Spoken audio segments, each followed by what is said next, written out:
Chapter 1820. Upgrading Silverwing Town and Advanced Smithy. Melancholic Smile could not help her surprise when she saw the description of the design Sherfong took out at this point in time. She was quite knowledgeable about advanced constructions. Every advanced construction had functions that far surpassed their basic counterparts. Moreover, they had their own specialties.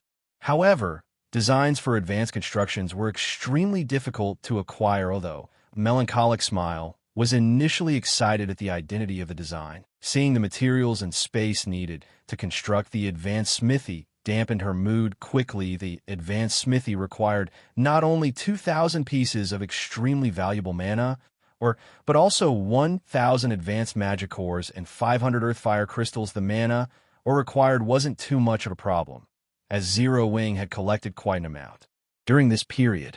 As for the advanced magic core, it was a rare material that could be obtained only from the bosses of level 50 and above team dungeons.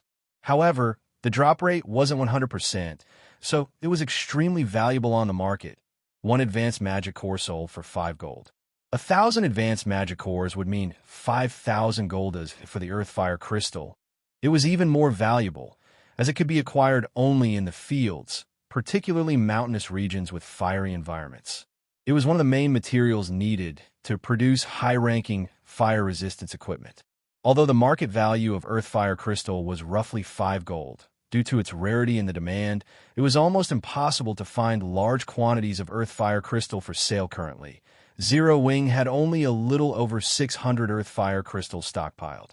Spending 500 crystals in one go would deplete the guild's inventory aside from the 3 aforementioned materials. The advanced smithy also needed 10,000 magic crystals to construct. The total cost of its construction came to roughly 30,000 gold currently. Zero Wing was developing rapidly and needed to spend money on various fronts. If not for Zero Wing City, the guild wouldn't have been able to keep up with its expenditures. Hence, spending 30,000 gold's worth of rare materials to construct an advanced smithy truly wasn't a wise course of action. However, before Melancholic Smile could try to dissuade Sherfong, he had already distributed the tasks to the advanced architects. He even had the necessary materials prepared already. All the 50 advanced architects needed to do was build the structure. Although Zero Wing's main force had suffered some casualties and lost 20-odd pieces of equipment in the battle with the 2 Dark Adventurer teams, the spoils of war they gained were far more valuable. The members of Dark Hunters and Shadowclaw were experts among experts. They were all geared in excellent equipment that was only slightly inferior to Zero Wing's. However, while the quality of the equipment Zero Wing looted was indeed slightly inferior to the equipment it lost, the quantity easily made up for the poorer quality in total. Zero Wing had gained over 400 pieces of level 50 secret silver equipment and 60+ pieces of level 50 fine gold equipment after deducting the compensations and rewards given out. Zero Wing had still netted more than 10,000 gold from that single battle. However, even if one had 10,000 gold, they would be hard-pressed to acquire so many pieces of up-to-date top-tier equipment. Although the profit from this battle were not enough to cover the construction cost of the advanced smithy, the advanced smithy served a great purpose as an advanced construction. It could elevate the prosperity and popularity of a town by a significant margin at this point. Silverwing Town already possessed sufficient basic constructions and security to get upgraded into an intermediate town. Now, it just had to accumulate sufficient popularity and prosperity. However, constructing the advanced smithy wasn't an easy task. Aside from advanced architects, it needed one player capable of drawing advanced magic arrays, because the advanced smithy required the inscription of many magic arrays for the following period. Sherfong could be seen busily inscribing magic arrays onto the constructed walls and floors of the advanced smithy. Someone looking at Silverwing Town from some distance away would notice that a section of the town's outer area had suddenly been cordoned off, and something big was under construction there. This situation immediately attracted the attention of many resting players nowadays. Silverwing Town had already become the most popular town in the Orc Empire.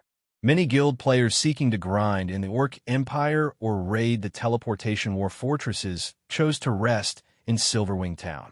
Even though the war fortresses in question were very far away from Silverwing Town, players still chose Silverwing Town over other guild towns in the Orc Empire. One reason for this was the EXP buff that players could accumulate by resting in Silverwing Town, which would help greatly in leveling up.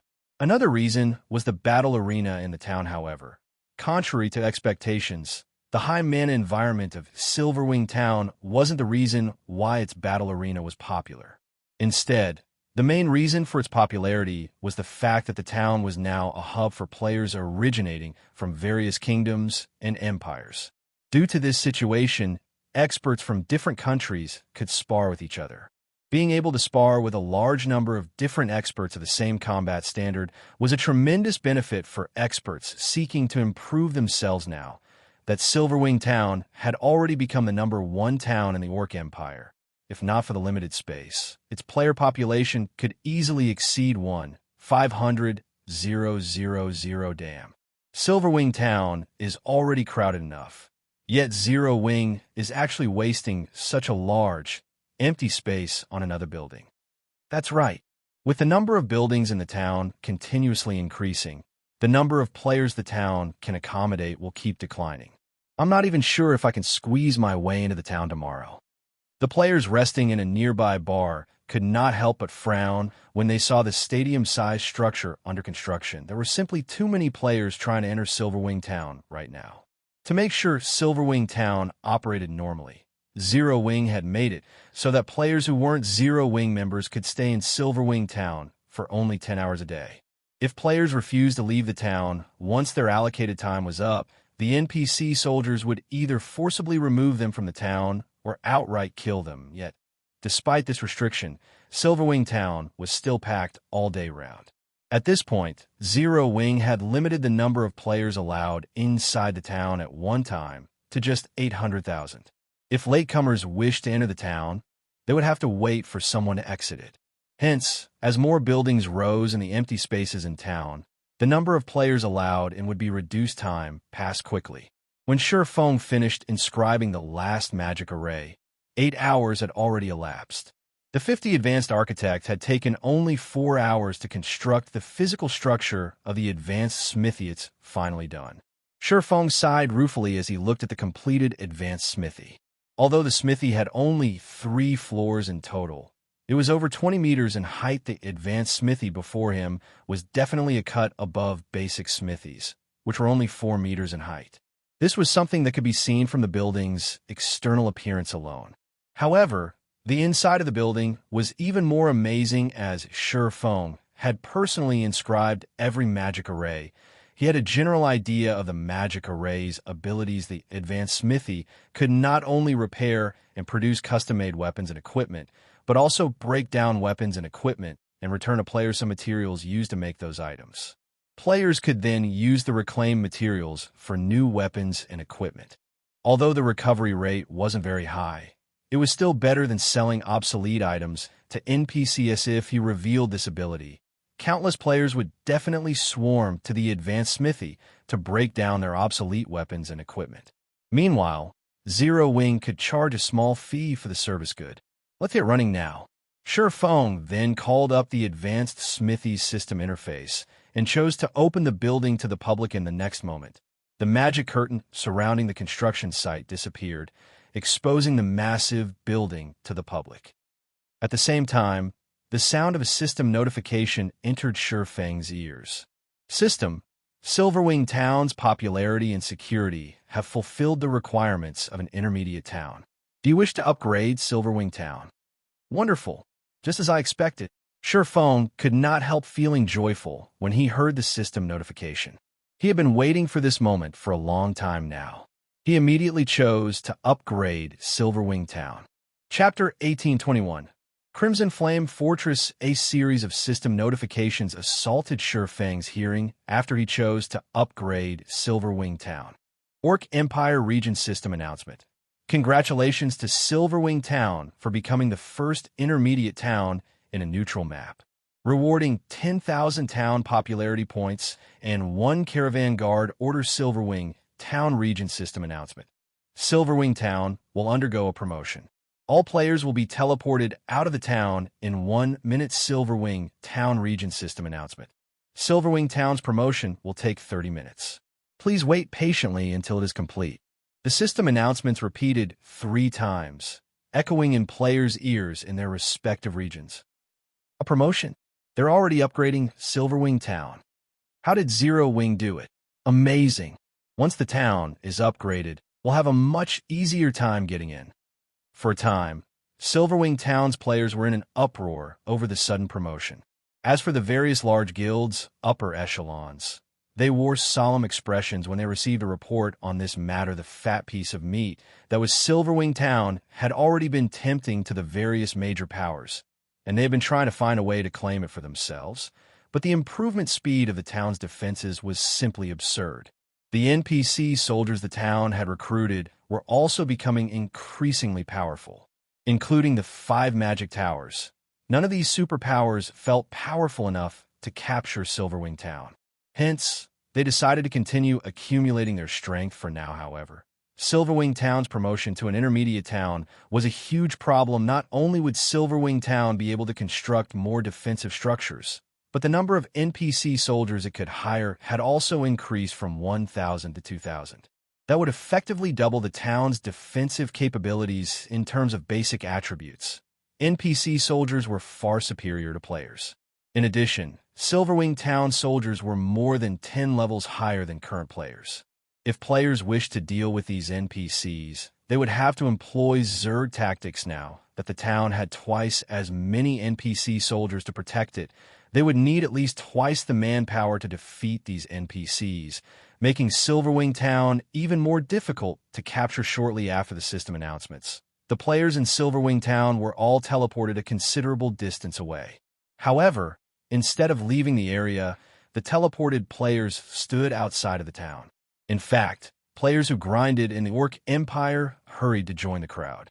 Meanwhile, news of Silverwing Town's promotion quickly spread to the various superpower. Zero Wing is impressively efficient. It's a pity that there is no longer a point in upgrading Silverwing Town, Xianxia said, sighing slightly when he read the report he had just received. Uncle Yuan, now that Silverwing Town has been upgraded to an intermediate town, it will be able to accommodate more players and increase Zero Wing's income by multiple times. Why would that be pointless?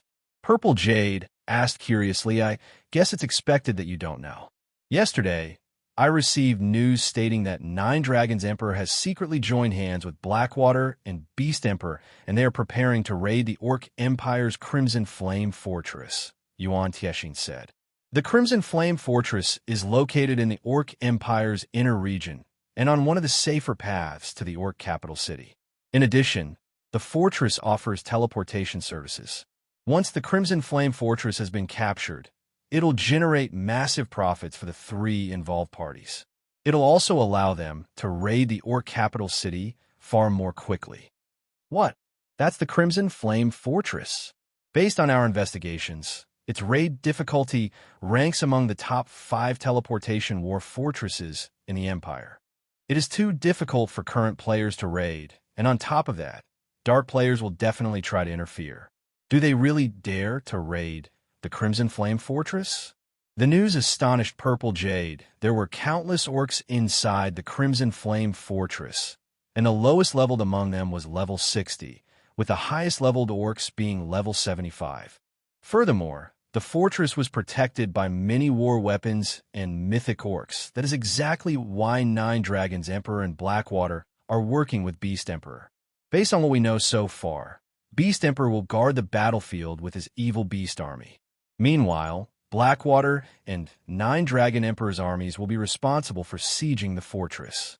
With the evil beast army in their way, the dark guilds and dark players won't try to interfere, Xianxia explained. Once they capture Crimson Flame Fortress, Silverwing Town's status in the Orc Empire will become quite awkward. Thus far, the Secret Pavilion had only conducted a preliminary investigation on the regional dungeon, Orc capital city. Even so, the resources they had discovered had far exceeded their expectations. Not only did the regional dungeon offer a large number of magic crystals, but players would also level 50% faster if they grinded in the area. Most importantly, the Orc capital city, an intermediate city, could be captured. If one captured this intermediate city, they would earn just as much profit as the secret pavilion's magic crystal vein earned. Moreover, they wouldn't need to station a large force of players to protect the city long-term if Blackwater, a Nine Dragons Emperor, acquired the Orc capital city. With the wealth of resources they earned through the city, they could easily destroy Silverwing Town. The two entities might even be able to threaten Zero Wing's safety in Star Moon Kingdom. This was because Beast Emperor bore an irreconcilable vengeance against Zero Wing. Setting aside the fact that Beast Emperor had a significant portion of his foundation within Star Moon Kingdom and would need to take over the kingdom to further his development. The Secret Pavilion had recently learned that of the 5 precious evil god apostle slots Beast Emperor Sure Feng had destroyed 2. This loss had severely impacted Beast Emperor's development. If Beast Emperor got his hands on the Orc capital city's resources, he'd have a good chance of taking over Star Moon Kingdom and yanking Zero Wing out of the game by its roots. Uncle Yuan, why don't we notify Zero Wing? Purple Jade asked. Forget it. Even if Zero Wing found out, there is nothing it can do. Although Zero Wing's main force had displayed outstanding combat power in the Eclipse Gate, this revelation will not change Zero Wing's situation. While Zero Wing is fully capable of defending its territory, it simply doesn't have enough forces to launch an offensive assault on Beast Emperor. This is also the greatest problem that upstart powers with little to no background normally face, Yuan Tiexin said, shaking his head. Had Zero Wing agreed to partner with us, they might have been able to stop Beast Emperor's group. However, with Zero Wing's current forces, even if they gain the full support of Phoenix Rain, Beast Emperor is impossible to stop. In God's domain, many upstart powers rose to prominence every day, but these powers had a fatal flaw. They were ignorant of greater powers. They all deemed themselves capable of rivaling true superpowers. Although Zero Wing was superior to most of the up-and-coming powers in God's domain, it wouldn't be easy for the guild to become a true superpower. There would be plenty of other powers trying to use Zero Wing as a stepping stone and rise to prominence themselves. Meanwhile, in the Orc Empire's Silverwing Town, after a half-an-hour wait, the recently promoted Silverwing Town appeared before the crowded Silverwing Town now occupied twice as much space as the old version. It was also much closer to the primordial divine ruin, which was now within range of the town's magic towers. Since the town was in a neutral map, Silverwing Town's walls had grown taller as well. Now they were 7 meters tall. Divine runes had been carved into the walls, preventing players from vaulting over and enhancing the wall's defense. Guild leader, look, even the town's buildings have changed. They look nothing like they did before. Melancholic Smile could not help but gape in shock as she looked at the tall buildings in the distance. Every building in the town had grown considerably taller. It was evident that the buildings had been upgraded as well. Rather than a town, Silverwing Town looked like a basic city MHM. Have everyone prepare to reopen Silverwing Town to the public, Sure Feng said, nodding. He had spared no expense in outfitting Silverwing Town with the most extravagant buildings he could afford precisely for this moment. This was also Neutral Town's secret. Chapter 1822, Town Opening Silverwing Town. Under Sure Feng's command, it took less than 20 minutes to complete the preparation work for Silverwing Town's reopening. Moreover, thanks to the reserve NPC guards Magic King Craig Midlands had prepared beforehand, and a large number of NPCs that had come looking for work after the town's promotion completed, they had quickly filled the additional 1,000 NPC soldier slots. Silverwing Town had gained. Craig Midlands himself had inspected all 1,000 of these new NPC soldiers due to Silverwing Town's steady development. Not only had more NPCs arrived to apply for a soldier position, but higher quality NPCs had applied. Normally, when a basic town was upgraded to an intermediate town, it would struggle to fill the additional 1,000 soldier slots within a short time. The town would be fortunate to recruit around 300 Tier 1 NPCs and a dozen Tier 2 NPCs during the first week after the town's promotion. Most NPCs that applied were only elite rank. The town would slowly have to accumulate, nurture, or replace its NPC soldiers to increase the number of Tier 2 NPC soldiers it had. Due to Craig Midlands' fame, over 3,000 NPCs had applied to work for Silverwing Town as soon as the promotion was complete. Including the 300 Tier 1 NPCs Craig Midlands had kept on reserve, it took no time for Silverwing Town to recruit 1,000 NPCs. Among the NPCs recruited, over 100 were Tier 2 NPCs, with the rest being Tier 1 NPCs normally. An intermediate town would need around 2 weeks to accumulate 100 Tier 2 NPCs. More Tier 2 NPCs would only show up and apply to work for the town after it increased its popularity. After all, Tier 2 NPCs were not abundant in God's domain. Even Zero Wing City only had a little over 2,000 Tier 2 NPC soldiers thus far, while the rest were Tier 1 NPCs. However, although Silverwing Town had plenty of high-quality NPC soldiers, Zero Wing had spent over 20,000 gold to outfit these NPCs with proper weapons and equipment in God's domain. NPC soldiers did not come with their own items. Like players, they had to be armed. This was an important factor in strengthening a town's defenses, of course. Some NPCs would bring their own weapons and equipment when applying to become soldiers, but their items were usually low quality. They were much weaker than the standardized weapons and equipment the system provided. Naturally, the combat power these NPCs would be able to display would depend on the quality of their weapons and equipment.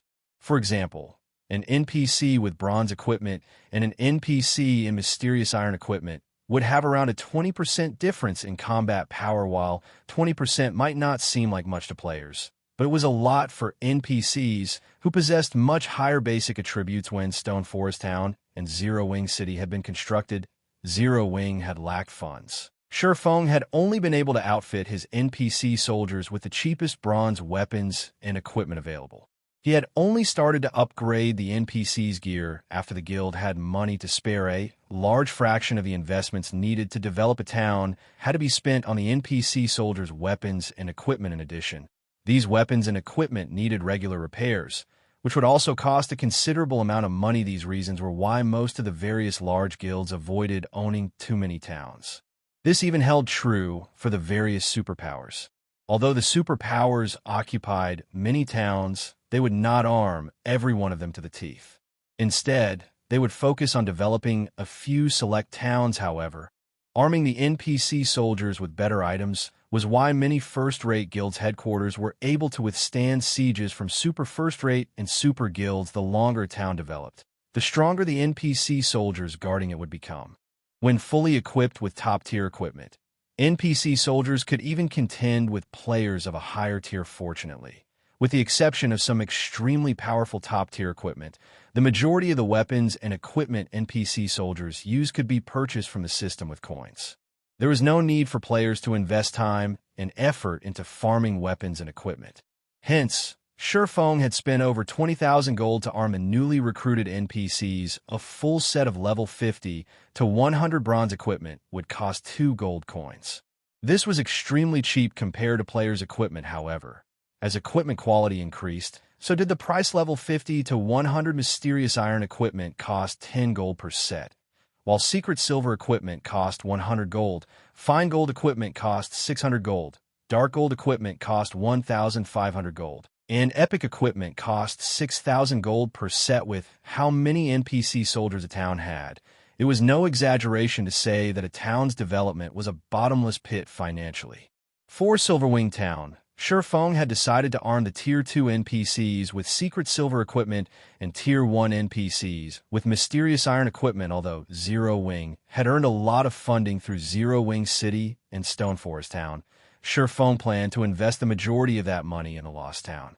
The lost town was, after all, far more important and valuable than Silverwing Town Guild leader. We have assigned duties to all of our NPC soldiers. Should we open the town now? Aqua Rose asked. Smiling, she looked at the rows of equipped NPCs before her due to their continuous investment in Silverwing Town. These NPC soldiers had far better equipment than those in Stone Forest Town and Zero Wing City. Among the initial 1,000 NPC soldiers, over 100 Tier 2 NPCs wore fine gold equipment, while the remaining NPCs wore secret silver equipment. This was unimaginable for other guilds. Normally, other guilds would, at most, arm their NPC soldiers with mysterious iron equipment, spending the majority of their money on building the town's infrastructure. Right? Let's open the gates. Xianxia said, nodding all right. Guild leader, should we limit the number of visitors? Aqua Rose asked, although Silverwing Town can accommodate far more people now. For the sake of the NPC merchants, it's best if we set a limit. Let's set it at 1,500,000 players, Xianxia said after giving the matter some thought, letting so few people in. Aqua Rose was somewhat confused after the upgrade. Silverwing Town occupied twice as much space. Even if they allowed 2 million players in, the town would, at most, be as crowded as it had been as a basic town. That's quite a lot already, actually. Xianxia could not help but laugh at Aqua Rose's greed. Moreover, Silverwing Town isn't just meant for players. We need to leave some space for NPCs. Leave space for NPCs. Aqua Rose's confusion grew after listening to Xianxia's explanation. In any case, open the town to the public. You'll understand what I mean in a moment, Xianxia said as he gazed at the anxious crowd outside of the town. He did not bother to explain further in God's domain. While players were important to a guild town's development, NPCs were equally important, but in a neutral map, NPCs were even more so. This was because NPCs could increase a town's popularity. Most importantly, they could create opportunities that would allow some players to get rich overnight or instantly become peak experts. However, players had only discovered this later in the game. Xianxia had to focus on preparing for that inevitability now. This was especially true now that he had the caravan guard order. Aqua Rose said nothing more after receiving Xianxia's order. Immediately, she had some guild members gather at the town's entrance and open the gates. When the town finally reopened, a swarm of players surged into Silverwing Town. When these players saw the various buildings inside the town's walls, they were stupefied. Is this really Silverwing Town? Crap, this is too extravagant. This place can rival a small NPC city. Everyone exclaimed in shock when they saw the town's tall buildings. Quick, come over here and take a look. There's a 5-story tall smithy. Amazing. What kind of smithy is this? It's actually run by NPC master forgers. We can place custom orders and break down our old weapons and equipment here. Even if I never raid team dungeons, I can now get my hands on top-tier equipment. Stop dreaming. Didn't you see the price for custom-made items? You also have to provide the required materials. It's still better than having no access to top-tier weapons and equipment. Look, you can even order level 50 dark gold weapons and equipment. Do you think the various large guilds would sell level 50 dark gold equipment to independent players like us? When the independent players discovered the advanced smithy's abilities, they went crazy with excitement. The services even tempted quite a few guild players. While the players in Silverwing Town discussed the advanced smithy, Xianxia paid a visit to Starmoon Kingdom's Star, Moon City. When he arrived, Xianxia made his way towards the headquarters of the kingdom's Adventurers Association Lord Protector. How may I be of service? Elk, an NPC senior administrator, respectfully asked as he approached Xianxia. I wish to commission the association to set up a trade route to Silverwing Town, Xianxia stated as he took out a token made of black iron. This token was none other than the Caravan Guard Order. Chapter 1823, Setting Up a Trade Route. Setting up a trade route? Senior Administrator Elk was surprised when he saw the black iron token in Xianxia's hand. He then warned Xianxia, Lord Protector, although you have a Caravan Guard Order and indeed qualify to set up a trade route to a town, I must warn you that it is not such an easy task. The cost involved is astronomical. Moreover, since you are setting up a trade route to Starmoon Kingdom's capital city, not only will the cost be much higher, but the risks are also significant. If you abandon the operation before it is complete, this Caravan Guard Order will become useless. Understand. However, I am confident in securing a trade route to Silverwing Town, Xianxia said, nodding. He knew what it meant to set up a trade route. After all, he had done so many times during his previous life. If a guild town wanted to become more attractive to NPC merchants and increase the town's development speed, it had to have trade routes. Once the trade routes were in place, the town would acquire another benefit. the town in question would gain priority over rare items that NPC merchants transported. In addition, NPC merchants that used the trade route would pay the town a usage fee. While these privileges might not seem like much, they would become a neutral town's main income source before it became a city. As a town's popularity increased, more NPC merchants would visit it. Even ordinary NPCs that used the trade routes would have to pay a usage fee. The trade route would become a safe path to the town and would include high-tiered NPCs to escort visiting and departing NPCs. Not even level 100 players would dare to ambush such a trade route, although the usage fee was only 80 coppers per NPC. If 100,000 NPCs used the trade route each day, the trade route would generate 800 gold each day. Moreover, this was only one trade route. As the ruling guild set up more trade routes, the town would generate more income. However, players could only set up trade routes for neutral towns. This function was not available for guild towns in kingdoms and empires. This function was only available to intermediate towns and above, as well. In addition, the number of NPCs that visited a guild town by the trade route would depend on the NPC city the town was connected to. The more prosperous the NPC city was, the more NPC visitors a guild town would see. If players set up a trade route to a capital city, it was almost guaranteed that their guild town would see 100,000 to 200,000 visiting NPCs every day.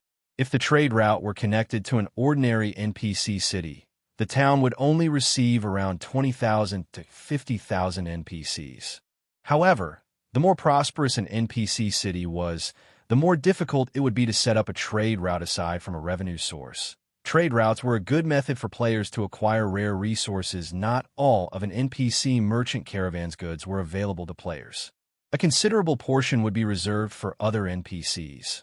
Normally, players weren't allowed to purchase these items, but if a guild town had priority over NPC merchant goods, not only would the town's owner have access to rare items for players, but they'd also have access to NPC-reserved items. Many of the NPC-reserved items were materials that were very difficult to purchase via the player market. Sometimes, NPCs even sold large quantities of magic crystals. Only, they cost significantly more than the market price. Even so, this was a valuable opportunity for guilds. While it was easy to convert magic crystals into coins, the opposite wasn't. This was especially true with a large stock of magic crystals. However, NPCs were different from players. NPCs had a much easier time acquiring magic crystals because NPCs occupied most or veins that were capable of producing magic crystals and within kingdoms and empires' borders. It was fairly normal to find NPCs who sold magic crystals carrying a stock of 5,000 to 10,000. On the other hand, one would be hard-pressed to purchase 5,000 to 10,000 magic crystals from players. NPC merchants occasionally sold rare advanced designs as well. Although these designs would similarly be overpriced, their rarity made the cost worth it. After all, it was almost impossible to purchase advanced designs from other players. If one were extremely lucky, they could even find NPC merchants that sold fragmented legendary items or clues leading to such treasures. Although such occurrences were ridiculously rare, based on player-collected statistics, the more NPCs merchants that visited a guild town, the higher the ruling guild's chances were of finding an NPC that carried such items and clues naturally. Every clue that led to a fragmented legendary item was extremely valuable since there was a possibility to acquire fragmented legendary items. Xianxia wouldn't miss the opportunity. Since players in the past hadn't often spoken about how they had acquired their fragmented legendary items, Xianxia knew very few methods to do so. In fact, most players wouldn't even reveal the fact that they owned a fragmented legendary item. Hence, Xianxia only knew about the relatively famous fragmented legendary items. However, the methods of acquiring those items were incredibly demanding, so he couldn't hunt them down at this stage of the game. Since you understand the risks involved, that is fine. If you wish to set up a trade route to Silverwing Town, it will cost you a base fee of 10,000 gold and 5,000 magic crystals. As you possess an ordinary caravan guard order, you are only allowed to form a 100-man team. The team will require a minimum of one advanced magician to carve magic arrays on the route to repel monsters, Senior Administrator Elk explained. Lord Protector, may I know if you will need me to introduce you to some mercenaries to accompany on your journey? Of course, Shifeng said. Nodding, the caravan guard order was a trigger to activate the special quest for setting up a trade route.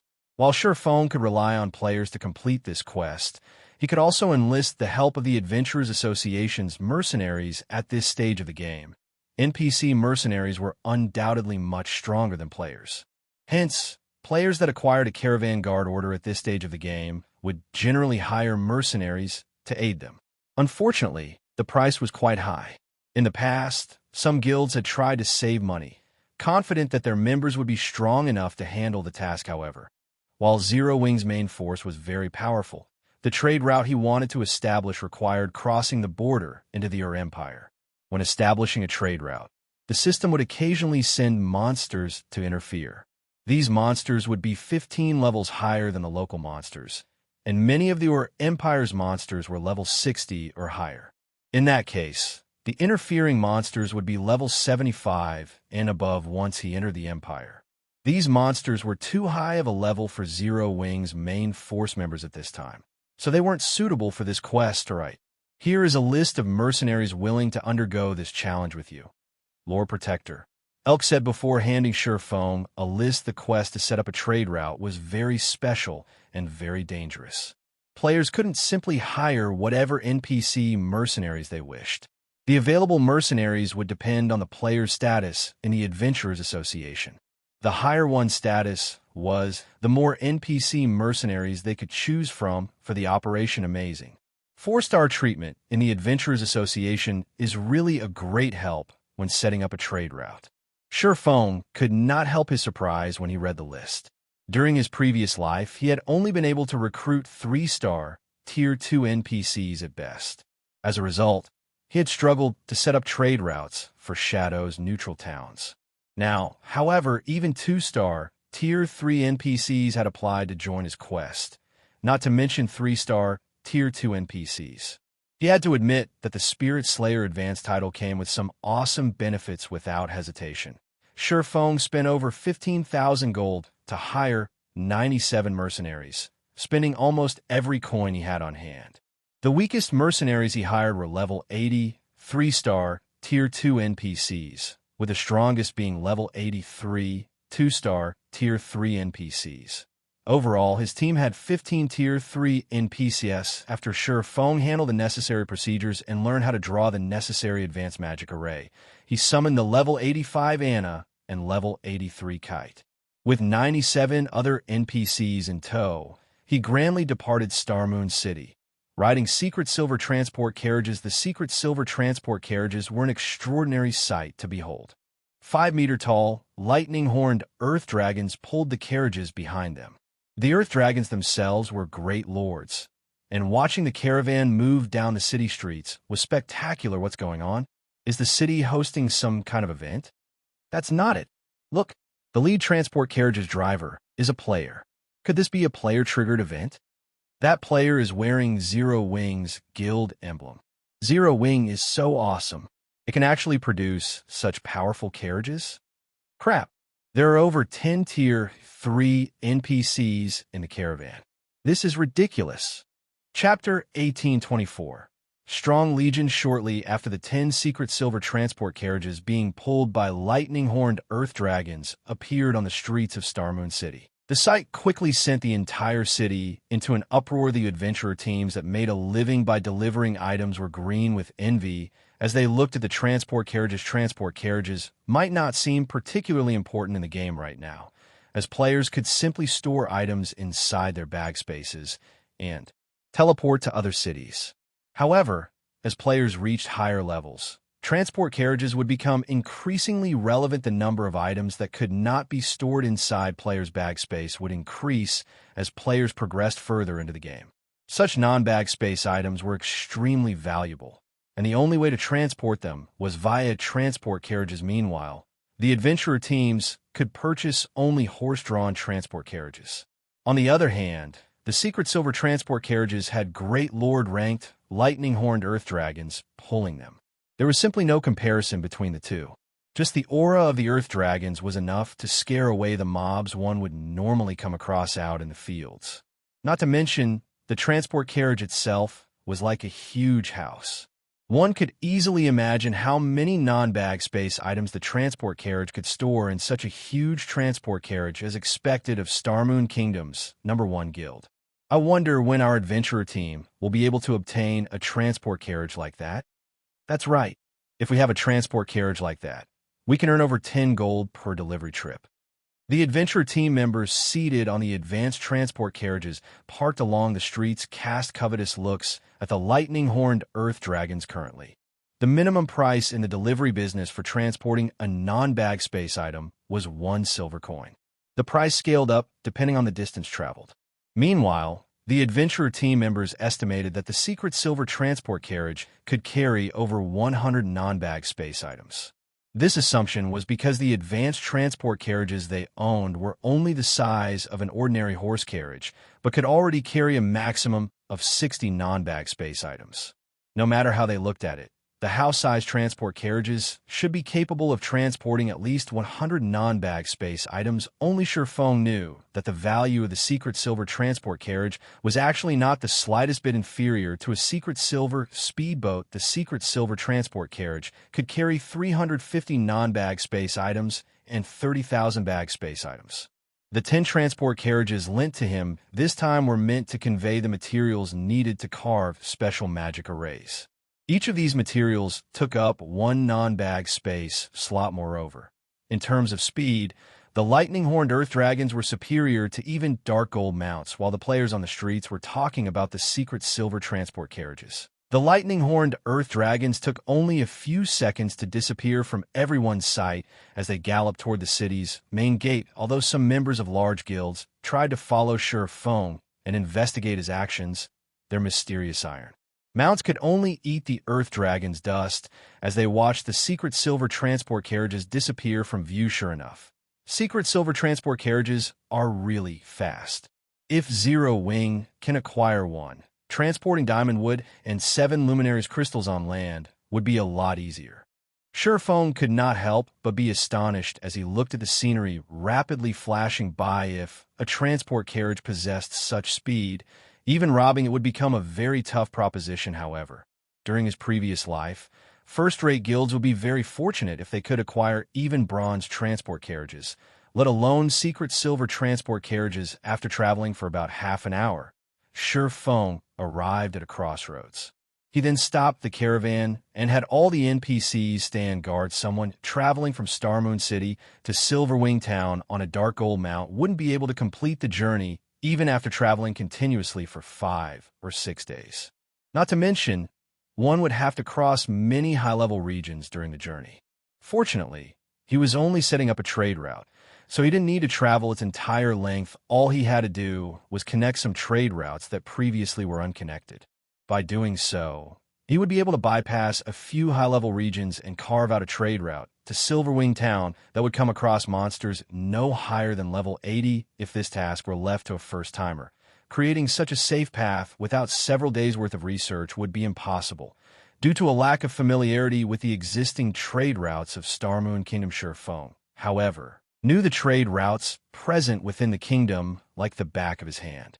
After all, back when he was serving as Shadow's guild leader, he had been the one responsible for setting up the majority of the trade routes owned by Shadow. Hence, he was well aware of which existing trade routes would get him from Starmoon City to the borders of the Orc Empire safely and swiftly. Shifeng spent about 10 minutes to carve out a magic array in the middle of the crossroads.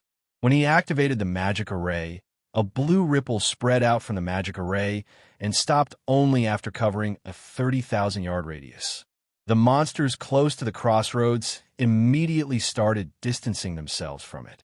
After a short moment, a safe path was established between the route he currently stood on and a nearby trade route. After completing this task, he led his caravan toward the nearest NPC town. He then used the teleportation array there to travel to another NPC town and continued connecting other independent trade routes throughout his journey. He caused quite a commotion across the entire Starmoon Kingdom. The various major powers based within the kingdom grew restless and confused at Shifeng's actions.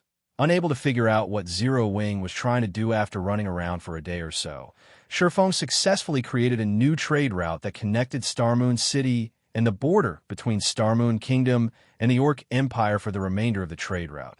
Due to the absence of existing trade routes within the Orc Empire, Sherfeng had no choice but to create an entirely new one by himself. When the various guild players grinding and questing in the Orc Empire's outer area saw the secret silver transport carriages approaching, they involuntarily gaped in shock compared to the lightning-horned earth dragons pulling the transport carriages. The level 60 orcs trying to stop the carriages were nothing more than jokes. The earth dragons sent every orc that stood in their path flying with a single headbutt. In the end, the lightning-horned earth dragons took only a brief moment to break through the blockade of several thousand orcs. Then, after reaching an empty section of the road, the convoy of carriages suddenly came to a halt. In the next moment, level 70-plus orcs and monsters appeared out of nowhere and charged at the cloaked man that just alighted from the lead carriage. The man was sporting a six-winged emblem. As the orcs and monsters closed in on the man, groups of NPCs got off the other carriages and took up a defensive formation. These NPCs were all level 80 and above, and even the weakest among them was Tier 2. Despite facing an army of several thousand monsters, these NPCs remained steadfast as they defended the cloaked man. Meanwhile, the dozen or so Tier 3 NPCs fighting in the front lines sent groups of Lord-ranked orcs and monsters flying with a casual attack. Among these NPCs was a golden-haired beauty that summoned a Great Lord-ranked golden giant, which thoroughly suppressed the Great Lord-ranked orc leading the assault on the caravan. Meanwhile, every offensive spell cast by the golden-haired beauty wrenched a cry of pain from the Great Lord-ranked orc, whose HP decreased rapidly. The army of several thousand orcs and monsters were utterly helpless against this 100-man team. The monsters couldn't even get within 30 yards of Sherfeng before dying at the NPC's hands. The horrific scene made the spectating guild players nearby shudder in fear. Meanwhile, the spectating guilds included the Blackwater Guild, which Sherfeng was very familiar with. Currently, there was a 1,000-man team from Blackwater present, led by Singular Burial at this moment. However, Singular Burial no longer had a tyrannical air around him. After suffering consecutive defeats, he had lost all his corporate backing, which left him in an extremely awkward position in the Blackwater Guild. Now, he was only an inconspicuous elder in Blackwater. Moreover, he was only level 53 right now. He looked nothing like the almighty guild leader of Heaven's Burial. Who is that person? How is he able to control so many NPCs? Wait a minute. Isn't that female NPC one of Black Flame's personal guards? She is. That's Anna. Crap. Doesn't that mean that player is Black Flame? Not good. Black Flame is looking over. At this moment, when Blackwater's members looked at Sherfeng, fear flooded their hearts because they were all fully aware that he could command the NPCs around him to reap their lives at a whim. Meanwhile, they would be utterly powerless to do anything about it. Chapter 1825. One success was built atop the sacrifice of thousands as the NPC Legion pushed back the approaching orc and monster army.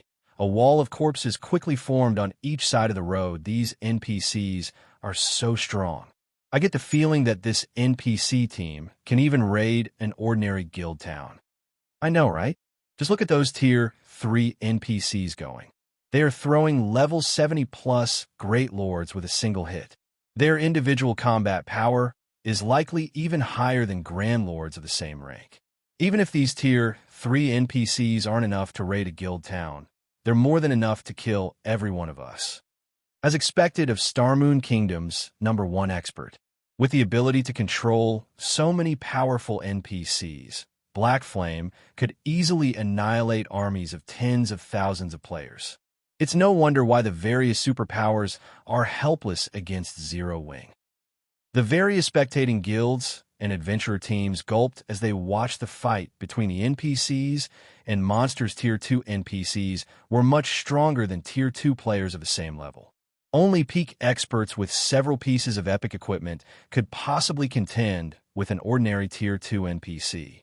If Tier 2 players try to face a Tier 2 NPC that was over 20 levels higher, they could only wait for their deaths. As for Tier 3 NPCs, they would only need a few moves to finish off Tier 2 players. If the targeted Tier 2 players lack defensive capabilities, they might die after one hit. If these NPCs turn their blades against Tier 1 players like themselves, a single attack would be more than enough to kill several of them. Instantly, Blackwater's members are probably doomed. That's right. Blackwater has been picking a lot of fights with Zero Wing in the Orc Empire. Now that Black Flame has found some of Blackwater's members, he'll massacre them. The various large guilds members couldn't help but watch Blackwater's members with pity as they fought the local orcs nowadays. Blackwater and Zero Wing's members would fight whenever they came across each other in the fields. Although Blackwater currently had over 1,000 members present before the Sword King, the group was a joke. Furthermore, Black Flame had a team of level 80+ NPCs with him. This further reduced the chances of Blackwater's members escaping this place alive. Why is Black Flame here? We're doomed. We're doomed. Fear colored the faces of Blackwater's members as they watched Sherfong. They had experienced the man's might firsthand, so they knew just how powerful he was. Black Flame was truly unstoppable. He could easily single out and kill a specific player while surrounded by an army of tens of thousands. Although their team currently had over 1,000 well-equipped elite and expert players, Black Flame could annihilate them all by himself. Their only option was to run. If others heard their thoughts, they'd be a laughingstock. If 1,000 elite players simultaneously attacked a single expert, one move should be enough to end the battle. Even a peak expert would try to avoid a 1,000-man enemy elite team. How could a lone player possibly defeat an army of elite players? However, they knew very, very well that the likelihood of such a situation was high. Not only did Black Flame possess multiple large-scale destruction spells, but he also had ridiculous movement speed. He also had enough strength to contend with mythic monsters. In addition, he was capable of summoning powerful monsters. It wasn't an exaggeration to call Black Flame a one-man army, damn it. Why is he here? Singular Burial paled when he saw Sherfang's cloaked figure looking at Sherfang now. Singular Burial was no longer as confident as he had been in the past. He harbored no thoughts of fighting Sherfang, as he knew that doing so would be a waste of energy. In fact, it would only lead to a quicker death. Singular Burial could not understand why Sherfang had come to a backwater place like this. They were currently in the Orc Empire's outer region. For an expert of Sherfang's caliber, only grinding or questing in the Empire's core would be worth his time. He had struggled to stabilize his standing in Blackwater. In the hopes of elevating his position in the guild, he had been doing his best to raise the Heaven's Burial members that had followed him to join Blackwater. Yet before his efforts could bear fruit, he had encountered Sherfang. "Commander, what should we do?" Daybreak Fog revealed a somber expression when she saw Sherfang. As well, after Heaven's Burial disbanded and Flame Blood was crippled, over half of Heaven's Burial's main force members had chosen separate paths. Because of this, their positions in Blackwater had plummeted. Among their 1,000-man team, only 100 or so were experts. While this might be a high number compared to other 1,000-man elite teams, it was nowhere near enough to deal with Sherfang. To Sherfang, their experts were no different than the team's elite players. The Swordsman could kill them all with one hit. We don't have any other choice. Have everyone slowly retreat. We can't afford another loss. Get ready to use the Tier 3 group instantaneous teleportation scroll to send the main force away from this place. Everyone else should spread out and run. Absolutely do not fight Black Flame, Singular Burial said. Gnashing his teeth, the Tier 3 group instantaneous teleportation scroll was extremely valuable, an item he had obtained after completing a difficult team quest. It was also the only life-saving tool he had to save his team. However, the teleportation scroll could only teleport a maximum of 100 players. He couldn't transport his entire team, I understand. Daybreak Fog nodded. She then took a silver magic scroll from her bag and eyed Sherfang's every movement. If she noticed the slightest change, she'd activate the scroll immediately. However, Sherfang, who sat on the leading transport carriage, had finally finished carving an expulsion magic array on a crystal shard. He then tossed the crystal to the ground before him and started chanting an incantation. Very quickly, the crystal merged with the earth. A slightly incomplete magic array then formed beneath Shifeng's feet. Seeing this, Shifeng took out several light blue crystals to complete the array. Once complete, a blue ripple of light radiated out from the array as if something had frightened them.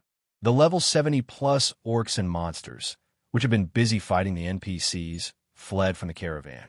Even the orcs and monsters several hundred yards away from the caravan began to back away. A spectating crowd nearby stared with dropped jaws. What did he just do? The several thousand orcs and monsters that had previously occupied the road had retreated by over 500 yards, watching the road in terror. Every monster as far as the eye could see did the same. Not one dared to approach the road. Once Shifeng finished his work, he collected the leftover materials. As he returned to the transport carriage, he noticed a 1,000-man legion backing away from his position. Singular Burial? Shifeng quickly spotted Singular Burial among this 1,000-man legion. However, his old enemy watched him cautiously. Seeing this, Shifeng could not help but sigh inwardly. Currently, Singular Burial wore a mix of level 50 secret silver and fine gold equipment. Aside from the man's longbow, Shifeng could easily discern the rank of his other items. Looking at him now, it was hard to believe Singular Burial had once been the guild leader of an almighty guild in Starmoon Kingdom. This was the cruel reality of God's domain. In God's domain, one success was built atop the sacrifice of thousands. After a glance at Singular Burial, Shifeng climbed back onto his transport carriage and had the convoy continue down the road. If he did not complete the trade route quickly, the expulsion magic arrays he had already set up within the Empire would begin to disappear. This was the time limit players had to endure. The system would not allow players to take their sweet time when establishing a trade route. As for killing Singular Burial and the others, he had no interest in such a task. Moreover, with Singular Burial's current state, he didn't consider the man a threat. After realizing that Shifeng was leaving without a fight, Blackwater's members breathed a deep sigh of relief. Commander Black Flame left. Daybreak Fog could not help but cry out with joy when she saw Shifeng drive his transport carriage away. When Shifeng had turned to look at them, she had nearly used the precious group instantaneous teleportation scroll out of anxiety. Yes, he left. Singular Burial wore an expression of mixed indignation and sadness as he watched Shifeng leave. He had noticed a hint of pity in Shifeng's eyes.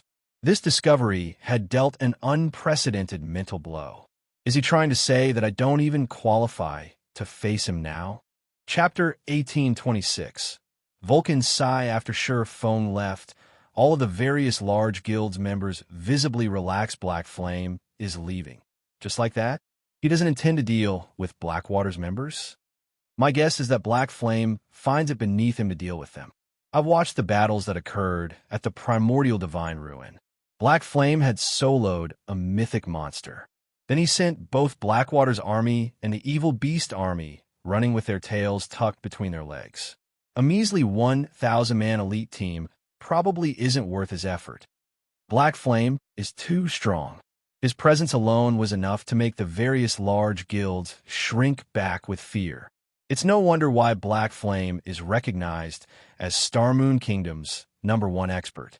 He is far stronger than those famous peak experts.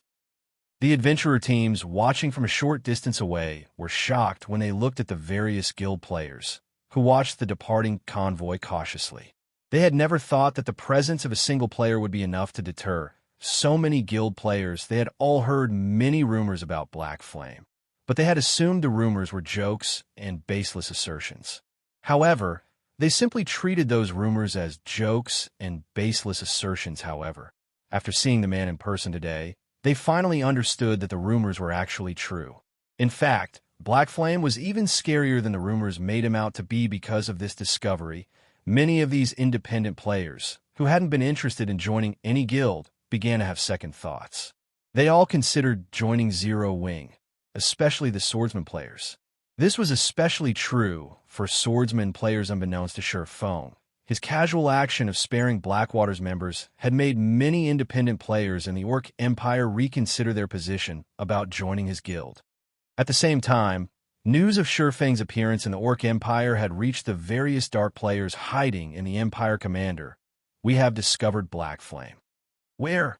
He's near the Orc Empire's border. However, there are quite a number of NPCs moving with him. Taking him out won't be easy. Follow after him for now. I'll gather our members and head over as soon as possible. As long as our Wind's Arrow Adventurer team kills Black Flame once, we'll qualify to join Dark Soul. We cannot miss this opportunity, so follow him closely. Understood. The various Dark Adventurer teams operating within the Orc Empire began to make their way towards Shurfang some time ago. The Dark Knight Empire's Dark Soul had placed a bounty on Zero Wing. For each Zero Wing upper echelon killed, one could earn a Dark Mutation slot. If one managed to kill Zero Wing's guild leader, regardless of whether an individual or an entire team completed the task, both would be welcome to join Dark Soul. Individuals would be given command of a new adventurer team in Dark Soul 2. Players that operated in the dark. Dark Soul's reputation was equivalent to that of a super guild. Joining the Dark Alliance and become one of its commander-level figures was no different than becoming the vice guild leader in a super guild. Why wouldn't such an offer be tempting? The various Dark Adventurer teams and several Dark guilds began an enthusiastic search for Black Flame. Although Black Flame was very powerful, even giants would fall against overwhelming numbers. God's Domain also had many special methods to kill players. Dark Soul had not specified a requirement to defeat Black Flame with raw strength. The lightning-horned earth dragons dashed down the Orc Empire's gravel roads as Shurfang ventured deeper into the Orc Empire. Stronger monsters and orcs showed up to hinder his progress. Initially, most of the monsters had only been chieftains, but now lords began to target his caravan. If not for the lightning-horned earth dragons being level 80 great lords, the monsters in their way would have stopped the caravan long ago. Sure enough, it really is difficult to set up a trade rule in a land ruled by the dark forces. Shurfang inwardly celebrated as he watched one lord-ranked orc get knocked aside after another. Fortunately, he was the first player to set up a trade route in Starmoon Kingdom and had the privilege of using the lightning-horned earth dragons. Normally, players would only have access to mysterious iron transport carriages, which were only pulled by lord-ranked monsters when setting up a trade route. Traveling through a neutral map under the Dark Forces' rule with such carriages would be extremely difficult. He would have had to stop his progress whenever he was attacked. In that case, he would have had to rely on the NPCs he had hired to clear a path or dispatch a large number of his guild members to do so with the lightning-horned earth dragons. However, he could simply bulldoze his way through. Though, due to the large number of orcs and monsters blocking his path, his advance had slowed considerably. Now, the transport carriages only moved a little faster than players running at full speed. Meanwhile, this was only the beginning of the Dark Forces territory. As Shurfang traveled deeper into the Empire, he would encounter more numerous and powerful orcs and monsters, which even the Tier 3 NPCs accompanying him would have some trouble with. After about 8 hours, Shurfang arrived before an orc fortress. According to the system map, the fortress was the final point for the trade route. This quest. Does it really want me to build the expulsion magic array inside the fortress? As Shurfang watched the patrolling orcs on the fortress's walls, he wondered if he had read his system map wrong. This was nothing like the orcs he had faced on the road earlier on his way here. He had faced wild orcs or orc patrols, but these orcs were members of the Orc Empire's well-trained army. Fortunately, due to his quest, the fortress only had around 3,000 orc guards, far fewer than normal. In return, however, their levels and rank had increased significantly. Now, the weakest orc guarding the fortress was a chieftain, with the majority of the orcs being lords. The leader of these creatures was even a level 80 mythic-ranked orc general. After spotting Shurfang's caravan, the orc general raised its greatsword with one hand and loosed a furious roar. Suddenly, the army of 3,000 orcs stationed inside the fortress flooded out of the fortress's gates and marched towards Shurfang's caravan. Sturdy shield-wielding orcs occupied the front line, while agile, bow-wielding orcs moved at the rear. The orc army's approach even made the NPCs with Shurfeng nervous. Shurfeng could see well over 100 Great Lord-ranked orcs and over a dozen Grand Lords. This force was on an entirely different level than the caravan's contingent, as Shurfeng wondered if something had gone awry. The sound of a system notification reached his ears. System, you have triggered the epic trade route quest, Orc King's Ambitions. You may choose to accept or abandon this quest. If you complete this quest, you will receive a commendation from Starmoon Kingdom and qualify to build an airport. Abandoning this quest will not affect your original trade route quest. If you choose to abandon this quest, the system will designate an alternative path for the trade route. You have 3 minutes to consider. An epic trade route quest? Shurfeng was stunned when he read the system notification, but after seeing the quest rewards, he couldn't help his growing excitement. Could this be the reward for being the first player to set up a trade route? The qualifications to build an airport. Countless guilds and neutral maps dreamed of acquiring this qualification, but very few succeeded in doing so. In the past, not a single guild had revealed how they had managed it. Meanwhile, the sensational scene at the Orc Fortress stupefied the various dark adventurer teams and dark guilds following Shurfeng crap. What's going on? Is Black Flame trying to raid the fortress? Does he intend to raid a fortress by himself? Is he crazy? Black Flame is insane. That's an orc fortress we're talking about. Although he can stand against a mythic monster for some time, capturing a fortress is a different story entirely. Even if he has some NPCs to support him, ambushing a fortress is impossible. As the dark players watched the distance between the orc army and Shurfeng's caravan decrease, they were dumbfounded. They had watched many guilds try to raid one of the orc empire's fortresses before, but this was the first time they had seen a single player attempt it.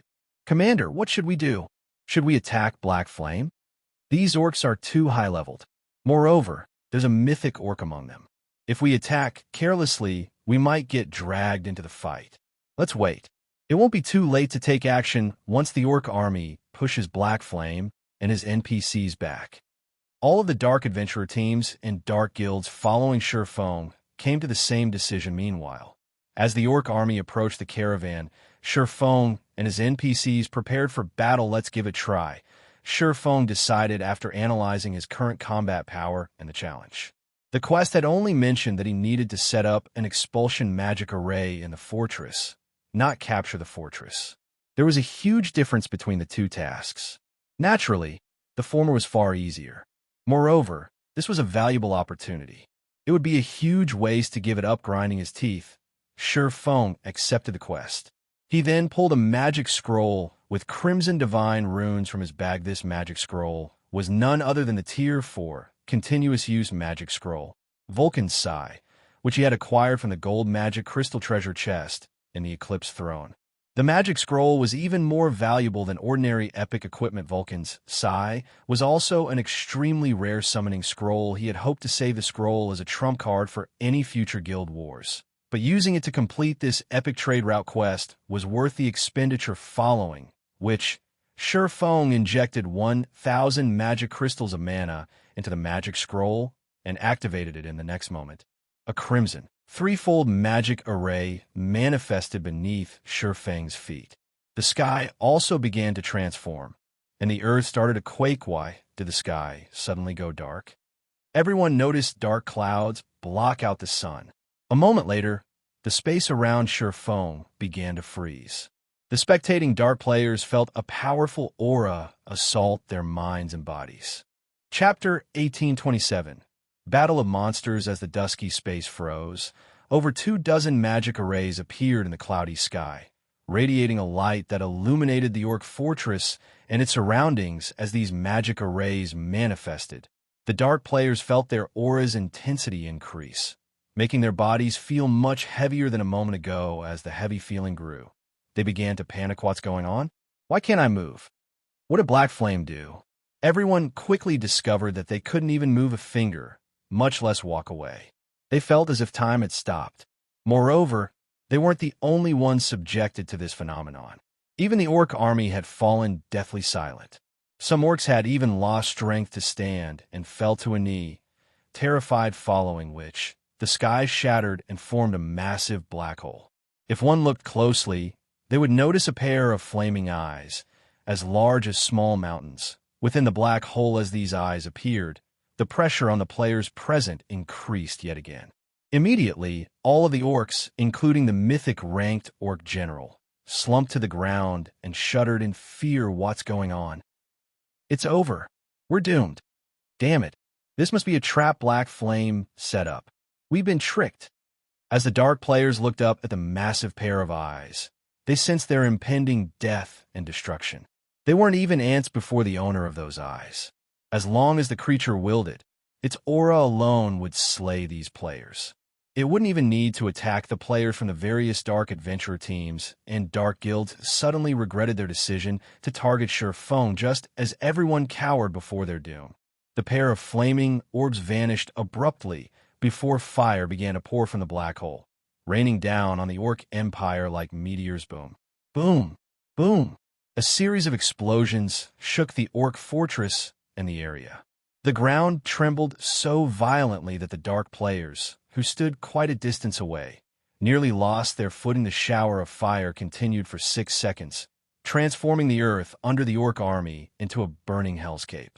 By the time flames stopped pouring out of the black hole, the chieftain-ranked orcs had been wiped out, while the lord sustained heavy injuries. Several thousand dark players gasped when they saw this outcome. With one attack, Sherfone had obliterated half of the entire orc army. However, before the crowd could recover from their shock, the fire on the battlefield converged and transformed into easily over 100 flame giants. The weakest among these flame giants was a level 80 High Lord, whereas the strongest 5 were level 82 Grand Lords. Vulcan's Sigh is actually so powerful. Even Sherfone was astonished as he gazed at the flame giants. He had assumed that he'd be lucky to summon even one Grand Lord. He had never expected for Vulcan's Sigh to summon such a powerful legion of flame giants. After the single activation of Vulcan's Sigh, Sherfone noticed that the magic scroll had lost half of its durability. In other words, Vulcan's Sigh was a continuous use magic scroll that could only be used twice. Moreover, he would have to wait 2 natural days before he could use the scroll again. He could not use it consecutively. However, Sherfone was very satisfied with the result. Although most Tier 4 continuous use magic scrolls could be used 4 to 6 times, their effects couldn't compare to Vulcan's Sigh. The Flame Legion's arrival instantly disrupted the orc army's formation. The 20-meter-tall Grand Lord ranked flame giants sent over a dozen orcs flying with a single slap. In terms of strength, even the Grand Lord ranked orc warriors were no match for the Grand Lord ranked flame giants for a time. The Legion of Flame Giants brought chaos to the orc army. The battle between the flame giants and orcs was earth-shattering. Sounds of slaughter and explosions echoed across the barren plains that surrounded the orc fortress, stupefying the dark players that hid in the distant forest. Although the battle only involved several thousand monsters, it was no less intense than a battle between tens of thousands of players. If players joined this fight, even the shock waves from the orcs and flame giants clashing would vaporize them. While the orc army tangled with the Flame Legion, Sherfone used the opportunity to lead his NPC mercenaries past the orc army and towards the orc fortress. He did not need to exterminate the orc army to capture the fortress. He only needed to set up the expulsion magic array inside of it. Moreover, Sherfone did not think that he could defeat the orc army. The army was led by a mythic orc, after all. Although the flame giants were powerful, a mythic-ranked creature could easily suppress them. Furthermore, the Flame Legion was badly outnumbered. It was only a matter of time before the orcs wiped the Legion out. When Sherfone was within 500 yards of the fortress, the level 80 orc general discovered his group. With a roar, the orc general raised its greatsword, firing a chilling beam attack at the Grand Lord ranked flame giant before it. The attack sent the flame giant flying back as a layer of ice formed on the ground before the orc general. The mythic orc then led a group of subordinates as they ran down the icy path its attack had created to block the fortress's entrance with their bodies. Other orcs also began to abandon their fights with the flame giants, charging towards Sherfang's group. Sure enough, they won't let me through so easily. Feng smiled bitterly as he looked at the orc general before the fortress's entrance. He then turned toward Anna and ordered, "Do it!" Nodding, Anna began to chant as she approached the orc general. When less than 100 yards separated the two, Anna finished her spell and pointed her staff at the orc general. Suddenly, a level 85, Tier 4 Valkyrie descended from the sky using an advanced instantaneous movement. The Valkyrie instantly appeared before the orc general and swept the lightning spear in her hands at the mythic orc boom.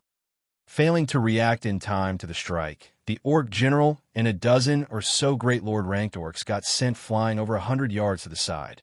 The Valkyrie's frightening strength had even shattered the ground before her, creating a small ravine. Good. Feng then led his group into the fortress, commanding his NPC mercenaries to guard the entrance while he headed for the system-designated location to set up the expulsion magic array. The fortress's entrance wasn't particularly large. 20 NPCs would be more than enough to form a barricade. Fortunately, the fortress's walls had been enhanced with magic runes, and not even mythic monsters would be able to jump over them. Now, the orcs could only enter the fortress if they destroyed its walls or the NPCs guarding the entrance. The fortress walls were quite sturdy, and it would even take a mythic monster some time to destroy them. By the time the orc general created an opening, Feng would have long since completed his task.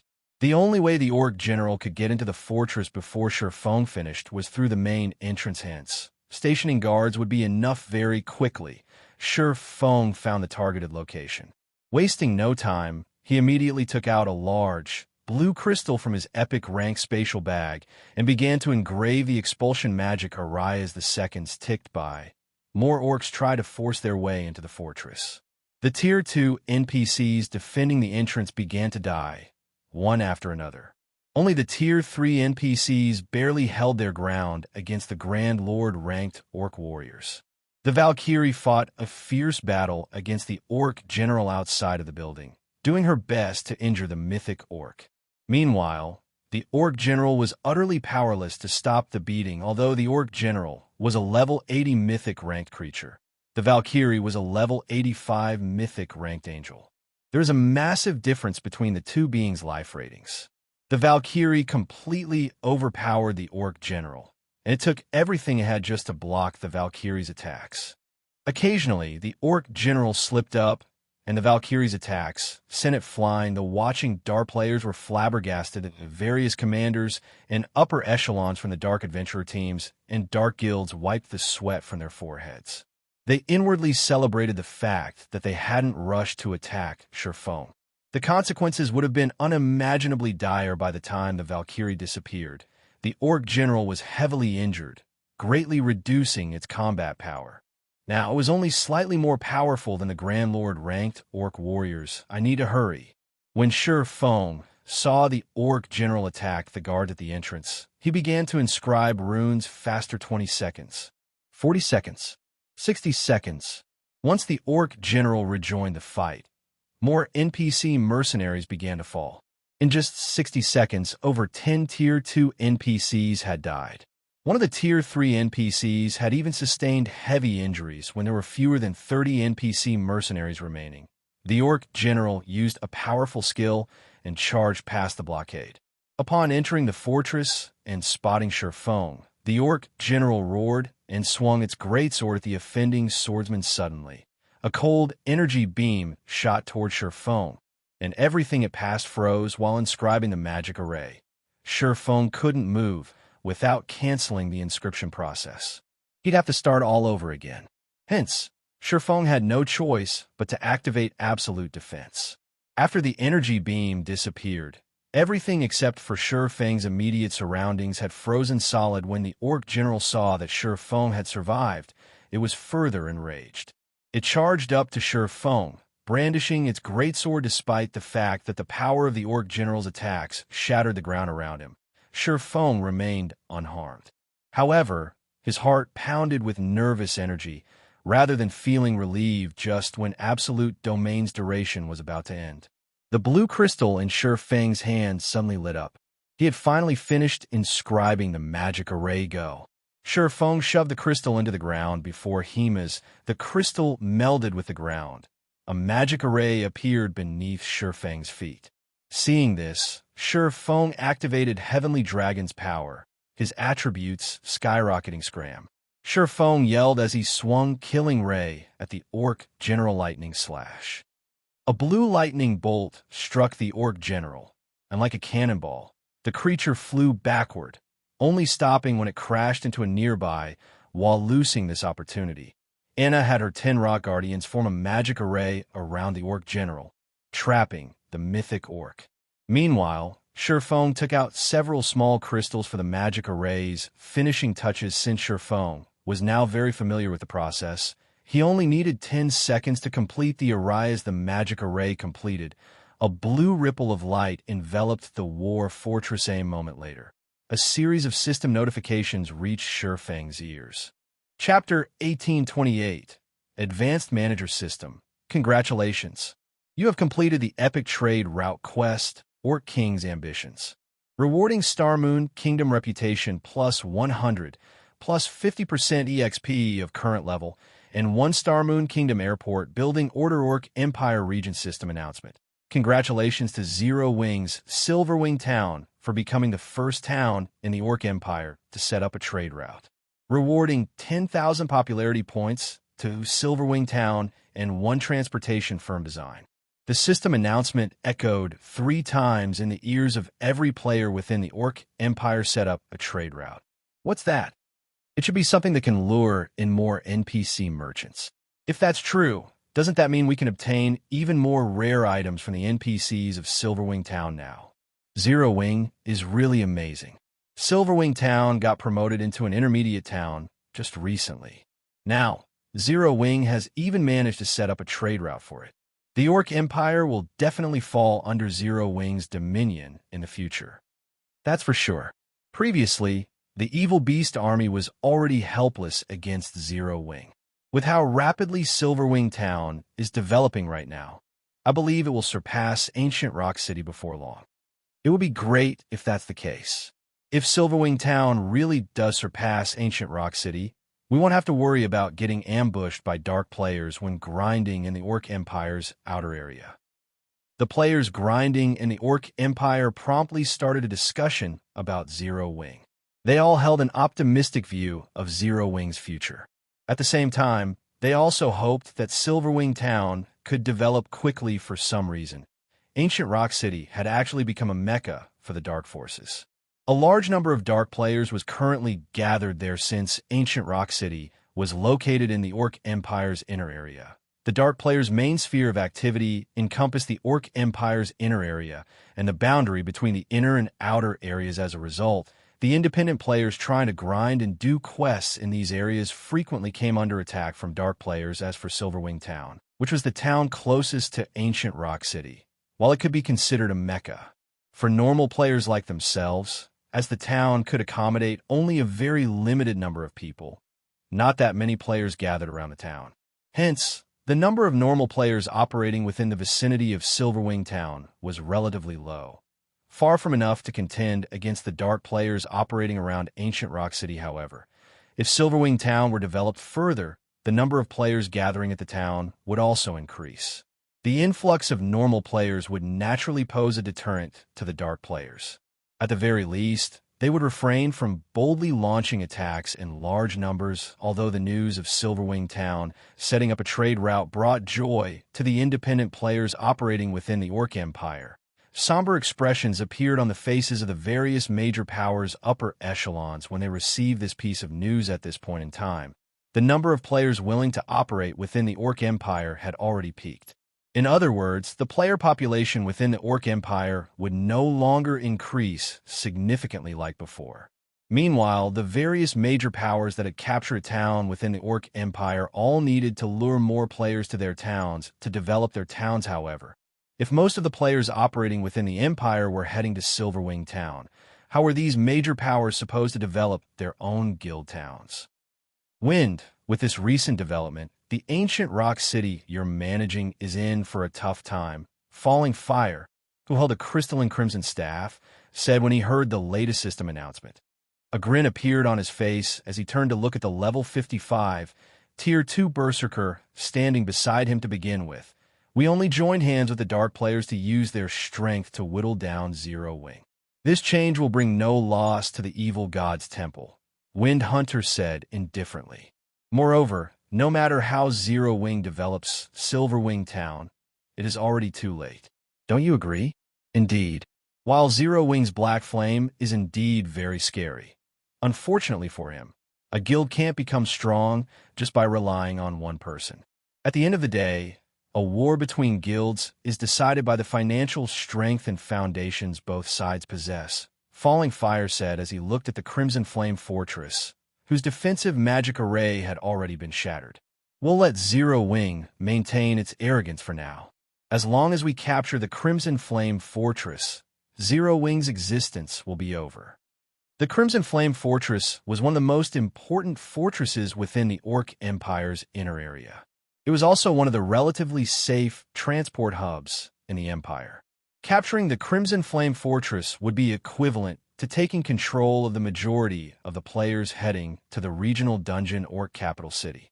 The amount of coins and resources they could earn from the fortress would easily surpass that from Ancient Rock City at its peak. At the same time, their control of the Crimson Flame Fortress would essentially allow them to bar Zero Wing from entering the Orc capital city. This would render all of Zero Wing's efforts in the Orc Empire useless in the long run. Their alliance would grow increasingly stronger in the Orc Empire, whereas Zero Wing would weaken. After accumulating sufficient strength, they could then capture Silverwing Town and destroy Zero Wing, permanently relegating the guild to history. Elsewhere, due to Sherfone completing the expulsion magic array, the Orc army trying to kill him was subjected to a powerful pressure from the magic array. Even the Orc general's reactions turned sluggish under the pressure, allowing the Swordsman to evade the Orc general's attacks, albeit barely just, as Sherfone was trying to think of a way to escape. A series of war cries suddenly came from outside the fortress, and the next moment, an army of NPCs suddenly appeared roughly 1,000 yards away from the fortress and charged toward it. Although there were only 1,000 NPCs in this army, they were all very high-leveled, at least level 100 inches God's Domain. Level 50 was a major turning point. Likewise, level 100 was also a very important turning point. A level 100 Tier 2 NPC would make short work of a level 95 Great Lord. Meanwhile, among the NPCs galloping over, the weakest one was a level 100 Tier 2 NPC. Claude, the NPC leading the charge, was even a level 120 Tier 3 Knight Captain. Although Claude was only Tier 3, he was not in the same league as ordinary Tier 3 NPCs, because Claude was fully equipped in epic equipment. The silver spear he wielded was even a fragmented legendary weapon. His combat power was no doubt at the peak of Tier 3. He could even go toe-to-toe with ordinary Tier 4 mythic monsters. Shortly after these NPCs appeared, they quickly engaged the Orc army in battle. Riding atop a one-horned beast, Claude swung his spear at the Orc warriors that were trying to force their way through the entrance. Claude's spear transformed into a silver streak of light, tearing a hole through space as it swept at the Orc warriors. Two level 80 Grand Lord ranked Orc warriors went flying. Meanwhile, the Lord ranked Orcs, which were caught in the crossfire, were killed on the spot in the blink of an eye. Claude cut open a path in the Orc army and charged straight into the fortress reinforcements. Sherfone was both joyful and confused at Claude's appearance. He had never thought that the system would provide such a service after he completed his quest in the eyes of a level 120 Tier 3 NPC. The level 80 Mythic ranked Orc General was no different from a common monster with a lot of HP. Claude sent the Orc General flying with every one of his attacks. As Claude and the Orc General clashed, the Orc General's HP continuously decreased. When the Orc General's HP fell to 50%, the Mythic Orc let loose a frustrated and indignant roar. In the next moment, the battling Orc army started retreating. As for the Orc General, it, too, backed up to the top of the fortress wall, then jumped off and escaped after the Orc army fled. Claude approached Sherfone Lord Protector. Thanks to your efforts, we were able to set up this important trade route. From now onward, Starmoon Kingdom's army will be managing this place to assure the trade route security. Meanwhile, As you're the pioneer of this trade route, are you willing to pay 60,000 gold to repair this secret stone fortress and become its advanced manager? Chapter 1829. Secret Stone Fortress Advanced Manager. Sherfong was ecstatic upon hearing Claude's words in God's domain. Becoming a fortress town's manager was akin to becoming a noble of an NPC town or city. Players would gain the authority to manage a portion of the shops in the fortress town and would be able to determine its development direction. However, an NPC fortress town wouldn't have only one manager. Just like Thunder Island, there could be multiple managers overseeing a single fortress town. An advanced manager possessed more authority than a basic manager. An advanced manager was close to being the deputy mayor of a fortress town. They would be able to manage important establishments such as the auction house, teleportation hall, and adventurers association, not just a bunch of shops. Although becoming an advanced manager was inferior to fully occupying a fortress town. Since an NPC fortress town would be partially operated and guarded by NPCs, barring special situations, it was much safer than a guild fortress town, for example. Currently, so long as the Secret Stone Fortress was being garrisoned by level 100 NPCs, even if Beast Emperor sent his entire evil beast army over, he wouldn't be able to take down the fortress. Unless Beast Emperor had some way to reduce the garrisoned NPCs' levels, capturing the fortress will be impossible. Lord Claude, must the 60,000 gold be paid right now? Sherfong asked. 60,000 gold was no small sum. This was especially true for Sherfong right now, as he had already spent most of his funds on this expedition. 60,000 gold is indeed a lot of money. Moreover, it'll take some time to get the necessary materials to repair the Secret Stone Fortress, Claude said, nodding. It'll take 4 days at the quickest for the kingdom's army to arrive. It is fine so long as you gather the 60,000 gold within these 4 days. System, you have triggered the quest Secret Stone Fortress. Collect 60,000 gold within 4 days. Failure to do so will result in the loss of the opportunity to become Secret Stone Fortress's advanced manager. Wonderful. Sherfong breathed out a sigh of relief upon seeing the system notification. While it might be difficult for ordinary first-rate guilds to collect 60,000 gold in 4 days, some might even have to sell some of their lands to do so. This was not a problem for Sherfong after all. He had a business deal with the Dragon Phoenix Pavilion, an unyielding soul. Both these super first-rate guilds had shown great interest in the Dark Corrosion set. They had also placed an order for a large number of all-round devices and Elven Silver. If he offered to let the two guilds pay for a portion of the all-round devices and Elven Silver using coins, instead of magic crystals, the two guilds would definitely be more than happy to do. So after Sherfong was done speaking with Claude, he immediately left for Silverwing Town. While collecting 60,000 gold in 4 days posed no problem, the money he needed amounted to far more than just 60,000 gold. After completing the Orc King's Ambitions quest, he had acquired the extremely precious Star Moon Kingdom Airport building order, as well as a transportation firm design. Both these items were priceless treasures. The Star Moon Kingdom Airport building order was akin to a permit to open up an air route. However, he would need a lot of funds to build an airport. Fortunately, the construction of the airport did not require a design. Only money. Even so, building a small airport still cost 50,000 gold. However, once he set up an air route from Star Moon Kingdom to Silverwing Town, not only would it expedite the transport of NPC merchants' goods, but players from Star Moon Kingdom would also have an easier time getting to Silverwing Town. Although air travel wasn't as fast as teleportation, it was still many times faster than traveling on land on a mount. Moreover, the transportation fee one had to pay was also much cheaper than that for a teleportation array in the past. A large part of the reason why many superpowers were able to develop their neutral towns into an advanced city was their possession of an airport. Although many first-rate guilds possessed great financial strength, the neutral towns they developed only managed to reach the basic city standard. They simply couldn't become an advanced city no matter what. Only the first-rate guilds that succeeded in building an airport were able to develop their neutral towns to the advanced city standard. This was because an airport was capable of bringing a town or city immense popularity and prosperity. Not only could an airport help NPC merchants enter a town or city much more easily, but it also provided the ability to transport cargo safely and swiftly.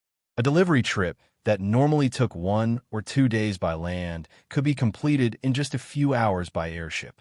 Moreover, in God's domain, some NPC trading firms restricted their development to towns and cities with airports in addition. There was the recruitment of NPC soldiers. As neutral maps were located very far away from human civilization, many NPCs were unwilling to travel to neutral towns and cities. However, if a neutral town had an airport, the number and quality of NPCs willing to work as a soldier for that town would also increase. With this, the improvement of the neutral town security level would accelerate due to this reason.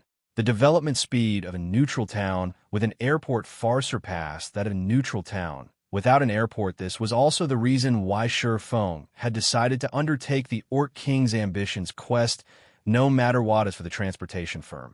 Its construction cost 20,000 gold.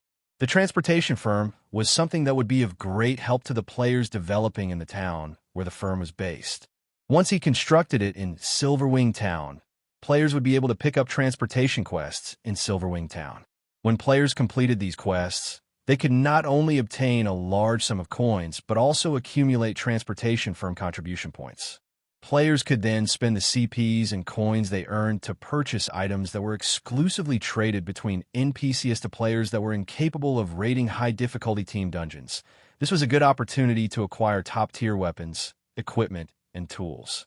In the past, the transportation firm was actually much more popular than even the auction house normally. NPC auction houses hosted auctions only once a week. However, the transportation firm would stock up on new items every day. Moreover, the more prosperous the town or city a transportation firm was based in, the better the quality of the items sold. Hence, in the past, any guild town or city that housed a transportation firm had become a holy land for independent players. Meanwhile, the airport and transportation firm would complement each other. If he could build both in Silverwing Town now, he might not even need a month to upgrade Silverwing Town into an advanced town. However, building these two constructions would cost an astronomical number of coins.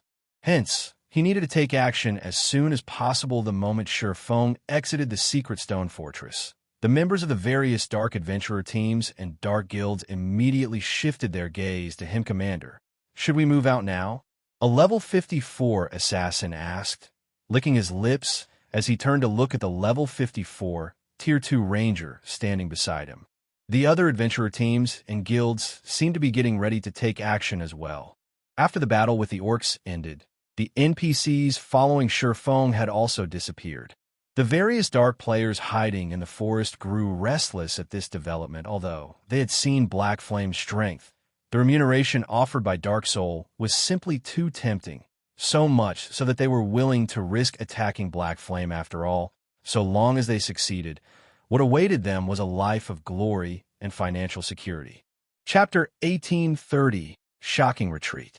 Hearing the words of the assassin, the other players belonging to the same Dark Adventurer team started looking around curiously. Just like the assassin had said, their adventurer team wasn't the only one taking action.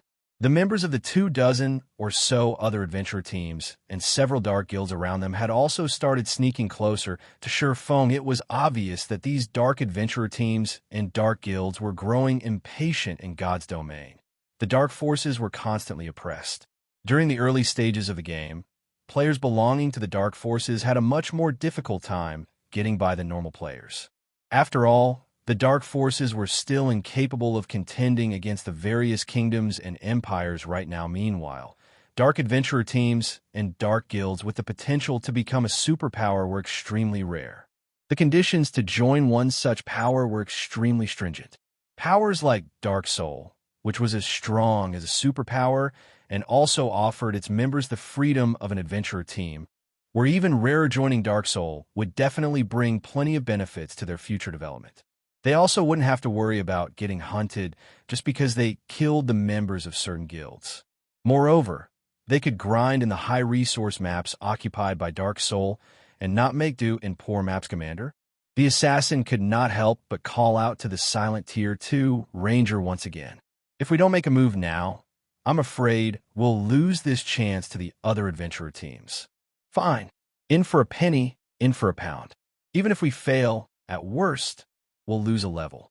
If we succeed, we'll become members of Dark Soul in the future and instantly join the upper ranks of the Dark Forces. The gruff man, carrying an exquisite crystalline longbow, said, nodding. A hint of killing intent flashed across his eyes as he looked at Fongdar players had a much more difficult time getting by than normal players.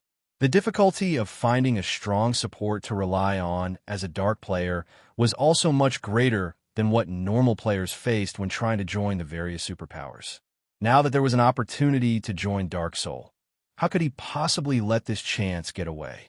When the 24 or so members of the adventurer team heard their commander's words, they immediately revealed fierce expressions. They then followed their commander and slowly inched their way toward Feng at this moment. Aside from this one adventurer team, the several thousand other Dark players hiding in the forest were also entering a combat-ready state. Some stealth assassins had even gotten within 200 yards of Feng. Already Black Flame has many means of escaping. We must not let him get away from us. First, form an encirclement around him, then use war bondage to trap him here. Once the battle starts, use your silencing skills on him right away. We must finish him in the first exchange. A level 54, Tier 2 assassin clad in dark gray robes said to the 30-plus assassins around him through the team chat. As long as we kill Black Flame, everyone in our Poison Blade Guild will get to join Dark Soul. Then, we'll be able to live like kings in the Dark Knight Empire. We won't need to fear even super first-rate guilds. When their leader said that, the eyes of the 30-plus level 53 and level 54 assassins glowed with excitement. Their guild, Poison Blade, was a relatively ordinary dark guild in the Dark Knight Empire. Normally, they could fight only second- and third-rate guilds. When facing first-rate guilds, they had no choice but to run away. As for super first-rate guilds, these existences were no different from gods to them, let alone provoking one. They didn't even dare to come into contact with one when they thought about how they wouldn't need to fear Crimson Emperor and Unyielding Soul after joining Dark Soul. They could not help but feel excited as they entertained visions of such a future. Their footsteps, as they approached Feng, became much lighter than before. Their auras also became gentler. At this moment, one could say that their focus had reached unprecedented levels. Only Feng existed in their eyes right now. 150 yards. 100 yards. 80 yards.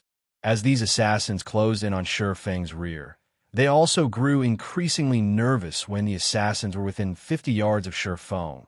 A low voice suddenly entered everyone's ears and echoed loudly in everyone's mind scram. Before anyone could react, Feng abruptly turned around and unsheathed Killing Ray. He then swung the sacred sword at the air before him suddenly. Countless arcs of lightning formed before Feng and joined together to form a blue river. Like a primordial beast, the blue river of lightning scorched everything in its path, spreading out in a cone covering an 80-yard radius before the stealth assassins could even react. Countless arcs of lightning had already devoured their bodies. After a brief moment of exposure, the assassins' bodies then transformed into streaks of light and disappeared from the area as the lightning river gradually dissipated. The other dark players, who were still a distance away, could not help but gasp. In just one hit, Feng had killed over 70 stealth assassins right now. Numerous pieces of shiny equipment littered the scorched ground. Meanwhile, due to Feng's sudden attack, the footsteps and breathing of the other stealth assassins turned chaotic, their bodies becoming exposed to everyone. This is the Sword King's strength? A Tier 2 assassin wearing dark gray leather armor gulped in fear as he looked at the scorched ground that was just a few centimeters beside him compared to the players hiding in the distance. He had managed to get a much clearer view of Feng's attack. Just now, from the moment Feng started activating a skill until the time the skill had fully activated, he, a Tier 2 assassin, had actually failed to react. By the time he realized Feng had attacked, the blue river was already shooting out from Feng's sword. Moreover, despite him being able to clearly see the approach of the blue river, his body had been unable to react at all. This situation was just too frightening. His mind could not process how Feng had executed such an attack. An ordinary expert player might not understand the implications of such a situation. But he did. The requirement for activating a life-saving skill was for players to think the skill's name. Only after doing so would the life-saving skill activate. However, if one could attack a player before the said player could have such a thought in their mind, then even having the most powerful life-saving skill in the game would be meaningless. In other words, Feng could kill an assassin, the class that was famed for having the most life-saving skills. In one attack, whenever he wanted, this discovery instantly crushed any thoughts the assassin in dark gray leather armor had of fighting Feng in reality, though Feng's inconceivable attack wasn't entirely impossible to block, especially for experts who understood the principles of the realms of truth. This was because the move Feng had just executed applied the realms of truth's basics, moving the body before moving the mind. Unless one trained arduously to go up against attacks executed using such quick reaction speeds, reacting to such an attack was simply impossible. After executing Lightning Edge, Feng took a look at everyone present. Upon seeing no new challengers moving up to him, he sheathed Killing Ray before turning around and leaving. Due to Feng's attack, the remaining 100-plus assassins no longer dared to approach him. They simply stood still as they watched him leave the battlefield. Guild leader, Black Flame, is leaving. Are we still not moving? A level 54, Tier 2 shield warrior could not help but ask as he looked at the level 54, Tier 2 ranger beside him. You want to go? Be my guest, the Tier 2 ranger said. Rolling his eyes at the shield warrior, the Tier 2 shield warrior shrank his neck back instinctively and shook his head. The fact that he was able to get promoted to Tier 2 at this stage of the game proved that his combat standard was much better than ordinary experts. However, Black Flame's attack inspired dread even in him. He definitely wasn't confident of blocking the attack Black Flame executed just now. Meanwhile, even after Feng's figure disappeared from the battlefield, the thousands of dark players remained standing quietly at their original positions with pale expressions. Some independent players that were passing by the area were stupefied when they saw this scene too strong. With just one attack, Feng had deterred several thousand dark players from making a move. By the time the dark players retreated from the area, news about the battle had already been spread like mad on the official forums by the independent players. Chapter 1831, or Empire's Number 1 Swordsman, or Empire, Silverwing Town. After Feng shook off the dark players' pursuit, he immediately returned to Zero Wing's residence in Silverwing Town to make arrangements for the transport and purchase of product from NPC merchants. Although he had already set up the trade route, the collection of usage fees from the NPCs who used the trade route would have to be carried out by both players and NPC soldiers. In addition, players would need to be present in person to purchase the goods that were meant to be sold to NPCs. Hence, he would need to assign considerable manpower to handle these tasks. Moreover, in order to make sure the items purchased were useful, he would have to send knowledgeable personnel to deal with the NPC merchants. However, as soon as Feng returned to the guild residence, he was greeted by a boisterous scene. Currently, guild members were chatting happily and excitedly with each other inside the guild hall. Guild leader, you're back. Everyone is talking about you right now, Aqua Rose said, excitement sprouting in her heart when she saw Feng. Because of your performance over at the Secret Stone Fortress, many people have already started titling you as the Empire's number 1 swordsman. Of course, there are some who object to this. They feel that you are unworthy of this title and will accept it only when they have actually fought you. Even so, due to this situation, many more players from the neighboring kingdoms are trying to join Zero Wing now. In addition, several well-known experts from the neighboring kingdoms want to challenge you. However, Fire Dance has accepted these challenges in your place and is currently fighting these experts in the battle arena right now. Well-known experts from other kingdoms are challenging me. Feng could not help but smile upon hearing this. This is a good opportunity. He had never thought that his battle over at the Secret Stone Fortress would spark such a development before today.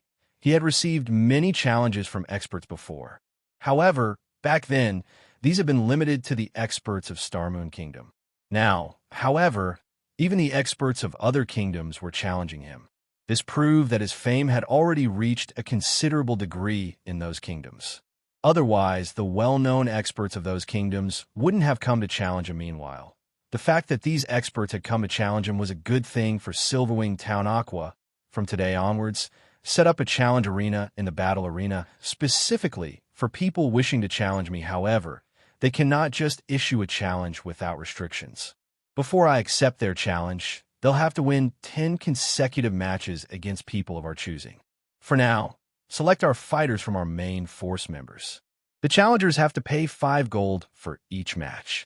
If the challengers win, they'll get 20 gold in return. Sure Feng said he understand. Aqua Rose replied, her eyes glowing with Sure Feng's plan. They could not only increase the popularity of Silverwing Town's battle arena, but also earn a lot of money and train the main force members, killing 3 birds with 1 stone, following which Sure Feng turned to Melancholic Smile, who stood beside Aqua Rose, and asked, Melancholic, how is the production of the all-round devices and Elven Silver coming along?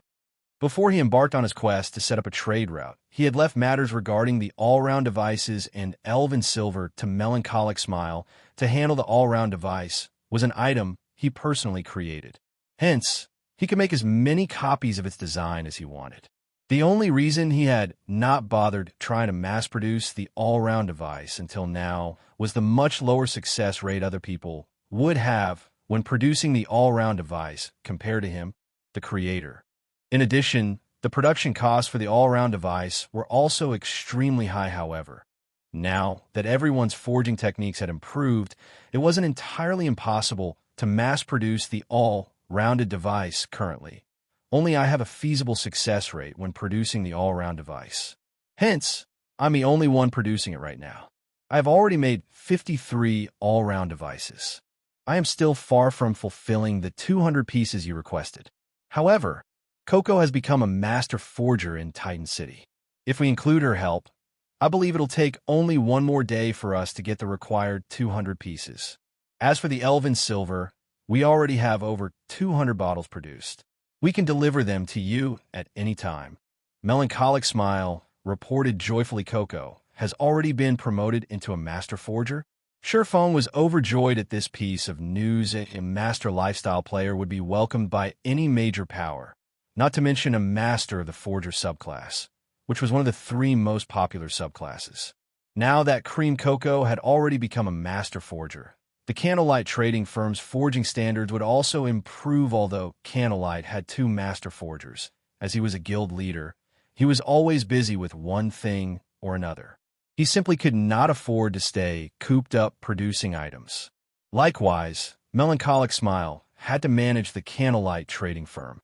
The time she could spend producing items was also very limited. However, Cream Coco was different. She did not have to manage any personnel or deal with guild affairs. She could focus fully on forging guild leader. This isn't everything. While you were away doing your quest, the people from the Ice Crystal world sent over another large batch of materials. Save for some of the specialty materials, I split the other materials into batches and had them brought to other kingdoms and empires to be sold.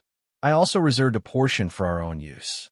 After deducting our purchasing costs and the cost of the products brought over to the Ice Crystal world, we netted over 53,000 gold from this batch of materials. Melancholic Smile said that much. Sure Feng was a little surprised when he heard Melancholic Smile's report. While it had been several days since he returned from the Ice Crystal world, he had emptied the market of all the rare materials he could find in the 2 NPC cities before leaving.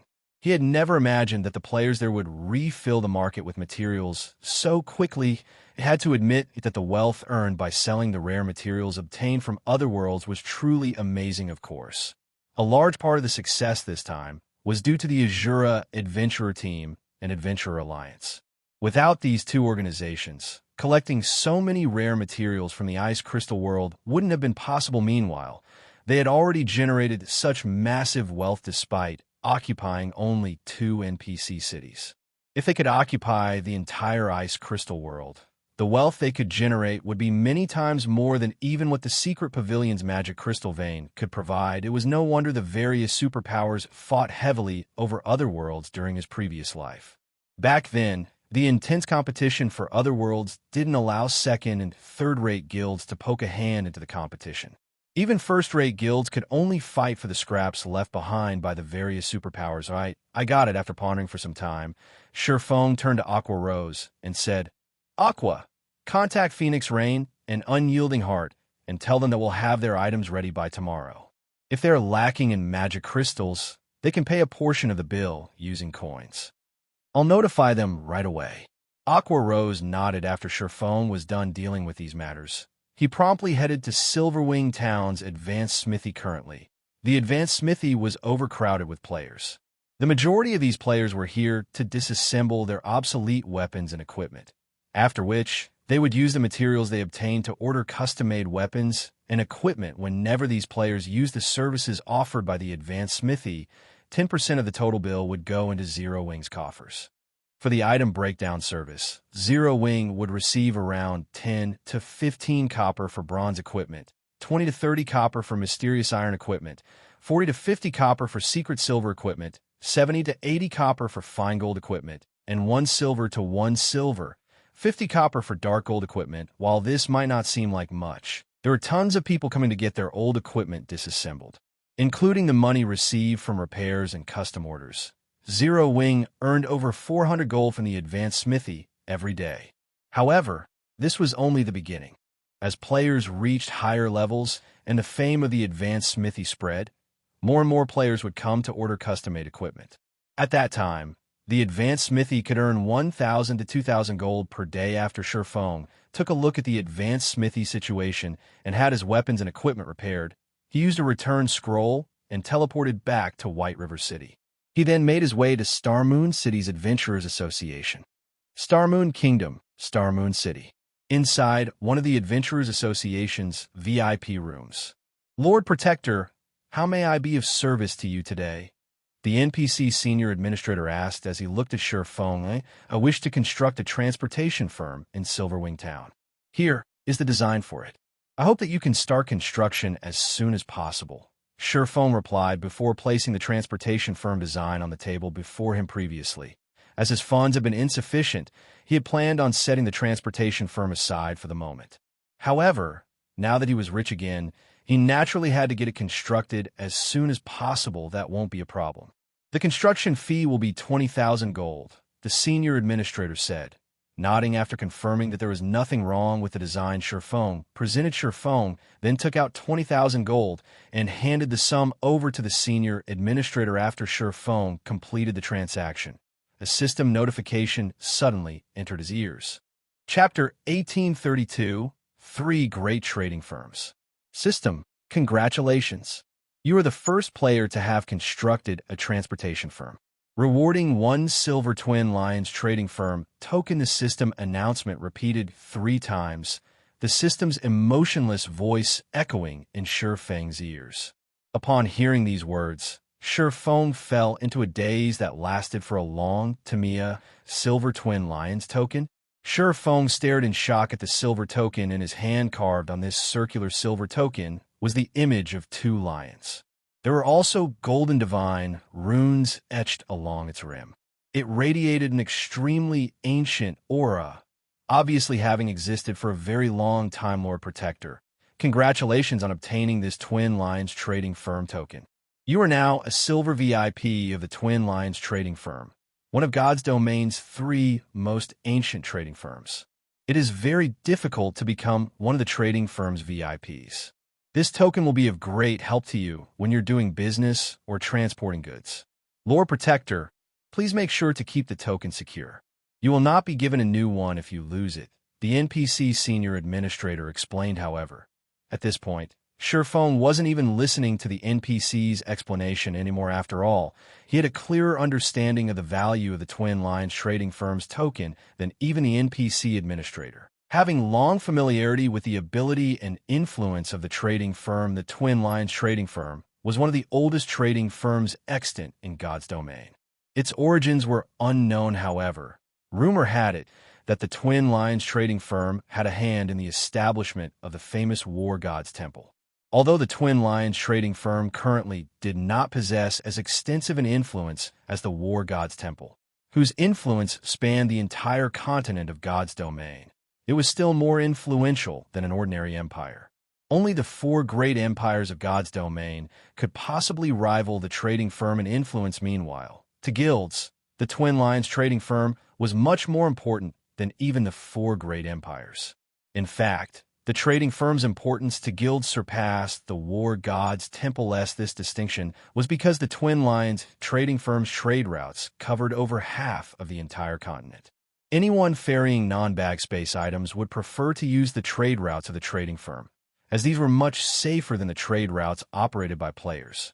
Aside from the greater danger, player-operated trade routes were far less efficient. By using the Twin Lions trading firm's trade routes, one could save more than half the travel time they would normally need when using a player-operated trade route. However, getting to utilize the Twin Lions trading firm's trade routes was not an easy task. One had to be a member of the Twin Lions trading firm. In other words, they needed to obtain one of the trading firm's tokens. Only then could they transport goods through the trading firm's trade routes. Hence, the various large guilds and merchant players in the past all sought to join the Twin Lions trading firm. Of course, the benefits and treatment one received depended on one's status in the Twin Lions trading firm. VIPs not only got more discounts, but also had access to trade routes that were normally not open to lower-ranking members. This was especially true for trade routes in neutral maps. In addition, higher-ranking members also had the privilege of hiring NPC escorts from the Twin Lions trading firm. For example, in the past, due to Shadow's low ranking in the Twin Lions trading firm, Xianxia had no choice but to lead the guild's delivery runs himself. As a result, they frequently came under attack from NPC bandits. Had Shadow's ranking been enough in the Twin Lions trading firm to hire NPC escorts to serve as a deterrence, the guild's caravans wouldn't have come under attack so frequently in the Twin Lions trading firm. The token one held represented their rank in the trading firm. From lowest to highest, the ranks were common, bronze, silver, gold, and elder. Although there were only 5 ranks, even the lowest common token was extremely difficult to obtain. On the market, a common Twin Lions token had been worth around 10,000 gold. Even so, nobody who had a token would be willing to sell it. One could easily imagine the difficulty of acquiring a common token. In addition, the Twin Lions trading firm acknowledged only the token and not its owner. There was no way to upgrade a token's rank. The number of tokens distributed also had a limit, and the tokens would all drop upon death.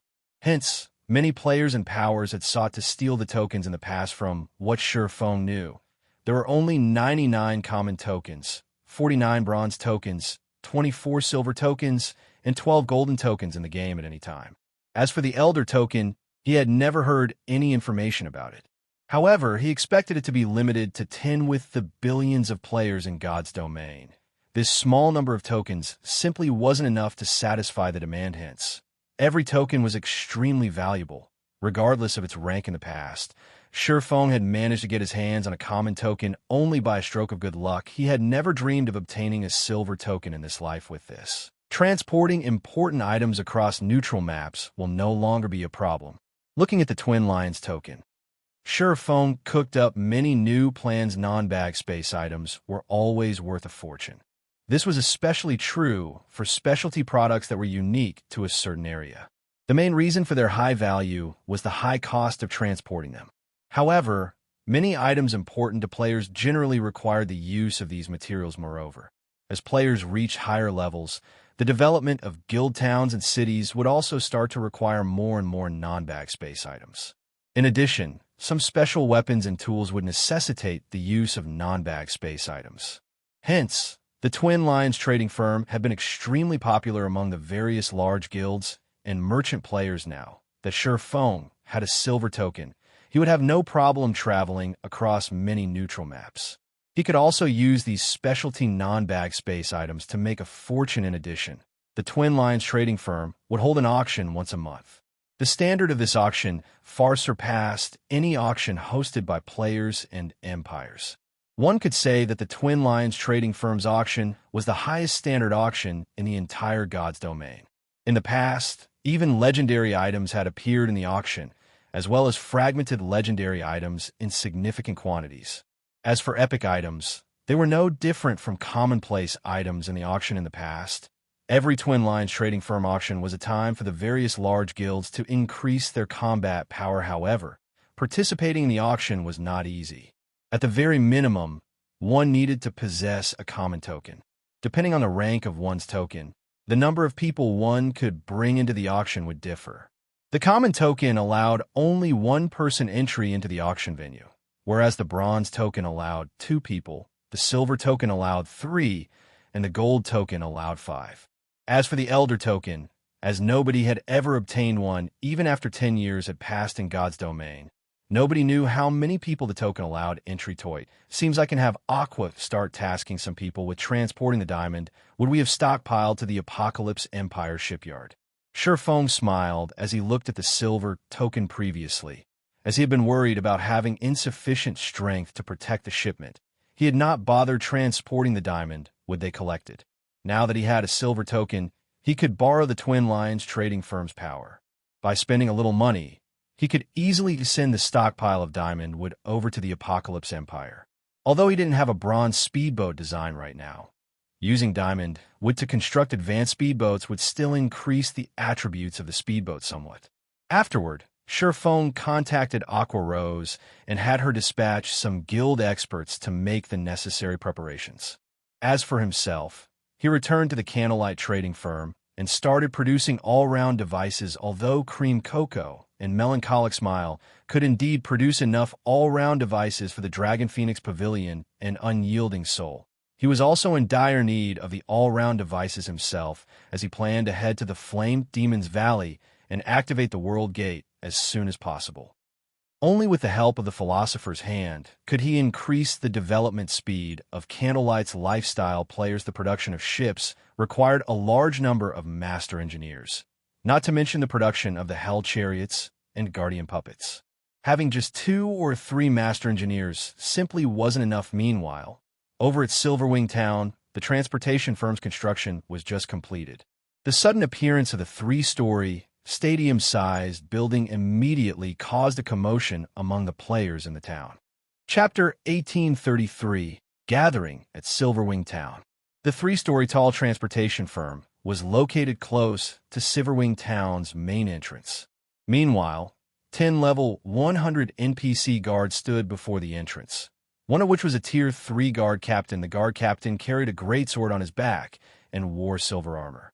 Due to the strict atmosphere around him, players kept a wary distance from the transportation firm, only daring to glance at the building from far away. However, although players did not dare approach the building, one NPC merchant after another nonchalantly entered the firm.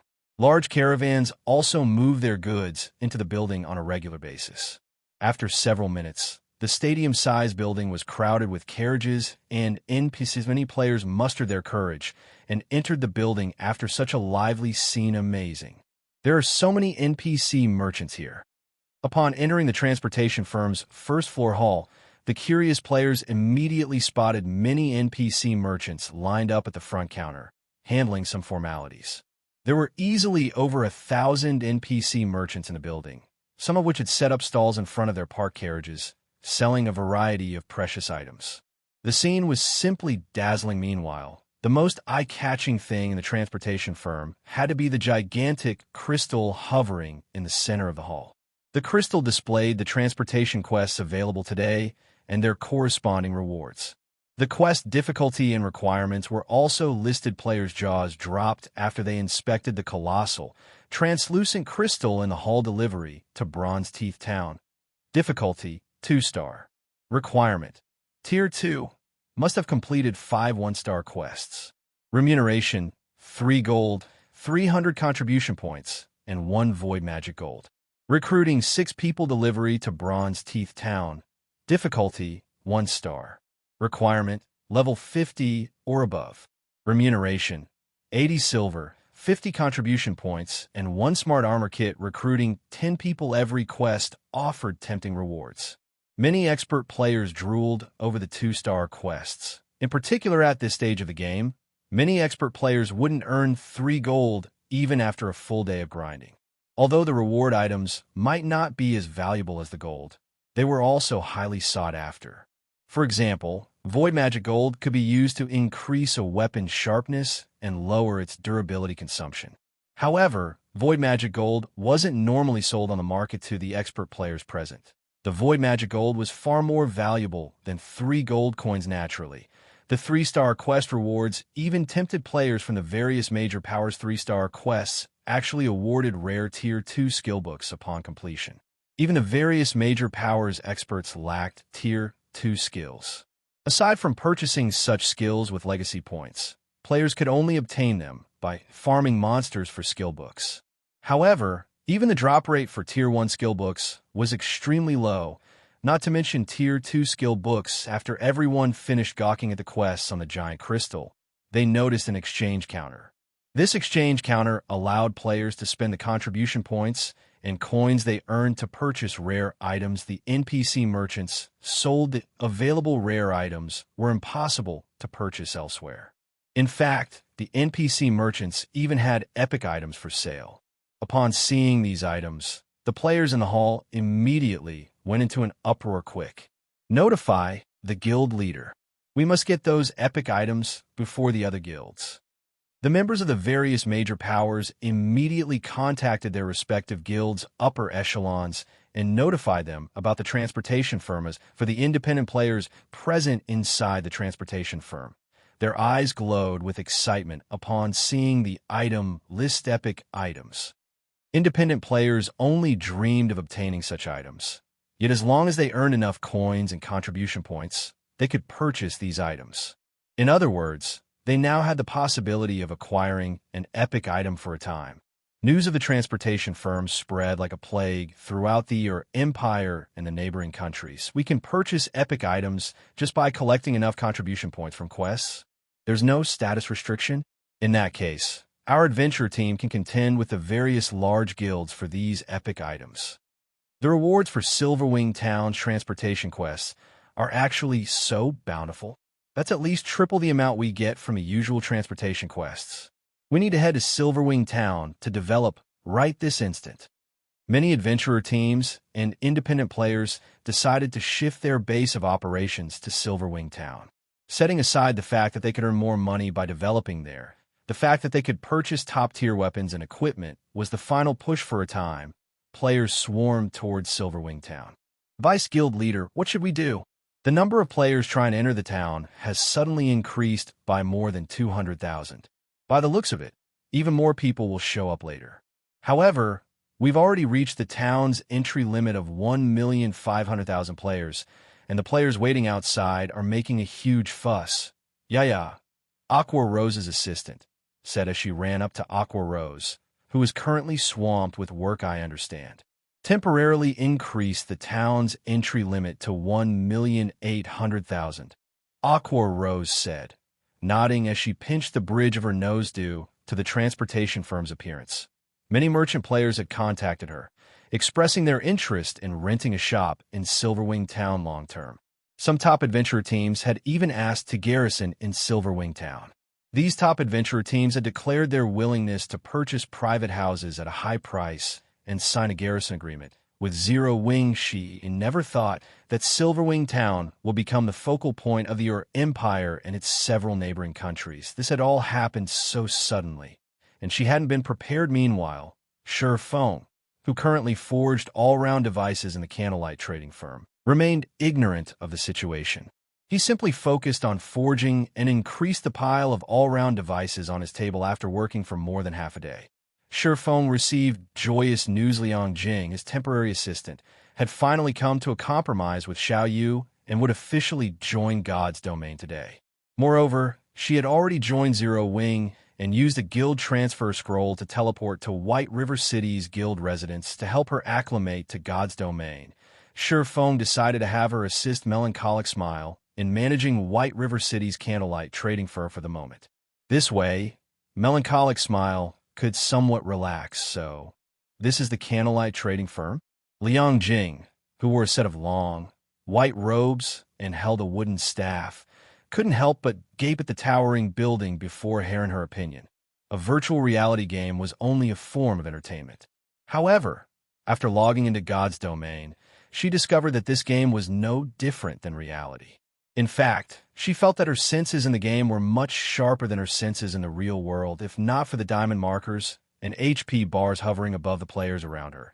She'd even have suspected that she had been transported into another world aside from God's domain's realism. The number of players she saw in the city also shocked her. She had never thought that White River City would have so many players. The city's commercial district where she currently stood was even livelier than Xianxia City's commercial district. Meanwhile, the most eye-catching building in the district actually belonged to Silverwing. This was simply inconceivable. "Are you Liang Jing, the person the guild leader mentioned?" While Liang Jing tried to process the new information and environment, she noticed a mellow voice. Turning towards its origin, Liang Jing discovered a beautiful young woman in a luxurious dress. Upon hearing this woman greet Liang Jing, nearby players shot the new woman envious glances. What's going on? Liang Jing was even more confused upon noticing players' reactions. Chapter 1834, Frightening Silverwing. Looking at the woman approaching her, Liang Jing could feel the weight of the surrounding players' gazes. The long line of players waiting to enter the Candlelight trading firm turned to look at her. As well, if these people were focused on the woman approaching her, she could, more or less, understand their reactions. After all, the woman before her was tall and elegant, with a face and temperament to match. It was only natural that such a graceful woman would attract attention, but these players were focused on her, not this woman. A moment ago, these people had ignored her, yet she had instantly become a sensation the moment this beautiful young woman had called out to her. The beauty greeting Liang Jing was none other than Melancholic Smile. According to Feng, he had found her a capable assistant. Although her guild leader had asked that she show Liang Jing the ropes, first, hello, I am Melancholic Smile. I will be helping you learn about the Candlelight trading firm and all there is to know about our business. If there is anything you don't understand, feel free to ask me. Melancholic Smile introduced herself. After Melancholic Smile's introduction, the nearby players went into an uproar. Crap. Who was that woman? Melancholic Smile actually came out to greet her. Could she be some sort of master lifestyle player? That can't be it. She's only level 10, and she isn't wearing a lifestyle insignia. She's definitely a newbie, but she must be someone important if Melancholic came to welcome her personally. Maybe she is the heiress of some major corporation, here to visit the Candlelight trading firm? For a time, the lifestyle players seeking to join the Candlelight trading firm quietly discussed Liang Jing's identity. Glancing at the woman with envy and admiration, not only was Melancholic Smile the Candlelight trading firm's manager, but she was also a master forger. She was one of Silverwing's core upper echelons. Rumors had it that many superpowers and major corporations had even offered astronomical prices to hire her, but she had rejected them all. Melancholic Smile was an idol to lifestyle players like them. Not only was she very beautiful, but her forging standards also ranked at the apex of God's domain. They all dreamed of a life like the one Melancholic Smile enjoyed. That was also the reason that so many lifestyle players had come from neighboring kingdoms to join Candlelight. Meanwhile, overhearing the nearby lifestyle players' discussions, Liang Jing was inwardly shocked as she examined the player before her. She never thought that this woman held such a high position. She also blushed with embarrassment as she heard the players guess her identity, the heiress of a major corporation. She was only the assistant of the Big Dipper Group's chairman. She was insignificant compared to an heiress. After Melancholic Smile and Liang Jing introduced themselves, they entered the Candlelight trading firm. White River City's Candlelight trading firm was the sole 3-star shop in Starmoon Kingdom. When Liang Jing entered the building, she felt as if she had stepped into a modern shopping mall. Only, the shop had magical elements. Unlike a mall in the real world, customers crowded the first-floor hall, stupefying Liang Jing. She hadn't imagined that a shop in God's domain could be so lively. Melancholic Smile simply smiled at Liang Jing's reaction before leading the new recruit to the third floor. The third floor and up were not open to the public. Only Candlelight's members had access currently. The Candlelight trading firm has over 20,000 lifestyle players. They're split across multiple branches. Among them, over 4,000 have officially signed a contract to become internal members. You could say that Candlelight is the bona fide #1 trading firm throughout Starmoon Kingdom. This shop alone houses a little over 2,000 lifestyle players. In the future, you will manage this shop and its employees, Melancholic Smile explained as she gestured to the various workshops, which contained Candlelight's lifestyle players hard at work. Although you won't have to manage a lot of people at first, once you get used to the job and perform well, I'll have you take over managing Silverwing Town. Things are getting hectic in Silverwing right now. We just increased the entry limit to 1,800,000 people. We'll have to increase this number slowly in the future, so we have a lot to do. As Xianxia listened to Melancholic Smile's explanation, she wondered if she had heard wrong. Candlelight had over 20,000 employees. Moreover, over 4,000 were officially contracted to the trading firm. In other words, there were over 4,000 players working as full-time employees for Candlelight. This was several times more than the Big Dipper Group's employees later. She'd even have to manage a town with 1,800,000 players. This was simply madness.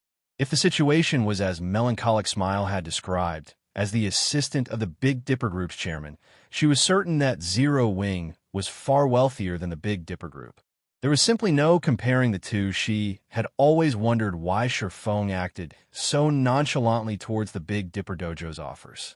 It had offered a salary and benefits that countless people dreamed of, yet Sherfong had settled for a temporary position, focusing his efforts on God's domain now. She finally understood. It turned out that the Big Dipper Group's offers, which it had deemed quite generous, were little more than a farce to Sherfong. He had only been working for the Big Dipper as a pastime meanwhile. Sherfong had offered her a position with Zero Wing in God's domain because he had appreciated her management skills, and Xiaoyu wanted to use the opportunity to learn more about Sherfeng's affairs. Whether she chose to work for the Big Dipper Group or Zero Wing Workshop in the future would be up to her. However, right now, she had no idea how she was supposed to report her discoveries to Chairman Xiao. What Xianxia did not know was that Silverwing Town wasn't Zero Wing's most populated territory. Rather, Starmoon Kingdom Zero Wing City saw far more traffic with a player population several times higher than Silverwing Town elsewhere. Sherfong, ignorant of Xianxia's thoughts, still focused on forging all-round devices. Finally, after a full day of work, he had crafted over 100 all-round devices. He had also made quite a few standard level 50 fine gold and dark gold weapons. Thanks to all the EXP from forging, he had finally reached level 68, although he had killed plenty of monsters when setting up the trade route. Due to the NPC's participation, the EXP reward had been significantly reduced. He had only received a lot of EXP after he completed the quest. Even so, it hadn't been enough to push him to level 68, however. Compared his recent level up, the Philosopher's Hand's ability truly surprised Sherfong when he used the Philosopher's Soul to help guide him in forging level 50 fine gold and dark gold weapons. The designs he had obtained from Titan City, the finished products had ranged between level 50 and 55. It was a massive improvement, although a standardized level 55 fine gold weapon was slightly weaker than level 55 fine gold equipment acquired for monsters. It was still considerably stronger than a level 50 fine gold weapon. This was also the case for standardized level 55 dark gold weapons. The highest level players in the various large guilds were currently level 55. Hence, trying to acquire level 55 weapons was extremely difficult. Currently, most of these level 55 experts still used level 50 fine gold weapons. If given the choice, these experts would definitely wield a standardized level 55 dark gold weapon. If he sold these standardized dark gold weapons in bulk, he could fetch a higher price than normal. Suddenly, Melancholic Smile contacted Sherfong and reported, "Guild leader, the representatives from the Dragon Phoenix Pavilion and Unyielding Soul have arrived. They're waiting in the second floor VIP reception room." "All right, I'll head over now."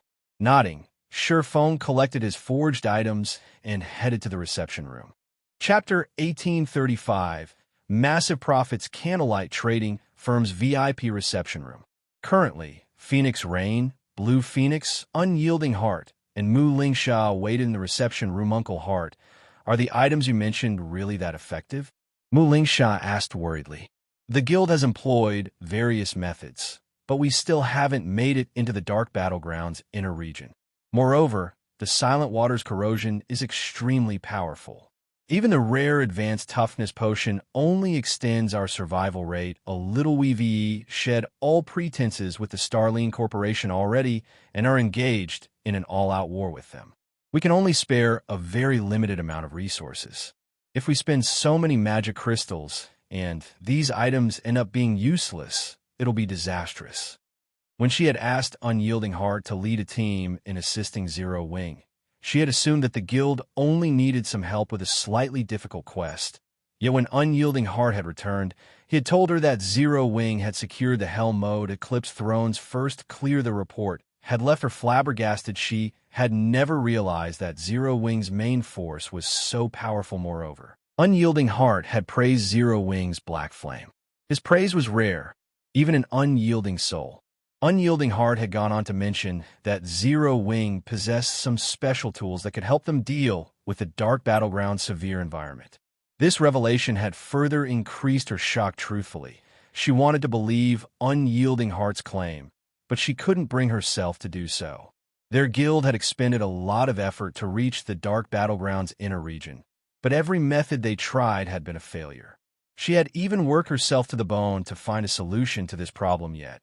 Unyielding Heart had told her that Zero Wing had 2 items that could help their survival in the map. Moreover, Zero Wing could produce enough of these items for a 100-man team. Miss Moo, you can rest assured, Unyielding Heart said with a bitter smile. Over the past few days, Xianxia had repeatedly asked him the same question, yet no matter how many times he explained the situation, the young lady refused to believe him. However, it wasn't as if he couldn't understand her feelings at this point. Unyielding Soul and Starlink, the Starline Corporation's guild, were engaged in a bitter war. As a result, Unyielding Soul spent a frightening amount of resources each day. Meanwhile, purchasing 100 all-round devices and 100 bottles of elven silver would cost them 40,000 magic crystals, and since Zero Wing had produced the items within 3 days, as per their agreement, Unyielding Soul had to pay an additional 5,000 magic crystals. For the guild, 45,000 magic crystals were by no means a small amount. If after paying so many magic crystals, the items were useless, they'd cry with regret. Xianxia found it difficult to respond to Unyielding Heart's comment. She could only hope these items would be as helpful as he claimed. Big Sis Rain, Unyielding Soul's representatives, seemed worried about something. Do you think they plan on backing out of the purchase? Blue Phoenix asked as she eyed Xianxia's worried expression. Giggling, she continued, if they do, we'll get to purchase their share as well. Then, we'll have a much easier time exploring the Sea of Death's inner islands. Why would they possibly back out? Phoenix Rain asked, chuckling. Unyielding Soul has fought several large-scale battles against Starlink in the Dark Knight Empire and desperately needs weapons, equipment, and war weapons. Both guilds are furiously fighting for the high-resource maps that yield weapons and equipment. If Unyielding Soul wishes to obtain these items, it'll have to farm high-resource maps with hostile environments. The guild will have a higher chance of securing the items in those maps. Unyielding Soul needs all-rounded devices and elven silver more than anything right now. It can't afford to back out. This deal. Blue Phoenix saw the reasoning in her Pavilion Master's words. The more hostile a map's environment was, the more treasures it would have to offer. Take the Sea of Death, for example. After exploring the Sea Zone's dangerous islands, the various superpowers had acquired a significant harvest now. All of the various superpowers were organizing large, powerful teams to explore the Sea of Death. However, to explore the map's islands effectively, the superpowers would need items that could reduce the hostile environment's impact on their players. While acquiring a small number of such items was not a problem, acquiring them in bulk was almost impossible if they could get their hands on the all-round devices and elven silver. Even if they didn't use the items for themselves, they could earn impressive profits by reselling them. While both guilds' representatives quietly talked among themselves, the reception room's door swung open, following which a cloaked, middle-aged man entered the room, and the occupants fell silent when they saw him. Is Black Flame? Xianxia was shocked when she looked at the new arrival.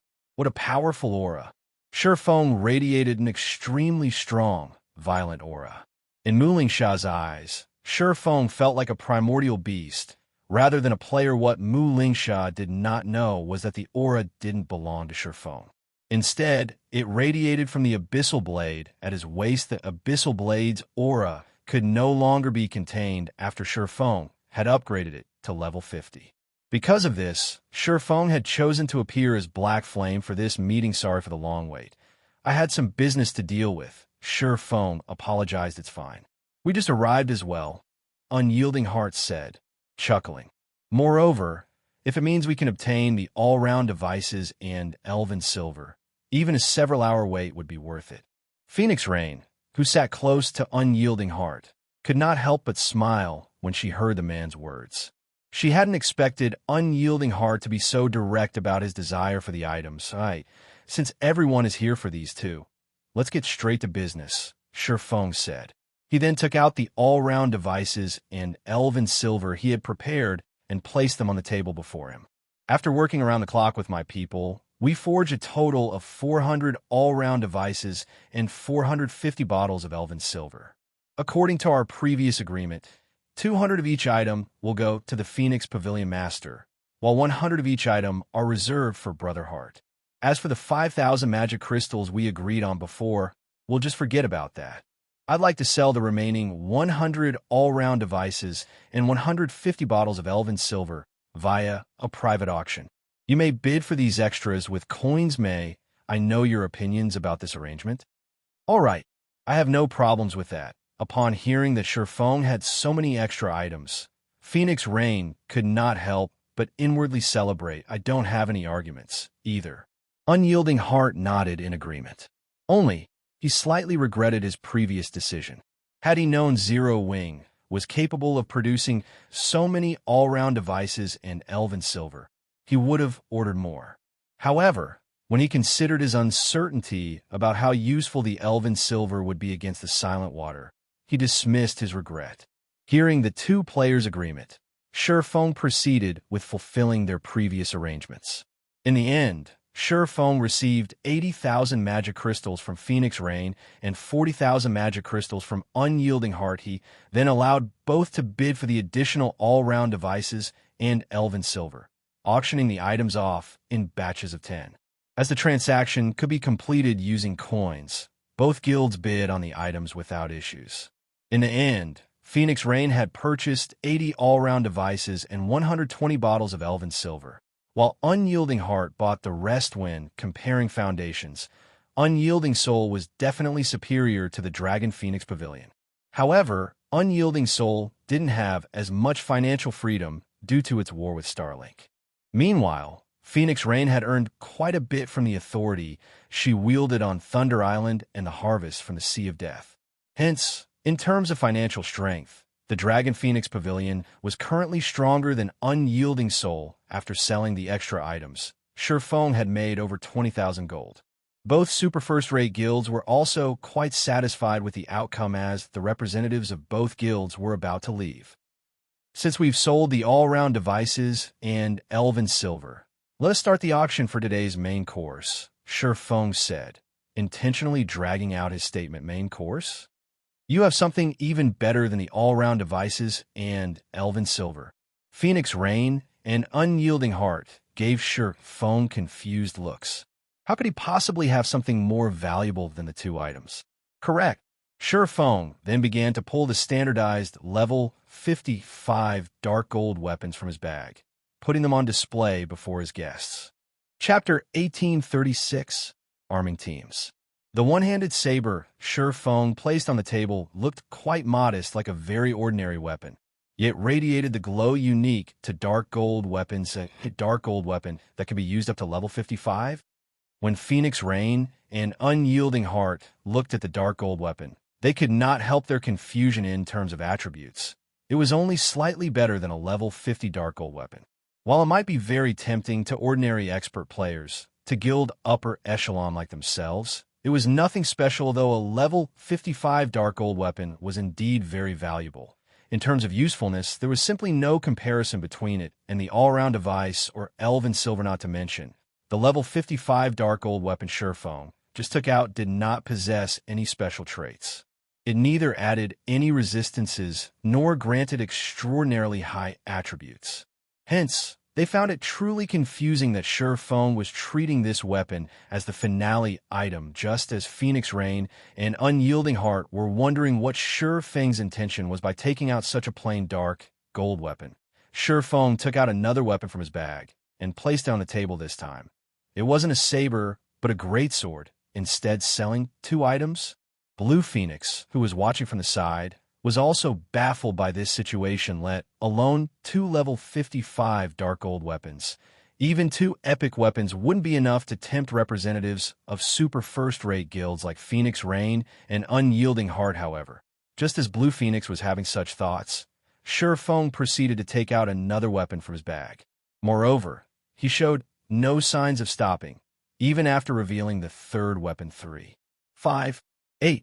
By the time 10 level 55 dark gold weapons were laid out on the table, Phoenix Rain's and Unyielding Heart's expressions had changed. While level 55 dark gold weapons were not that easy to obtain, with the current string Zero Wing's main force possessed, they understood that Zero Wing definitely could acquire some. If it were only 2 or 3 dark gold weapons, they wouldn't have felt particularly surprised by the situation. However, having 10 level 55 dark gold weapons was an entirely different story. As you can imagine, I am able to obtain quite a number of these level 55 dark gold weapons. These 10 articles are merely samples for you to see. What do you think of these weapons? Feng asked, smiling as he looked at the 2 people wearing serious expressions before him currently. He had produced only 10 level 55 dark gold weapons. It wasn't that he did not wish to produce more, but that he lacked the materials to do so. While the materials needed to produce these weapons were not very rare and were available in the market, they were not usually sold in large quantities. Collecting a sufficient amount would take considerable time. This was also the reason why the various large guilds that could produce dark gold weapons made only a very limited quantity in the current God's domain. Having 10 level 55 dark gold weapons was already a staggering feat. You still have more of these? Phoenix Rain asked, pleasantly surprised. May I know how many more of these weapons Brother Black Flame has? Unyielding Heart asked hurriedly. A single level 55 dark gold weapon was indeed nothing significant to them, because one weapon could improve the combat power of only one player. The improvement would be minimal, however. After reaching a certain quantity, these level 55 dark gold weapons would have much more of an impact. With enough of these weapons, one could elevate the combat power of a team to a whole new level. Meanwhile, this increase in combat power would be very useful when a team was raiding field bosses. Not many, Feng said. Raising 3 fingers, he added, I only have enough to equip a 300-man team. May I know if the 2 of you are interested in this transaction? Guild leader Black Flame, you're not joking, right? Enough to equip a 300-man team? Doesn't that mean you have over 100 level 55 dark gold weapons? Muling Xia, who sat at his side, asked, her face twitching involuntarily. The weapons placed on the table were all meant for physical classes. None were for magical classes. Even so, trying to equip every physical class in a 300-man team would still require over 100 weapons currently. She wasn't even certain whether the various superpowers possessed level 55 dark gold weapons. At the very least, Unyielding Soul definitely did not. No matter how she looked at it, she simply could not accept that Zero Wing could actually take out over 100 of these weapons. Meanwhile, Phoenix Rain's and Unyielding Heart's lips also twitched slightly when they heard Feng's words. This revelation truly came as a shock to them. With so many level 55 dark gold weapons, they could construct 3 very powerful 100-man teams. So long as each team had sufficient Tier 2 players, even rating level 50, 100-man team dungeons wouldn't be a problem. If they had 3 teams capable of consistently rating level 50, 100-man team dungeons, their guild's income of weapons and equipment would increase drastically. They could even acquire level 50 dungeon set equipment within one cooldown cycle. May I know how Brother Black Flame plans on selling these weapons? Unyielding Heart asked, a passionate flame burning in his eyes. Right. Guild leader Black Flame, how do you plan on selling these weapons? Phoenix Rain asked in a serious tone. As well, she could not help but admit that this finale item was truly a finale among finales. After all, while the all-round devices and Elven Silver only provided them with a chance of obtaining top-tier weapons and equipment, placed right before them was a guarantee of doing so simple. Sherfeng then took out 2 sets of documents listing some rare materials and handed these to the 2 people before him, using the listed materials as the standard and 300 sets of them as one batch. So long as you collect 1 batch of materials, you may purchase 40 weapons. We'll use these 300 sets of materials as the starting bid. You can then increase the price using magic crystals or coins, with each increment being worth no less than 100 gold. After reading the list of materials Sherfeng provided, Phoenix Rain and Unyielding Heart gasped involuntarily. Although the materials listed were not particularly rare, 1 full set was already worth quite a lot. Yet now, they needed 300 sets just to qualify to participate in the auction. Sherfeng's asking price truly wasn't low. "We don't have any problems here," Phoenix Rain said. Nodding, a first-rate guild would indeed face great difficulty collecting 300 sets of the listed materials. It wasn't a matter of money, but of the rarity of the materials. With the Dragon Phoenix Pavilion's huge sphere of influence, however, collecting 300 sets within a short period was still a doable deal. Unyielding Heart was also determined to go through with this transaction. So long as he could obtain 40 of these level 55 Dark Gold weapons, he would have the confidence to lead his guild's main force to obtain the first clear of a level 50, 100-man team dungeon. Moreover, in terms of ability to collect resources, his side was much stronger than Phoenix Rain's. After all, the Dragon Phoenix Pavilion was an alliance of 2 guilds. Phoenix Rain could mobilize only half of the guild's resources at most. "Since both of you are fine with this, let us start the auction now then." Upon seeing that both sides found his proposal acceptable, Sherfeng grew even more joyful. Truthfully, even he felt that the amount of materials he was asking for was a little excessive, and he expected that the 2 guilds might balk at the condition. After all, even the current Zero Wing wasn't capable of collecting 300 sets of the materials at short notice. However, when he thought about how both the Dragon Phoenix Pavilion and Unyielding Soul were super first-rate guilds, he concluded that acquiring 300 sets of the materials shouldn't be impossible for them, although it would hurt their pockets slightly by setting such a high price in the first place. So long as he could acquire 300 sets of the materials required, given his production success rate, which was above 30%, he could instantly earn not only his cost, but also quite an amount of materials. To arm Zero Wing now, however, it would seem that he had somewhat underestimated the foundations of the 2 super first-rate guilds. After all, the 2 representatives before him didn't even frown as they agreed to his proposal. Apparently, they were more than capable of acquiring over 300 sets of the materials. Chapter 1837. Titan Guard upgraded as Sherfeng started the auction. Phoenix Rain and Unyielding Heart placed bids in a frenzy without any concern for each other. 2,000 gold, 3,000 gold, 5,000 gold. Whether Phoenix Rain or Unyielding Heart won the items, 40 level 55 Dark Gold weapons would serve a great purpose. These weapons were of the utmost importance to their respective guilds' development. Naturally, they wouldn't hold back. Rather than increasing the bid in 100 gold increments, they increased it by 1,000 gold increments in just a few minutes. The price had reached 24,000 gold with Unyielding Heart's bid. Including the cost of the materials, the total value of his offer was far more than what these 40 Dark Gold weapons were worth. However, Unyielding Heart did not care. Even Xianxia had hinted that Unyielding Heart had to acquire the weapons regardless of the cost. Their guild currently competed with Starlink to obtain the first clear of a level 50, 100-man team dungeon. Both guilds had already reached the final boss in their respective dungeons, and these weapons would ensure Unyielding Soul's victory. Even if they had to spend a little more coins than expected, they could easily earn back the cost 30,000 gold. Phoenix Rain instantly raised the price by a significant margin.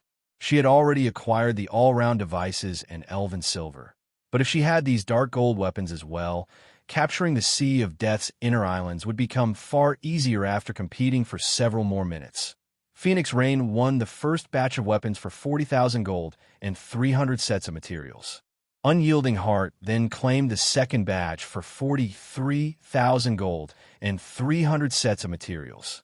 Although he wanted to win the last batch as well, due to lack of funds and these weapons' ordinary nature, he didn't go all out in the bidding as a result. Phoenix Rain won the third batch of weapons for 41,000 gold and 300 sets of materials. Super first-rate guilds really are rich. After Shifeng signed a contract with both sides, joy filled his heart. Although he didn't show it, he had to admit that becoming a master forger really was beneficial. Just by selling 3 batches of standardized dark gold weapons, he had earned 124,000 gold and 900 sets of materials. This price far exceeded his initial expectations now. He had the money to construct the airport and repair the secret stone forest, in addition to enough materials to arm Zero Wing's members. Had he sold these weapons in single units or to small guilds, he would never have gotten such a good price. However, the Dragon Phoenix Pavilion and Unyielding Soul couldn't collect the required materials as easily as Shifeng had suspected, either. This was especially true for Phoenix Rain, who would need roughly 1 day to collect all 300 sets. Unyielding Heart similarly needed a little time to collect all the materials. Shifeng could not help but breathe a sigh of relief. He could only start crafting the weapons after he obtained the materials, and if the 2 guilds paid him in one go, he wouldn't have their purchased items ready. Hence, as a compromise, Shifeng had asked both guilds pay a portion of the required materials as a down payment. Only after they brought the remaining materials and funds would he hand over the weapons. With this compromise, not only would he have materials to produce the weapons, but the 2 guilds would also have extra time to collect the remaining materials. Neither Phoenix Rain nor Unyielding Heart had any issues with this arrangement.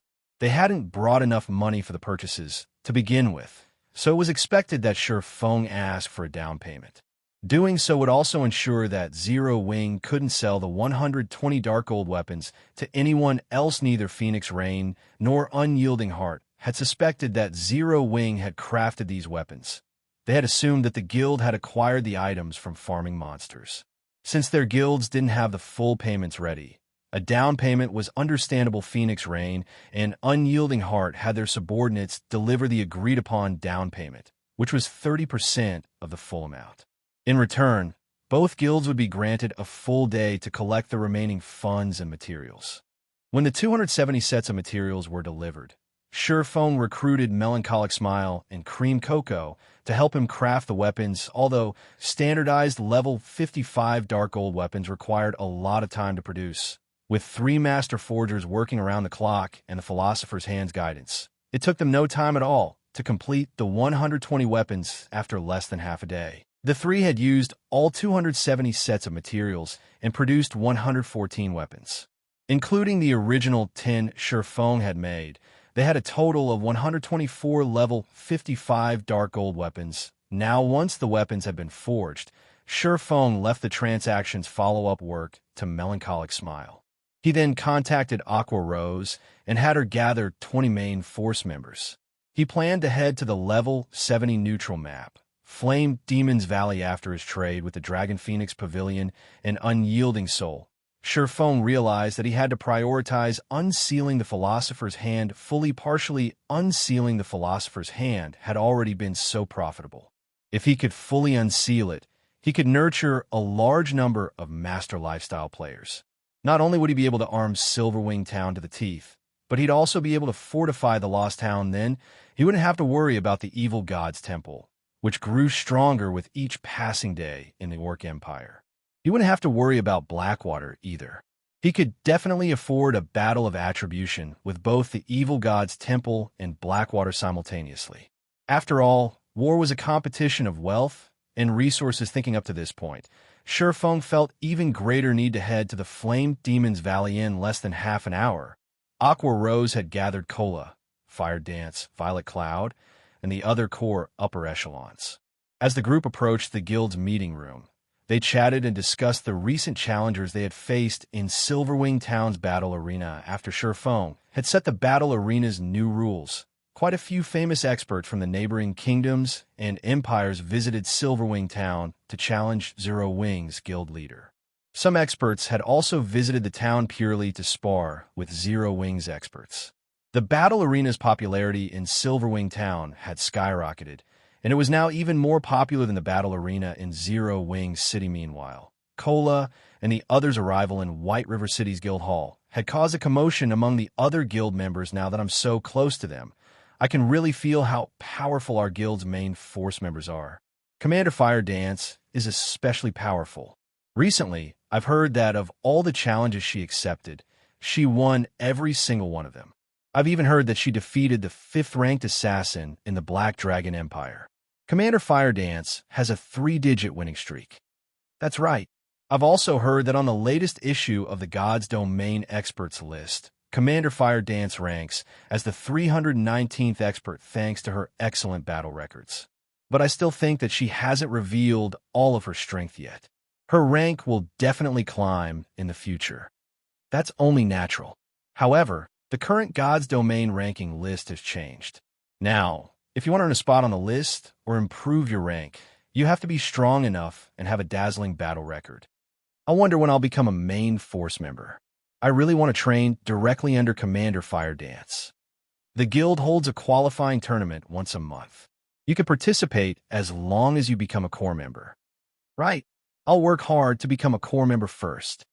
As the players in the guild hall talked about Fire Dance and the other main force members of the guild, a desire to join Zero Wing's main force overwhelmed them. Meanwhile, Sherfone, who had hidden his appearance under a black cloak, couldn't help but chuckle as he overheard the various conversations. He then made his way toward the guild hall's meeting room. Guild leader, are we going on a major operation this time?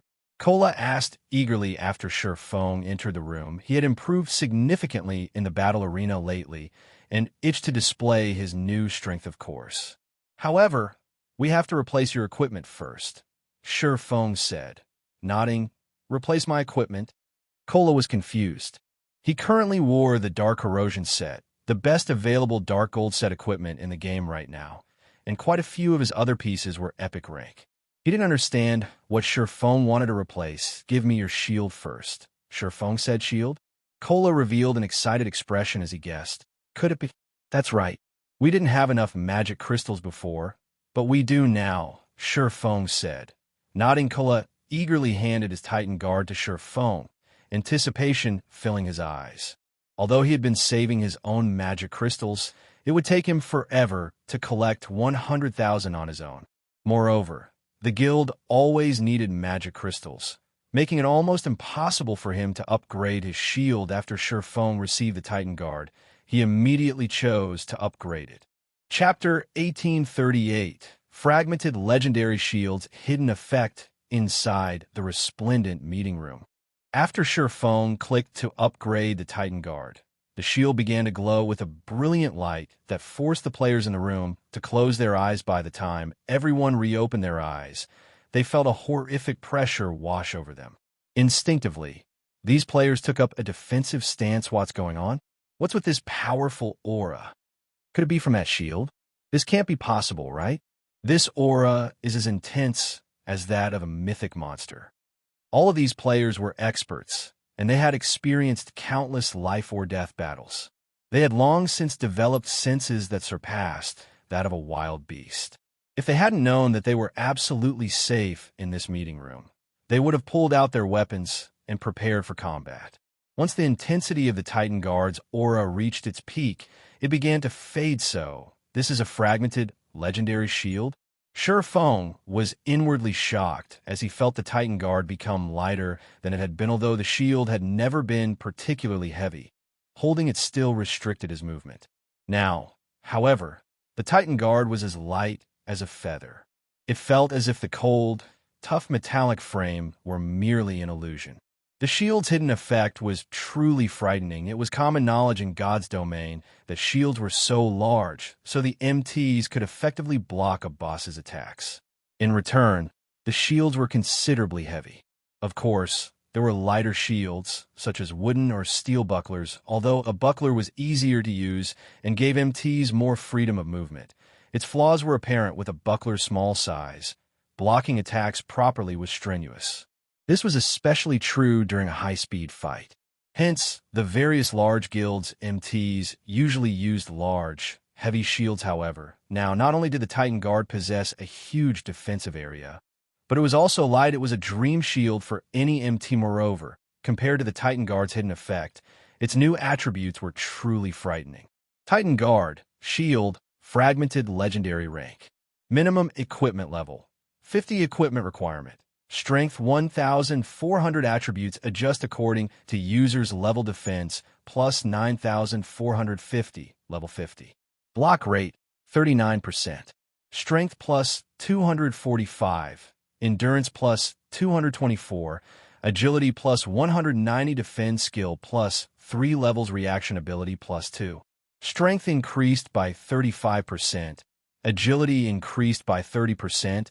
And endurance increased by 30%. Ignore levels plus 20. All item level requirements reduced by 5 levels. When equipped, all magic damage received reduced by 50%. Reaction speed increased by 20%. Paralysis effects reduced by 40%. Frontal damage received reduced by 30%. All resistances increased by 30%. Additional passive skill 1 dash. Guardian Shield automatically generates a layer of Guardian energy, which can block an attack and absorb a portion of the attack strength to recover user stamina every 10 seconds. Additional passive skill 2 dash. Iron Wall reduces the impact from incoming attacks by 50%. If attacks are of a lower tier than user, reduces damage by 70%. If attacks are of the same or higher tier than user, reduces damage by 30%. Additional active skill 1 dash. Titan's Heart generates 3 layers of protective energy that absorbs damage equivalent to 10 times of wielder's maximum HP, increases physique by 30%, reaction speed by 20%, and movement speed by 20% for 45 seconds. During this period, battle recovery improved by 800%, and healing received increased by 100%. Cooldown 5 minutes. Additional active skill 2 dash. Titan's Will becomes immune to all control effects, reduces all damage received by 95%, and weakens negative effects by 90%. Increases attack speed by 100% and movement speed by 30%. Starting movement speed set at 80% of maximum movement speed duration, 30 seconds. Cooldown 3 minutes. Cannot stack with other defensive skills. Additional active skill 3 dash. Titan's Domain. Every non-friendly target within a 100-yard radius will increase wielder's basic attributes by 2%, reduces damage received by 1%, and heals wielder by 0. 1% HP every second duration. 1 minute. Cooldown 2 hours. Maximum number of targets 100. With these attributes, an ordinary MT could immediately become a peak MT by equipping the Titan Guard. Guild Leader. How are the attributes? Cola asked excitedly. Take a look for yourself, Sherfong said, chuckling. He then passed the Titan Guard back to Cola. When Cola received the Titan Guard, he noticed the change to the shield's weight. When he saw the shield's attributes, even his breathing became harsh. Guild Leader, can we go find a mythic boss? Cola asked, staring at Sherfong with desire in his eyes. He was like a swordsman that had just acquired a treasured sword and was eager to test out his new weapon. Cola had worn the best equipment in God's domain. Even while wielding the epic rank Titan Guard, he could tank a mythic monster of the same level. Now that Titan Guard had been upgraded, he felt that he could face a mythic monster head-on. Of course, he knew that was a misconception. After all, a mythic monster was still a mythic monster. Although he couldn't face a mythic monster in a direct confrontation, he was confident of tanking a mythic monster by himself. Whether or not he could kill the monster would depend on his team's DPS. Relax. You'll have plenty of opportunities later, Sherfong assured his guildmate. Smiling, Sherfong had already been roughly 50% certain that he could complete his quest in the Flame Demon's Valley. But with the fragmented legendary rank Titan Guard, his success rate had risen to 80% at the minimum, following which Sherfong had everyone switch to fire resistance equipment. He also allocated several all-round devices, Elven Silver, and a master-ranked fire resistance potion. which Silent Wonder had crafted his teammates, were confused after equipping the fire resistance equipment. They had over 100 points in fire resistance. With so much, they shouldn't have any issues raiding the current large-scale team dungeons with high-temperature environments. Yet Sherfone wanted them to use master fire resistance potions as well. Just where are they going? We're heading to the Flame Demon's Valley. Before we go, I have to remind you all that once we're in the valley, you must follow me closely. You absolutely must not get lost. Sherfone said the Flame Demon's Valley? Isn't that a level 70+ danger zone? Aqua Rose, who was relatively familiar with God's Domain's maps, asked. Shocked, the other players gasped when they heard Aqua Rose's question. While they weren't familiar with the Flame Demon's Valley, they knew what a danger zone was. The Black Dragon Empire had quite a few danger zones, as did Starmoon Kingdom. However, they had never heard of a guild successfully exploring either country's level 30 to 40 danger zones. At most, some guilds had played around in these danger zones' outer regions, but they didn't dare venture to the inner areas as death was almost certain upon entry. While part of the reason was the danger zone's extraordinarily harsh environments. The map's monsters were far more dangerous and extremely powerful. Not only did the danger zone's monsters have incredibly high basic attributes, but they also displayed very high combat standards. Even the weakest monster in danger zones had combat standards at the Trial Tower's 3rd floor. Meanwhile, as one ventured further into the zone, they'd face even stronger monsters. Near the inner regions, one would begin to encounter monsters that could reach the Trial Tower's 5th floor. Just thinking about a group of several hundred of such monsters would make any expert player shudder with fear. Yet, Sherfone had so casually mentioned that they were about to head to a level 70+ danger zone. If Aqua Rose hadn't told them about the Flame Demon's Valley, they would have assumed that they were going to some ordinary map based on Sherfang's tone. Relax. I've already investigated the area. Once we enter, you just need to follow my lead. Naturally, Sherfone knew what kind of horrors to expect in the Flame Demon's Valley. Danger zones are also blessed maps. They're the best places to refine your skills. Don't you want to grow stronger? Hearing Sherfang's explanation, everyone's eyes glowed with excitement and anticipation. While they had fought in Silverwing Town's battle arena, they had realized how vast God's domain truly was. Although many of the challengers hadn't been famous, their combat standards had been extraordinary. They had only managed to defeat these experts thanks to their superior equipment. Now that they had learned of a place where they could train and improve their abilities, of course, they wanted to visit it. Sherfone then led his team to Starmoon City before teleporting to the Flame Dragon Empire and again to one of its border towns. In the end, Sherfone used the 7 Luminaries Rings spatial gate to transport everyone across the remaining distance. After several hours, the team finally arrived before a valley that radiated waves of heat. Despite just standing at the valley's entrance, the area was hot enough to sting their skin. They did not even dare to imagine how high the temperature would be once they entered the Valley Guild leader. There seemed to be some people ahead. Minor Wind, who had used eagle eyes to observe their surroundings, suddenly reported as he pointed at the smoke-choked path ahead of them. People. Sherfone was astonished. Just getting to the Flame Demon's Valley was a difficult task for current players, not to mention fighting in such a harsh environment. Amazing. They're fighting a level 72 boss, and they're overwhelming it. Minor Wind exclaimed as he watched these players fight. Guild leader, some of our guild members are among them. Our guild? How? Sherfone was even more surprised to hear that his people were present following, which Minor Wind sent Sherfone a recording. Why are they here? As Sherfone watched the video, he discovered that there really were 0 wing members among the group. One of them was the elementalist Thoughtful Rain, and the other was the cleric Blue Bamboo. Both wore 0 wings, 6-winged emblem. Currently, Thoughtful Rain was level 56, while Blue Bamboo was level 55. In terms of levels, these two could already contend with the various superpowers experts guild leader. What should we do? Aqua Rose asked. Normally, players would be on guard when they encountered others in the fields. After all, PKs were far from uncommon. If one were not careful, other players might even mug them. Furthermore, the unexpected party was engaged in a boss fight. They should be even more on guard. However, the Flame Demon's Valley only had one entrance. They couldn't just wait until the other party finished their raid. Moreover, they had already used their all-round devices, Elven Silver and Master Fire Resistance potions, all of which had time limits. Let's wait and watch them for now, Sherfong said after giving the matter some thought. Chapter 1839, Neutral Races. Piles of large rocks decorated the scorching valley.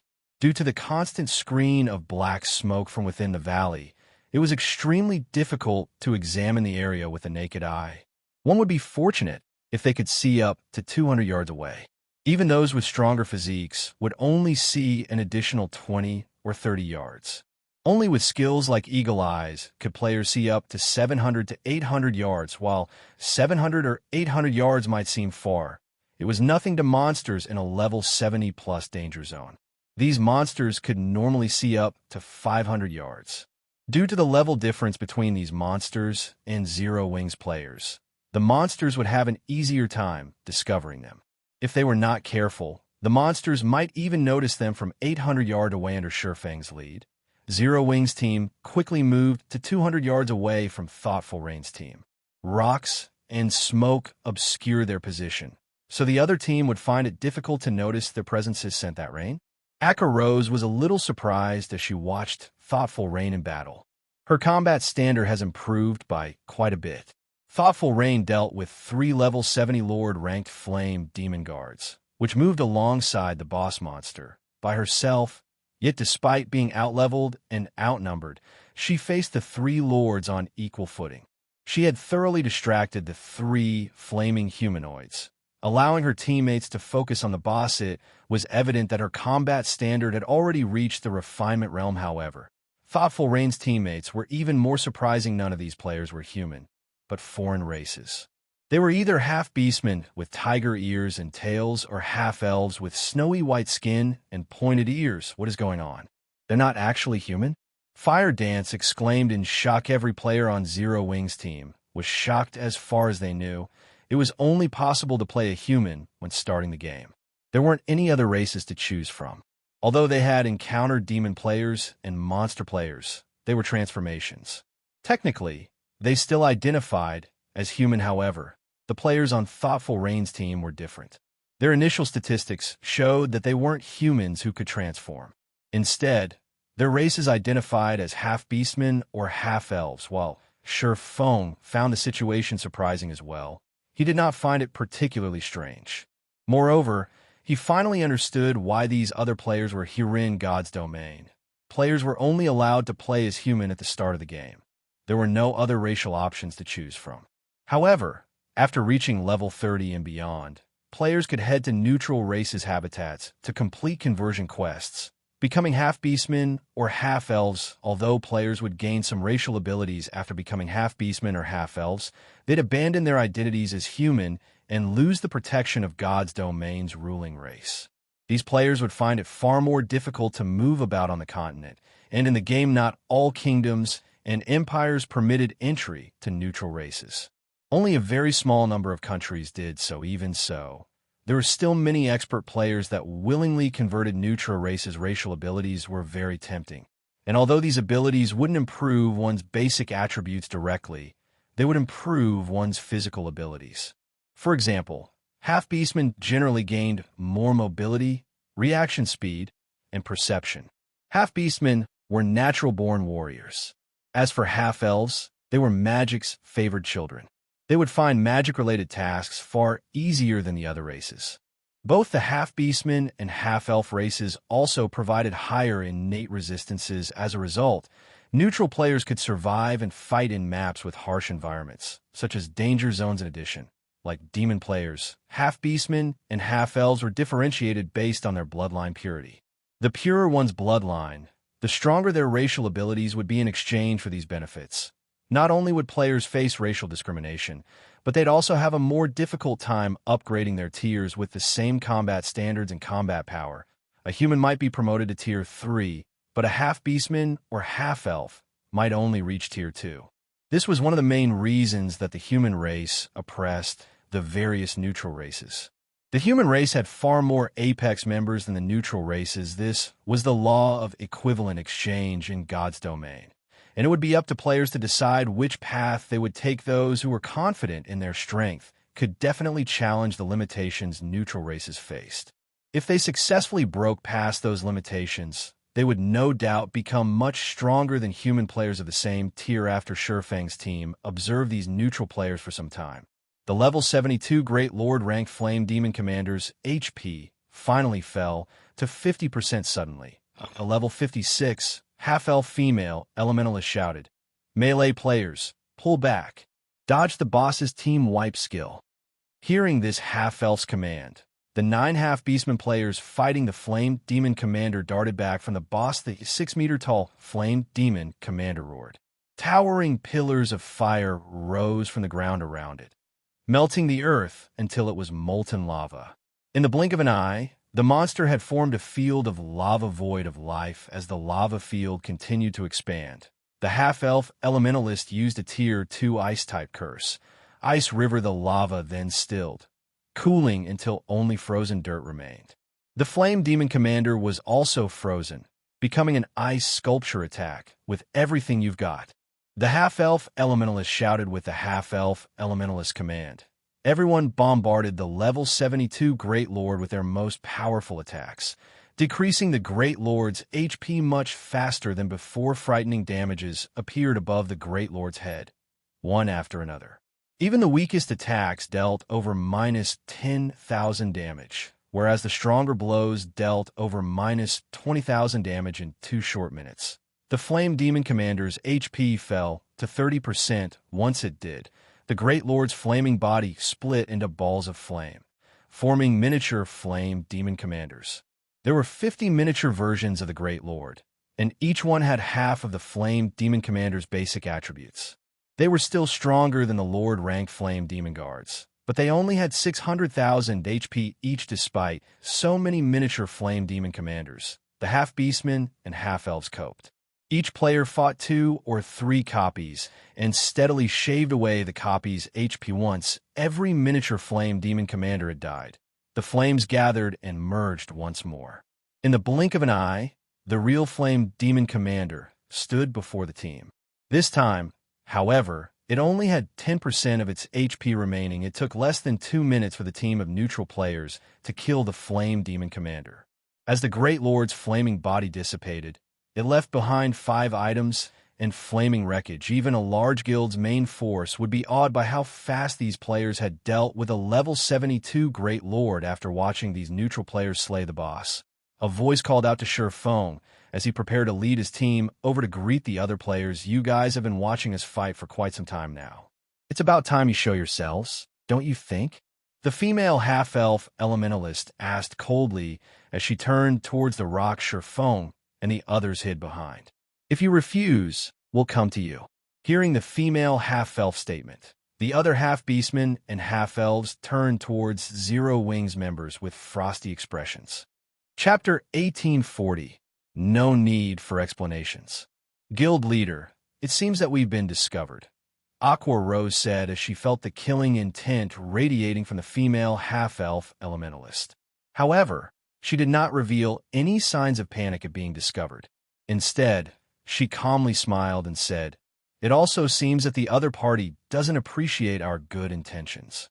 "Forget it since they don't. So be it," Shurfang said, shaking his head and laughing. "Since they've spoken, let's head over." Kill-stealing was a frequent occurrence in the fields. For such expert neutral players to come all the way to such a high-level danger zone, it was highly unlikely that they were just here to kill bosses.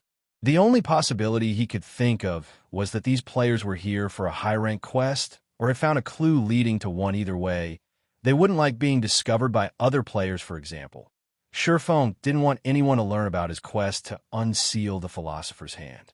If they did, it would definitely cause trouble for him and his guild. Even now, he hadn't told anyone about the quest. Not even his teammates. Any players that had an important quest or were trying to pick one up would conceal their activities. When discovered, they'd greet the offending players with hostility.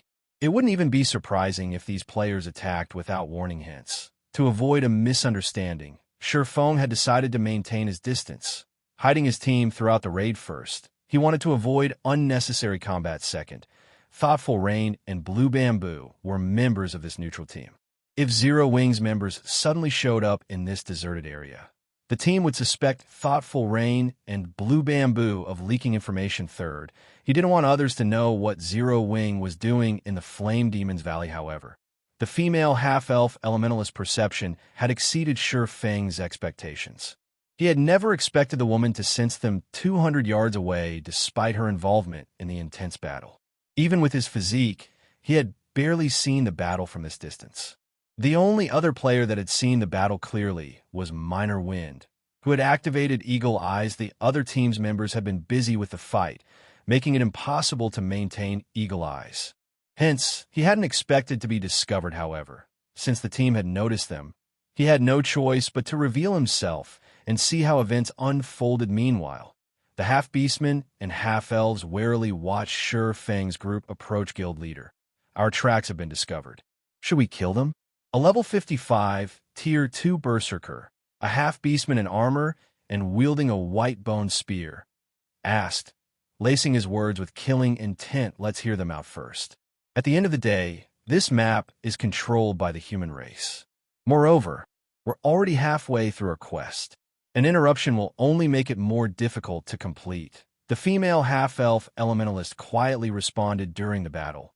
She had discovered Sure Feng's group, but she had remained silent about it to see what the other players intended. At first, she had assumed that the team was here to steal, but even after the boss had died, Sure Feng's group had been motionless. This proved that Sure Feng's group had no designs on their loot. Even so, she couldn't let the other party follow them. After all, she had an important quest to complete. She could only expose the team and persuade them to leave. Of course, the decision had some risk. If negotiations soured, it was likely they would have to fight each other. If Sure Feng's group insisted on following them, she would have to act. Her quest offered an extraordinary reward, which would qualitatively transform their guild. With this reward, it was entirely possible that their guild would instantly become as strong as a first-rate guild as Sure Feng's group, increasingly closer to the female half-elf's team. Thoughtful Rain and Blue Bamboo, who were busy with 3 flame demon guards, stared with wide eyes. Rain?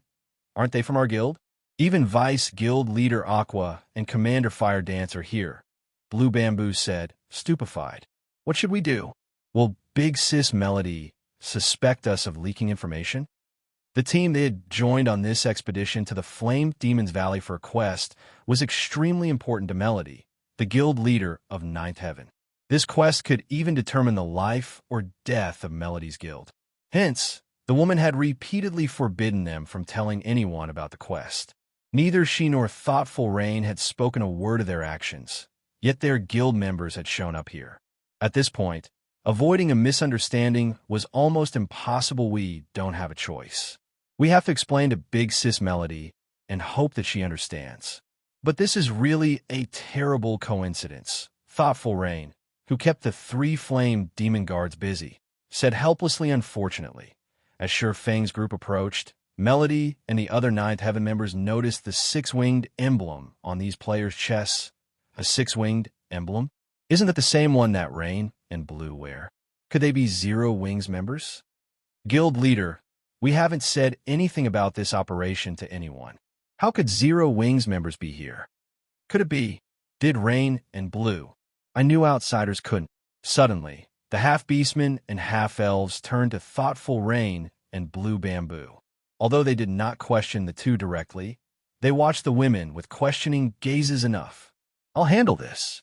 Melody roared as she shot her team members a chilling look. Let's find out why they're here first.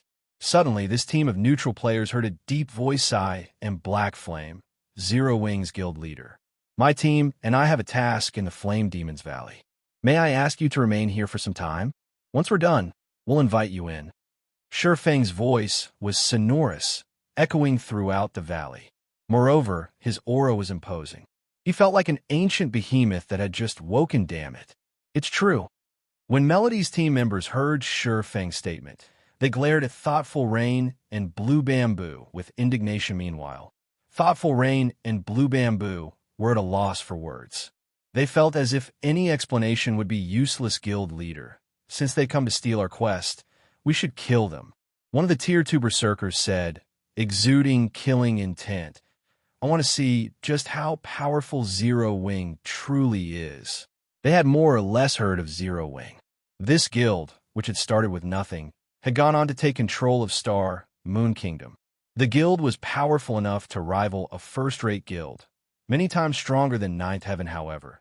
They didn't think that they'd lose to Zero Wing's experts in terms of individual combat standards. They had the innate advantage of half-beastmen and half-elves, which would be particularly prominent in PvP, waving to her teammates for quiet. Melody turned to Thoughtful Rain and Blue Bamboo. In a low tone, she asked, "I just want to ask one thing. Did you two leak our secret?" "Big sis Melody, we didn't say anything about this." Thoughtful Rain insisted. Blue Bamboo nodded, repeated, firm resolution in her eyes. I believe you," Melody said, revealing a gentle smile. She did not think that Thoughtful Rain and Blue Bamboo would betray her trust. She then turned back to Sherfong and said, "Hello, Guild Leader Black Flame. I am Melody, the Guild Leader of Ninth Heaven. May I know why we cannot enter? That way, I'll understand what I should do." Although there was no arrogance in Melody's voice, her voice held no deference either. Rather, her tone contained questions and threats depending on Sherfang's explanation. She wouldn't shy from a battle to the death or mutual destruction. Thoughtful Rain and Blue Bamboo tensed the reason. Sherfang suddenly laughed. "I'm afraid that you don't qualify to demand answers from me. Moreover, Zero Wing has never needed to explain itself. All you need to know is that you're not allowed entry for the moment. If you refuse, I'll simply treat you like the other monsters." Sherfang then swung Killing Ray at the flame demon guards, chasing Thoughtful Rain, tearing the space before him. A golden lightning bolt struck one of the three lord from over 60 yards away. The powerful flame demon guards then fell to one knee, the strike leaving a deep gash in their flesh. All three lords were heavily injured. Meanwhile, a damage of over -100,000 appeared above the flame demon guards' heads. Among the three lords, one even suffered nearly -300,000 damage. But compared to Sherfang's damage, what truly surprised the other guild leader was his ability to land his attack against the three moving lords without harming Thoughtful Rain, despite being over 60 yards away. Moreover, Sherfang had sent his attack through the other team, striking the flame demon guards before they had been able to react. Sherfang's timing and skill usage were godlike. This stunned Melody and the Ninth Heaven members, who had planned to put up a fight without another word. Sherfang led his team into the flame demon's valley, leaving the dumbstruck members of Ninth Heaven behind. Chapter 1841, Rich Danger Zone. Melody and her teammates only breathed a sigh of relief after Sherfang's group had vanished too strong. The strength and frightening aura Sherfang had displayed had been stifling. For a moment, they even thought that they had already died. So, that is Rain and Blue's guild? How could such a powerful expert exist? When Ninth Heaven's members turned to Thoughtful Rain and Blue Bamboo, who still fought the three flame demon guards, they watched the women with shock and fear. They had never realized that Zero Wing was so powerful. The racial talents they were so proud of were little more than a joke before from even Thoughtful Rain and Blue Bamboo, who had thought that they understood their own guild, couldn't help but gape after witnessing Sherfang's attack. Not only had Sherfang's single attack alleviated the pressure they faced, but it had also shocked Ninth Heaven's experts, deterring them from attacking. Among the Ninth Heaven experts present, quite a few were even stronger than the two of them. This was especially true for Melody. Melody wore 3 pieces of epic equipment and had stronger combat standards than them. Yet against Sherfang's attack, even she had failed to react. Melody also could not help but shake her head and smile bitterly as she looked at the 3 flame demon guards' wounds. She had intended on threatening Zero Wing and questioning Zero Wing's purpose in the flame demon's valley. After all, both teams had roughly the same number of players. Even if their teams fought, she did not think that her team would lose. At worst, their teams would suffer mutual destruction. However, reality proved that her thoughts were laughable. Guild leader, what should we do? Are we going to give up just like that? A tall, robust Tier 2 Tiger Man Berserker asked before he had seen Sherfang's power. He had been confident in defeating Zero Wing's members, but after He understood one thing. He absolutely must not clash with Sherfone. He would only find his death.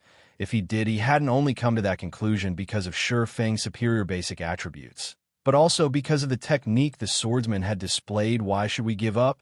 We've gone to great lengths to find this quest, and Flame Demon's Valley is so large. Do you really think that they have eyes in every corner of the valley? A Tier 2 female ranger carrying an icy, crystalline bow said, clicking her tongue. She had no intentions of giving up on their quest. Moreover, she refused to believe that Sherfang's group would notice them sneaking into the Flame Demon's Valley. Forget it. Let's just wait here, Melody said, shaking her head. I don't think that Zero Wing is here for a quest, anyway. They must be here for something more important. Otherwise, with Zero Wing's strength, they wouldn't need to waste words on us. They could have simply gotten rid of us before entering the valley. Hearing Melody's decision, the other members nodded in agreement. Seeing the logic in her words, it would have been much easier and safer just to get rid of them, rather than asking them to wait at the valley's entrance. They had just witnessed Sherfang's prowess personally, and they doubted that he'd need long to annihilate their team if Sherfang wished it. He could have killed several of them with that attack, and they would have been powerless to do anything about it. We should also thank Rain and Blue. Large guilds generally dislike others following them during a large-scale operation. Generally, they seal off the area. Even if they don't, they tend to get rid of any potential threats. Yet Black Flame had simply forbidden us from entering the valley, rather than kill us. Let's not stir up any more trouble, Melody explained. When large guilds were on an important mission, they definitely didn't show mercy. The fact that they were still alive was all thanks to Thoughtful Rain and Blue Bamboo's membership in Zero Wing. If not for these two women, she didn't dare imagine what kind of outcome her team would have suffered upon hearing Melody's explanation. Her teammates gave Thoughtful Rain and Blue Bamboo grateful and apologetic looks. They now felt that their decision to invite the women on this mission had been a wise one. Otherwise, they would have likely died an unjust death at the entrance of the Flame Demon's Valley.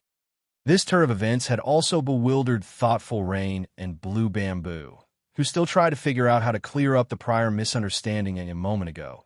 The team had been hostile towards them, but now their teammates seemed grateful and cordial. It felt like they had been dropped into hell before being thrown into heaven in the next moment. They had no idea how to react. Zero Wing is so strong, guild leader.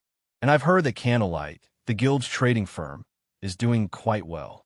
Both Rain and Blue are Zero Wing's core members.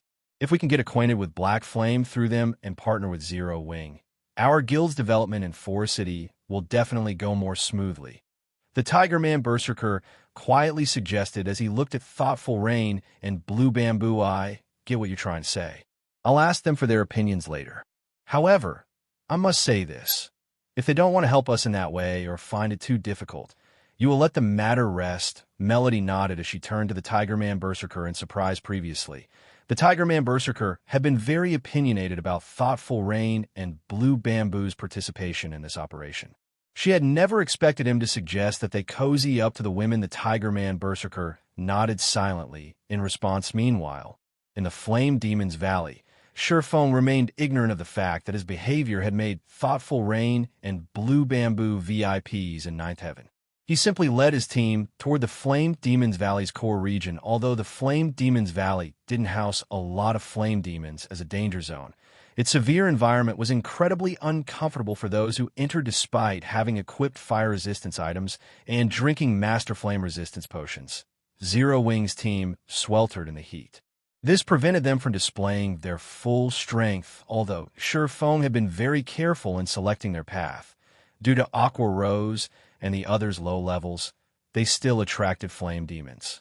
They had no choice but to engage in a few fights, slowing their advance considerably. However, killing the flame demons also granted a bountiful harvest. Although the monsters lacked equipment drops, they did drop enough fire-type materials to earn a small fortune. This was especially true for the flame crystal. The flame demons dropped these flame crystals could be turned into flame gemstones, which could be equipped on weapons. When equipped, the flame gemstone gave the weapons an additional 10% flame damage. This was an excellent item for players like them, who struggled to increase their combat power. Unfortunately, the flame gemstones were consumable items, unlike ordinary attribute gemstones, which could be used indefinitely. Even so, the flame gemstones were an excellent item. After advancing for around 4 hours, Zero Wing's members finally reached the Flame Demon's Valley's core.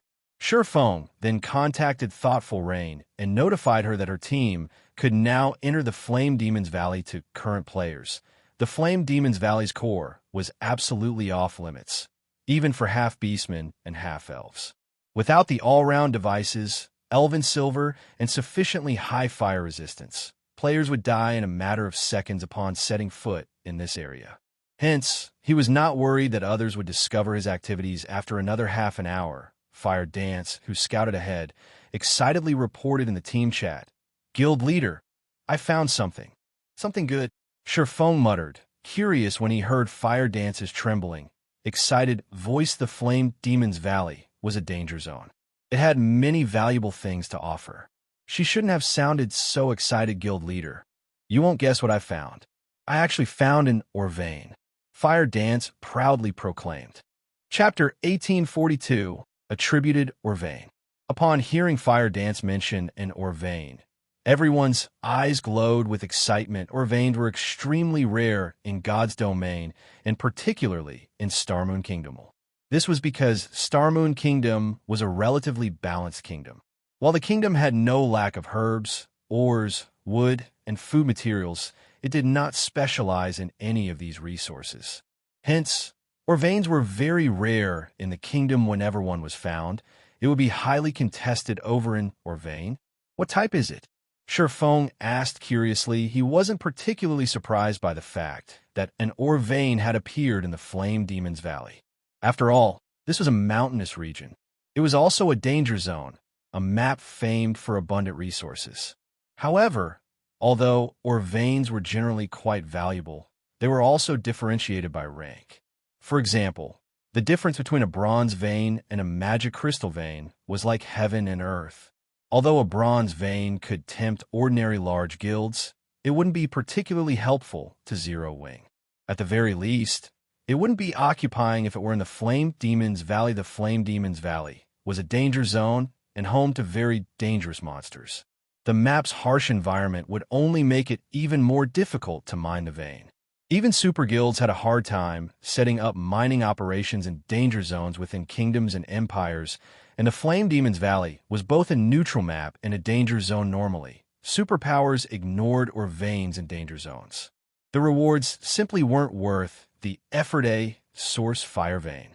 Fire Dance exclaimed when Fire Dance reported the vein's identity. Her teammates let out a gasp. In their opinion, finding a copper or mithril vein was already exciting, yet they had stumbled across a source fire vein. Source fire? Sherfeng's heart raced upon hearing These's source fire vein was a bona fide grade 2 vein. Unlike ordinary grade 2 veins, a source fire vein was also an attributed Orvain. It was extremely rare even among grade 2 veins normally. An Orvain didn't attributes, just like how ores were normally unattributed. However, if an ore had an attribute, its price would increase by several fold. For example, frost steel ore was an ice type ore. When using this type of ore to forge weapons, the weapons produced would deal additional frost damage. When used to produce equipment, the equipment would have additional ice resistance. This was why attributed Orvains were far more valuable than their non-attributed counterparts. Superpowers would even fight over a grade 3 attributed vein, not to mention a grade 2 vein. If the various superpowers found out about this source fire vein, they would do everything they could to acquire it. The vein might not be as valuable as a grade 1 vein, but it would greatly help their members when raiding dungeons or exploring new maps. Even if the price were great, they would pay it to secure the source fire vein. However, Sherfeng had never heard of an attributed Orvain in the Flame Demon's Valley in the past, leaving him a little confused. Had such a vein existed, the Flame Demon's Valley would have been a battlefield for the various superpowers, rather than some obscure map that no one cared about. Send the coordinates. We'll head there immediately. Thinking up to this point, Sherfeng wanted to verify the authenticity of the vein. If the source fire vein were real, It could help Zero Wing's rapid advance in both ship and weapon production after Fire Dance relayed her current coordinates. Feng led the team. Slowly approaching the assassin's location, Fire Dance was situated before a canyon that was surrounded by mountains and lava. The canyon was clear of black smoke, so visibility was excellent. Only, the terrain was extremely dangerous. There were also a large number of giant lava beasts in the area. Moreover, laying at the canyon's entrance was a gigantic, level 80 mythic ranked beast lava hound, elemental creature, mythic, level 80. HP 450 000 450 000. Everyone felt their heads ache when they saw the two-headed lava hound guarding the canyon's entrance. However, they could clearly see a cave in the distance with some crimson or around its entrance. This crimson or was none other than source fire, or it's actually real. Feng's eyes burned with desire as he gazed at the source fire, or although the vein seemed small, it was definitely a source fire vein. How unfortunate. There are too many lava monsters nearby. There's even a level 80 mythic monster guarding the canyon's entrance. We don't have a chance of securing the vein, Aqua Rose said, slightly frustrated as she looked at the cave entrance. With their current strength, they might be able to defeat level 60 mythic monsters, but a level 80 mythic rank monster was still too difficult. Furthermore, they had to fight the lava creature in such an extreme environment. Under such circumstances, they wouldn't be able to defeat the lava hound even if they were level 80. This was because this was a danger zone. The monsters here had much higher combat standards than monsters in a normal map. Including the frightening attributes of a mythic monster, they had no hope against the level 80 lava hound unless they returned at level 90 or 100. Lava creatures were different from ordinary monsters. Players would be subjected to the burning heat radiating from the monster's body if they got close to it. Even if players had sufficiently high fire resistance to avoid taking any damage, they'd still feel the searing pain. This pain would significantly affect players' combat power and prevent them from fighting at their best. However, this was not the most frightening aspect about lava creatures. Lava creatures' corrosive ability was far more dangerous. Weapons and equipment would rapidly lose durability when they came into contact with these creatures. If the items lost all durability mid-battle, they'd be permanently lost. Because of this, players tried to avoid lava monsters as much as possible. Meanwhile, every monster in the canyon was a lava creature. Trying to clear out these monsters long-term would be hell. Not only would they fail to acquire the vein, but they would also sacrifice a large number of weapons and equipment if they tried to construct a mining base here. A large number of monsters would assault the base during its construction. If the mining base were destroyed, all resources they had invested would be lost. On the off chance that they managed to construct a mining base here, there was also the problem of manpower. Zero Wing simply couldn't afford to station a lot of players here. This was the Flame Demon's Valley's core. Its harsh environment could easily kill the guild's players. Players needed sufficiently high fire resistance to survive here. They were only able to explore this area because they were fully equipped in fire resistance equipment and had consumed master fire resistance potions. If any other players stood in their place right now, the extreme temperatures would have long since claimed their lives. The rest of the team agreed with Aqua Rose's assessment. A little disappointed, while the source fire vein before them was a priceless treasure, they could only afford to view it from afar. Meanwhile, as Feng examined the roaming lava monsters, he fell deep in a thought. Not many people knew the true value of an attributed or vein in God's domain yet. However, he did. The source fire vein would be particularly valuable to the current Zero Wing. Not only did the vein produce source fire ore, which could be used to increase the guild's overall combat power by a significant margin, but the vein also produced the super rare byproduct, flame source crystals. Flame source crystals were incredibly useful to master alchemists, but they were also one of the main materials to produce the epic set equipment, Broken Steel, a set exclusive to his Blade Saint class lava creatures. After carefully observing the terrain and the wandering lava monsters, Feng said, "While it would be impossible to set up a mining base here, it isn't entirely impossible to harvest the ore. Guild leader, can we really mine here?" Anticipation burned in Aqua Rose's eyes as she looked at Sure Feng nowadays. Fire-resistance weapons and equipment were in high demand since the various large guilds had realized how necessary these items were to their development. If Zero Wing could harvest the source fire vein, it would definitely increase the guild's development speed. Given enough time, Zero Wing's members wouldn't be limited to operating near Silverwing Town. They could freely explore the Ur Empire and cross swords with the Ur Empire's Evil God's Temple. They had long since grown tired of the Evil God's Temple's antics by this point. Chapter 1843, Titan's Might. When Zero Wing's members heard that it was possible to mine the source fire vein, their eyes glowed with excitement. They all had a certain understanding of Ur veins, so they knew that the source fire vein was a grade 2 Ur vein. This meant that there was a certain chance to obtain magic crystals when mining it. This was something the various large guilds sorely lacked right now, especially Zero Wing currently. Zero Wing was expanding and recruiting more members. This meant that the guild needed to nurture far more players.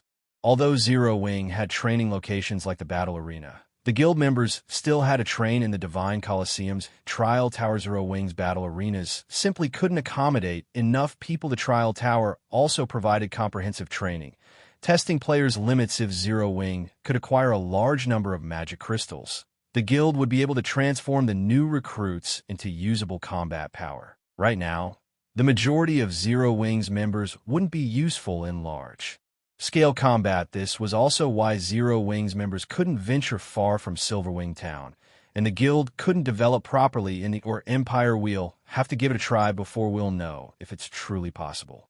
I can only say that we have around a 30% success rate, Sure Feng said, shaking his head.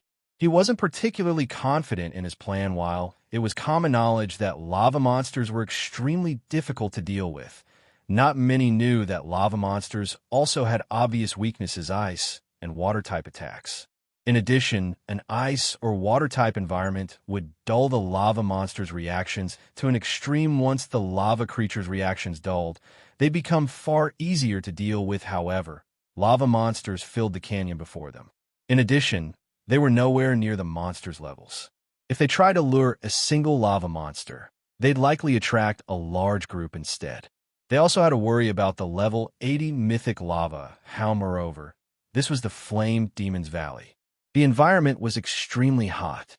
Even after equipping fire resistance equipment and drinking master fire resistance potions, the heat still affected them considerably, and they couldn't fully exhibit their combat powers. Picking a fight with a lava hound would be suicide. Hence, he wasn't confident in success. A 30% success rate? It's so high. Some hope is better than none at all. Guild leader, just tell us what you need us to do. When they heard their chance of success, the team grew excited, rather than disappointed. Even the various superpowers weren't likely to occupy this source fire vein, but if Zero Wing could, it could grow into a super first-rate guild within a short time. Zero Wing would then be able to compete for dominance over God's domain. It would no longer be limited to its status as a kingdom's #1 guild. Aqua Rose, who had once been an honorary elder in the veteran first-rate guild, Twilight Echo, had never thought that Zero Wing would one day have a chance of becoming a super first-rate guild despite so many years of development. Twilight Echo had never reached the point where it had the potential of becoming a super first-rate guild. Yet Zero Wing already had a right, since everyone is in agreement, Aqua and those with the Sea God's legacy. Ready your spells. You should have learned quite a few water-type spells. As for the remaining elementalists, prepare to use ice-type spells. Try to use as many AoE spells as possible. I don't need you all to attack. I just need you to transform this canyon into a world of ice and water. As long as you can change the environment, the lava monsters will weaken and become much easier to deal with. If you succeed, we'll have a chance of getting the Veincola, Turtle Dove, and Yu Wumian. Once Aqua and the others begin, you three need to do everything you can to lure the monsters away from the canyon's entrance. Cola, you'll be responsible for tanking the lava hound. All you need to do is lure it away. Everyone else will use the ice and water-type magic scrolls I'll distribute in a moment. I don't need you to buy a lot of time. 5 or 6 minutes will be enough. No matter what happens, do not use Power of Darkness. We'll need it later. When Feng finished explaining his plan, his teammate gulped as they glanced at the 8-meter-tall lava hound. They had no confidence of defeating the mythic monster. The other level 70-plus lava monsters shouldn't be an issue, but distracting a level 80 mythic monster for 5 or 6 minutes would be a massive challenge. An unsuppressed level 80 mythic monster would most likely kill them with a single slap, and they weren't allowed to use their berserk skill surprisingly. However, Cola brimmed with fighting spirit. "If nobody has any problems, let's begin," Feng said after scouting the terrain for about 10 minutes.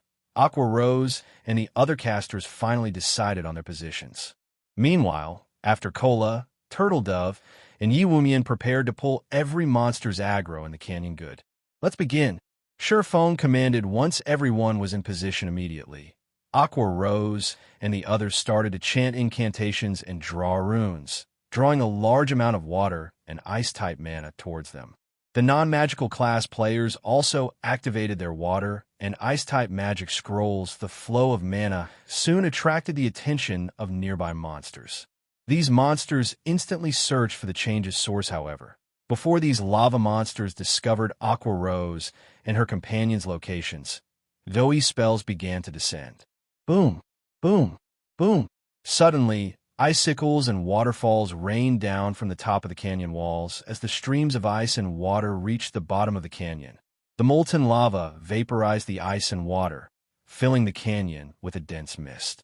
At the same time, the canyon's temperature began to decrease. Unfortunately, Aqua Rose and the other spells were only temporary. Their spells couldn't stop the lava from spewing out of the ground and canyon walls, damn it. Why is there so much lava? If we can't stop it, changing the environment will be impossible, Blackie said, anxiety filling his heart as he watched water and ice become steam. If they failed to change the environment, the lava monsters would easily annihilate them. They shouldn't even dream of securing the source fire. Vane, seeing the swarm of lava monsters charge up the canyon, Cola and the other MTs began to grow nervous. These level 70-plus lava monsters hadn't weakened in the slightest. "It seems the effects are quite good. Everything is coming along just as I expected." Feng smiled as he watched the rising steam. He then took out the ancient weather book and activated weather control. He hadn't actually expected Aqua Rose and the others to change the environment here by themselves. After all, only powerful domain skills could accomplish such a feat. Only a fool would try to change an area's environment with ordinary AoE spells. While the ancient weather book could alter an area's weather, it was too difficult to do so in such an inferno. It would take a very long time for the ancient weather book to alter this environment enough to impact the lava monsters. Meanwhile, the lava hound would have killed the entire team several times hence. He needed Aqua Rose and the others to create enough steam in the valley to hasten the ancient weather book's alteration process. Suddenly, a powerful storm began to brew above the canyon, dark clouds forming in the sky. After 5 seconds, rain began to fall, showering the lava monsters. As the rainwater covered their bodies, the lava monstress cried out in pain. Their body temperatures rapidly began to cool. Not only did the lava monsters' movement speed begin to decrease, but they also seemed sluggish. The lava hound raged as the rain drenched its body, its howl so powerful that it even pushed away the descending rainwater and rubble on the ground. The lava hound then charged for Feng, swiping a paw as it pounced on the Swordsman. "Not getting past me." When the lava hound ignored him, Cola activated Titan's domain and ran at the beast with his shield raised. Boom. Sparks scattered when the lava hound's nails scratched against Cola's Titan guard. The lava hound's gigantic body came to an abrupt halt. Meanwhile, Cola only stumbled 3 steps backward, a damage exceeding -1,000 appearing above his head. To Cola, who had over 90,000 HP, this damage was practically negligible. So strong, Cola can actually tank that thing by himself. Everyone was surprised to see Cola barely harmed. This was a level 80 mythic monster they were talking about. Although the rain had somewhat weakened the lava hound, it was a mythic monster, yet Cola had received its attack effortlessly without any help. Even Feng was shocked by how little damage Cola had taken. He finally understood just how frightening a fragmented legendary shield was. By the looks of it, the Guardian Knight should have no problems tanking the Lava Hound by himself, even if he didn't use Titan's Domain Sherfong. Also dismissed the worry that plagued his heart. He then activated Gale Domain and flew toward the cave entrance in the distance. He quickly reached the mine, realizing that its entrance was so small that barely 3 people, shoulder to shoulder, would be able to enter at the same time. The instant Sherfong set foot in the mine, a series of system notifications reached his ears. Moreover, he wasn't the only person to receive the system notifications. Everyone in the Flame Demon's Valley had received them. Chapter 1844, Underground Country. System, congratulations. You have discovered the Fire God's ancient land. Flame Demon's Valley region system announcement. A player has triggered the new expansion pack, Underground Country, and activated the Primordial Taboo seal. Players may enter the Underground Country in 10 days. The system announcement repeated 3 times. The system's indifferent voice echoing in everyone's mind for quite some time. Underground Country. Sherfong was stunned. Fire God's ancient land. He had never heard of the Flame Demon's Valley containing some kind of underground country during his previous life. He only knew that the Fire Demon's Valley's monsters had a high drop rate for source fire, ore, and magic crystals, and a few superpowers had fought fiercely over the area. However, this new expansion pack had never been triggered in the past, although he had never heard of the Fire God's ancient land before. He was very familiar with ancient lands. Any location that was considered an ancient land had existed before the Great Destruction. Only, these locations had disappeared from the public eye after the Great Destruction. Meanwhile, these ancient lands were rumored to have been blessed by ancient gods, which was why they had survived for so long. But as time passed, these ancient lands had become relics among the various ancient lands that had been discovered during Sherfang's life. Some contained items that had even been famous during ancient times. These items had all been highly sought after by the various superpowers. Hence, the various superpowers had fought desperately to claim any discovered ancient lands in the past. Sherfong had never thought that the source fire vein they had found was actually an entrance to the Fire God's ancient land. This rendered Sherfong speechless. Now that the system announcement had been made, the underground country in the Flame Demon's Valley would be exposed sooner or later. The source fire vein would definitely be discovered as well. Meanwhile, the Flame Demon's Valley was tens of thousands of miles away from Starmoon Kingdom. If the Fire Dragon Empire's superpowers wanted to claim the vein, he'd be powerless to stop them. Fortunately, it wasn't easy to reach the Flame Demon's Valley's core. Players would need high enough fire resistance to do so. Triggering this new expansion pack also excited Zero Wing's members. Although they didn't know what the underground country was, they knew that this expansion pack represented a huge opportunity. Every kingdom and empire had its own specialty products, and no player had ever explored this underground country yet. This meant that they could monopolize the underground country's specialty products.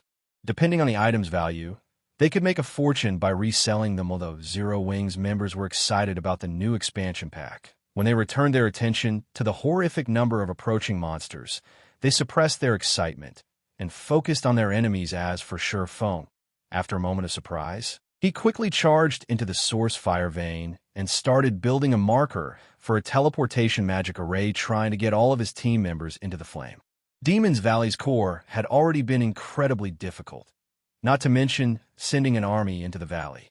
No guild in God's domain would be able to do so at this stage of the game, so it was impossible to mine this source fire vein long-term. However, while this task might be impossible for other guilds, the same was not true for Zero Wing. As long as he set up a teleportation marker, he could transport players via teleportation array. Not only would it save his players a lot of travel time, but they could also avoid unnecessary battles in the Flame Demon's Valley. Unfortunately, due to the massive distance between teleportation arrays, the magic crystal cost would be considerable, but compared to the source fire vein's value, the teleportation fees were almost negligible. Aside from the fact that magic crystals could drop from the source fire vein, the source fire ore was incredibly valuable. It also had a small chance of dropping flame source crystals. Meanwhile, in a hot, sandy area in the Flame Demon's Valley's inner region, Melody and her team worked on clearing out the monsters in an ancient ruin. When Sherfong entered the source fire vein, they too had heard the regional announcement regarding the new expansion pack amazing. Someone actually triggered a new expansion pack in the Flame Demon's Valley. That should be Zero Wing's doing. Is it the matter they mentioned earlier? Although I don't know what the underground country is, it must have a lot of valuable items. Our ninth heaven has struck gold. The only other guild that should be in the Flame Demon's Valley is Zero Wing. Our two guilds should be the only ones who know about this underground country. We'll make a fortune by reselling the items from it. Excitement flashed in the eyes of the Ninth Heaven's members when they heard the system announcement. Traveling into human kingdoms and empires was intensely difficult for neutral races. So any items they purchased in Forest City were far above market price now that they had discovered the underground country. They could sell its unique items in Forest City. They'd be able to make a fortune and rapidly develop their guild. So, this is Zero Wing's strength? Melody revealed a bitter smile when she read the system announcement. She had been smug and satisfied because she had accepted a high-ranked quest with an extraordinary reward. In contrast, Zero Wing had triggered a new expansion pack in the Flame Demon's Valley. The difference between them was immense. Previously, she had still suspected Zero Wing of targeting Ninth Heaven, but now her suspicions were laughable. To Zero Wing, her high-ranked quest wasn't likely worth a second glance, while Ninth Heaven's members envied Zero Wing for activating a new expansion pack. Sherfong frantically set up the teleportation arrays. Setting up a teleportation marker was not an easy task. Players needed a considerable understanding of magic arrays to succeed. The procedures were extremely complex, and normally, a player would need a lot of time to set up the marker and connect it to a teleportation array. However, to Sherfong, who was adept in drawing advanced magic arrays, this task was easier. He swiftly etched magic arrays on one crystal after another before placing the crystals on a large magic array he had carved into the ground very quickly. The mana in the mine started to gather in the magic array. Sherfong could feel the mine's dense mana begin to dwindle. Suddenly, Sherfong heard a furious howl from outside of the mine, echoing on the mine's stone walls. Guild leader, trouble. The lava hound went berserk and is charging towards you. It's ignoring aggro completely. Aqua Rose shouted in the team chat when she saw the enraged lava hound rush back to the canyon. To current players, a berserk level 80 mythic monster was an absolute nightmare. Cola had tried to stop the lava hound with a shield, but had instantly lost over 30,000 HP when the boss had responded with an angry swipe. The lava hound's strength was terrifying. If anyone else had taken that attack, they would have likely died instantly. As soon as Aqua Rose fell silent, the lava hound arrived before the mine's entrance. Fortunately, the mine entrance was too small for the lava hound, so the boss couldn't get in. Seeing this, Aqua Rose and Cola breathed a sigh of relief. However, something then happened that stupefied Zero Wing's members. The gigantic lava hound split into 3 miniature copies. Each copy was still a level 80 mythic monster, but they did have slightly lower basic attributes. Before Zero Wing's members could react, the 3 lava hounds charged into the mine. Hurry up! Sherfong could already hear rapidly approaching footsteps. It was obvious that the lava hound was almost to him. Meanwhile, he only needed to insert one last crystal into the ground to set the spatial coordinates. Unfortunately, the loading bar, which had swiftly filled before, felt extremely slow to Sherfong. It was only 70% full while conducting the merging process. Sherfong couldn't do anything. He couldn't even activate a skill when the loading bar reached 90%. 3 1-meter-tall lava hounds appeared before Sherfong. Despicable mortal. You dare violate this sacred ground. You'll pay for your crimes with your soul. The 3 lava hounds spoke in the human language, rage flaring in their eyes as they spat 3 scorching, white beams at Sherfong. Like lasers, the white beams vaporized everything in their path. Chapter 1845, Evil Godsword. Just before the 3 scorching beams slammed into Sherfong, the loading bar before him finally reached 100% when the beams were less than 10 yards away from Sherfong. A barrier of divine runes appeared. When the 3 beams met the barrier, it shook violently. As for Sherfong, he shot backward like a cannonball. Boom. Sure Feng crashed into one of the mine shaft's sturdy walls watt power. Sure Feng was shocked as he stared at the mine shaft's deformed terrain. He had never thought that the lava hound would possess such frightening power, even after dividing itself into 3 copies. They were currently inside a source fire vein. The walls surrounding them were sturdy and fire-resistant, especially the source fire. Ordinary flames wouldn't melt it, let alone vaporize it.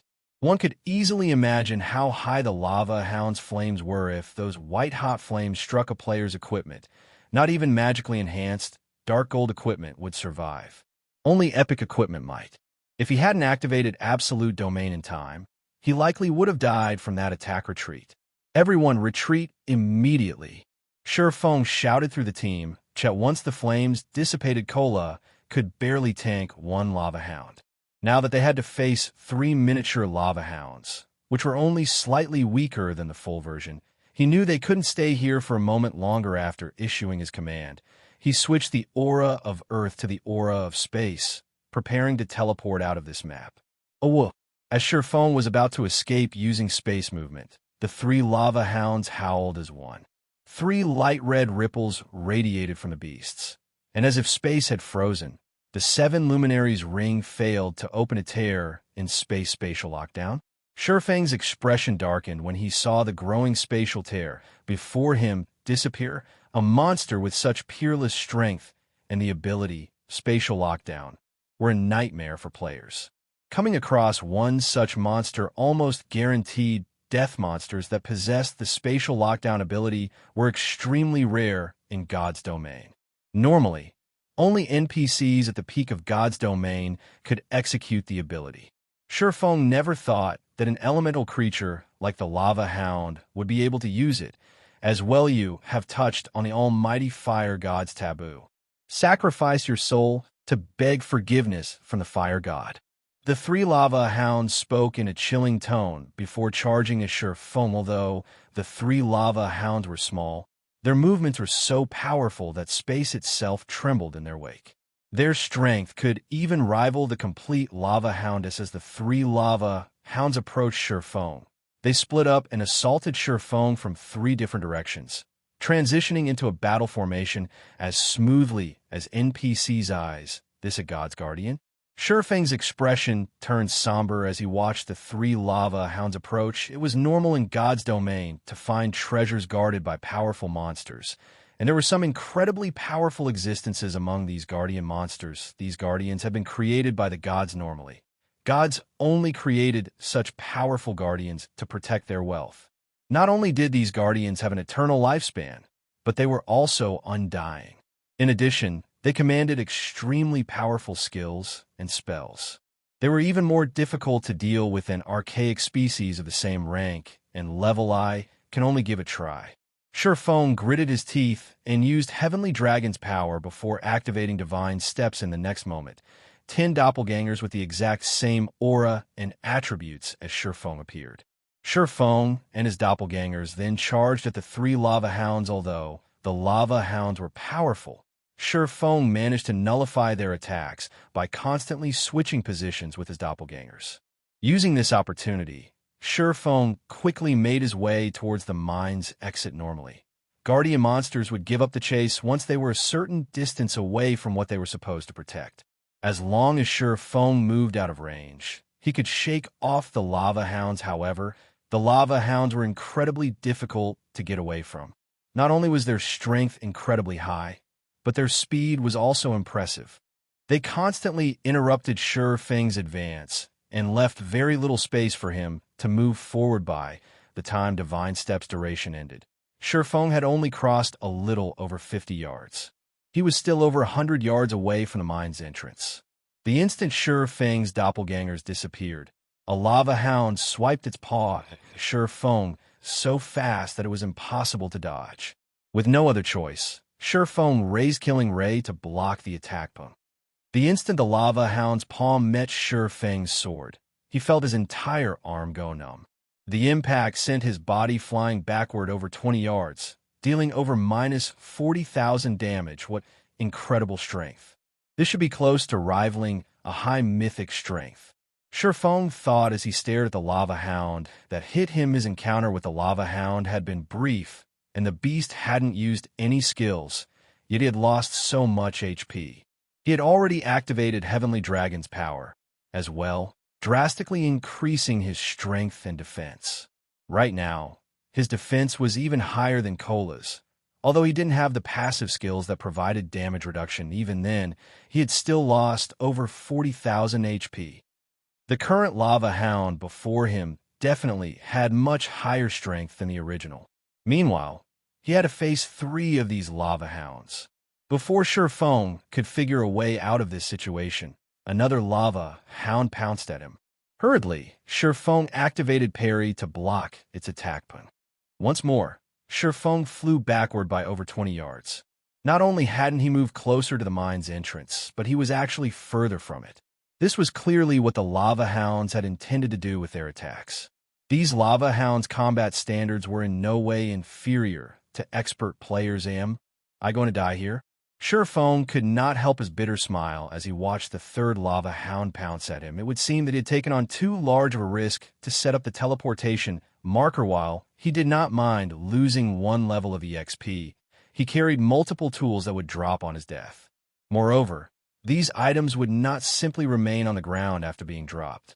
After a certain time had passed, these valuable items would disappear. Meanwhile, when players died, they'd only resurrect after half an hour unless someone resurrected them with a skill or special tool. By the time he returned to this mine, his dropped items would be gone from this world. As Sherfong clashed with the lava hounds, his HP continued to decrease 80%, 70%, 60%. Although he had tried to use void steps to blindsight the beasts, the technique was ineffective against the lava hound's sharp sense. Even though the lava hounds couldn't see him, they could pinpoint his location with their other senses, launching another paw swipe or bite attack. Why hasn't the guild leader come out yet? Aqua Rose, who had long since distanced herself from the canyon, muttered as she watched the swarm of lava monsters return to their home. The guild leader should be fine. If he goes all out, he can even contend with mythic monsters. Blackie reassured. It's been so long, though. Moreover, there were 3 lava hounds. I think it's best if I go take a look, Fire Dance said. Worriedly, I'll go with you, Flying Shadow offered as he followed Fire Dance. Meanwhile, inside the mine, Sherfong watched the circling lava hounds and glanced at the small percentage of HP he had remaining with a bitter smile. Despite activating 2-fold Berserk, which temporarily granted him the power to contend with Tier 4 mythics, he still couldn't come within 100 yards of the mine's entrance. While he was confident that he could escape a single lava hound, 3 were too much for him to handle. To make matters worse, the 3 lava hounds coordinated perfectly. Although he had thought of using a magic or summoning scroll, the 3 lava hounds were simply too fast. They gave him no opportunities to use such tools as 2-fold Berserk's duration continued to run out. Sherfong frantically searched through his bag for items that could help him out of this predicament. Suddenly, he discovered a broken longsword that had been inactive in his bag for quite some time. This longsword was none other than the evil god's inheritance, a treasured sword that had once belonged to the evil god. Seeing that the lava hounds charged at him again, Sherfong gritted his teeth and took out the evil god's inheritance. He then inserted his power into the weapon. Protecting the items that would drop if he died was undoubtedly more important than losing 10 points in all of his attributes. After Sherfong powered the sword, the evil god's inheritance pulsated. An invisible force then spread out from the sword, sweeping through the mine with so much power that even space shook with the intensity. A moment later, a deathly aura pervaded the mine shaft. Chapter 1846, Broken Sword's Power. As the aura of death saturated the mine, space itself froze. The 3 lava hounds slid to a halt as they glared at the broken sword in Sherfeng's hand, wary. Pitch-black divine runes had appeared along the broken blade as the sword released plumes of dark smoke. The weapon felt cold and evil. The lava hounds finally discerned the broken sword's identity, and fear flashed in their eyes. It was as if they had remembered something horrific from their past despicable heretic. You dare set foot in this sacred land. Let the almighty fire god's flames purify your soul. After Feng replaced the abyssal blade with the evil god's inheritance, the broken sword seemed to trigger something in the three lava hounds. Suddenly, they began to grow larger as golden flames flared across their bodies. Despite standing still, the solid rock beneath the lava hound's feet began to crack. Space tore around them, as if it couldn't withstand the golden flame's power.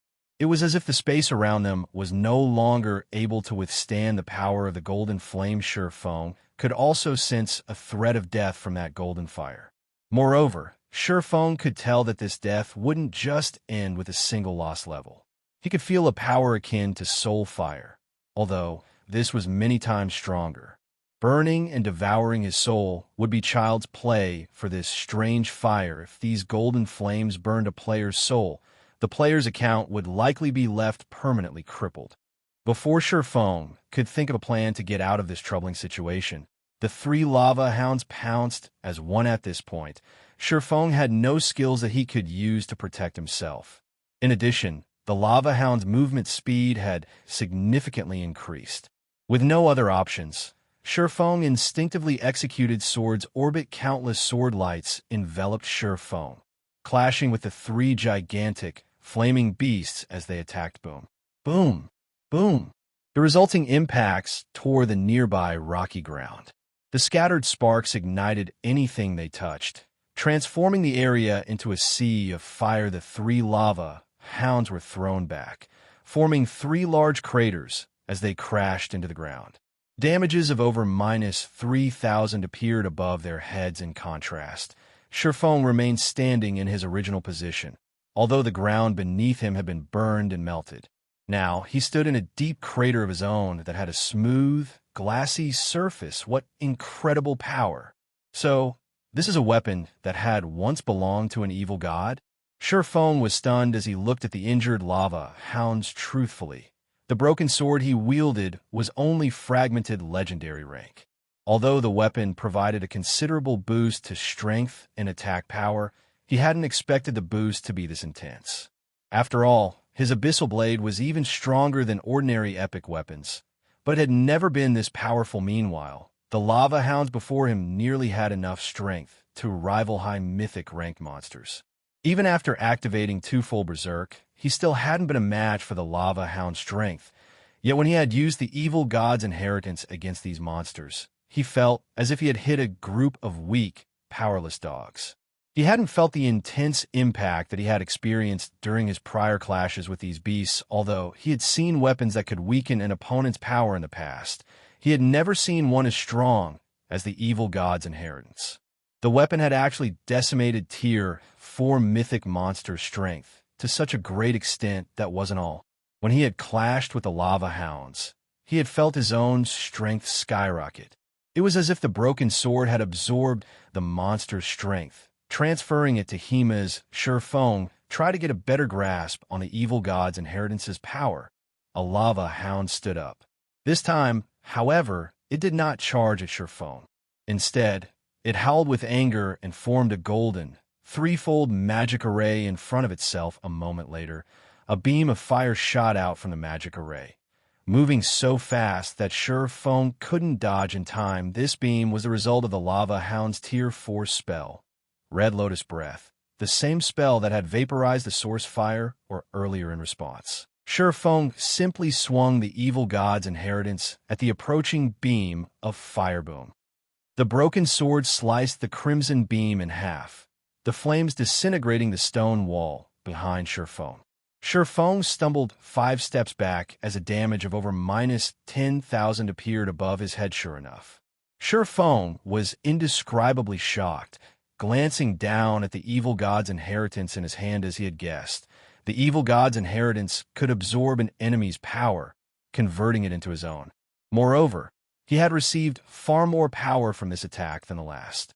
Not only had he gained 20% more strength, but his fire resistance had also increased by 30%. This ability was simply frightening. Due to this ability, his combat power had instantly soared.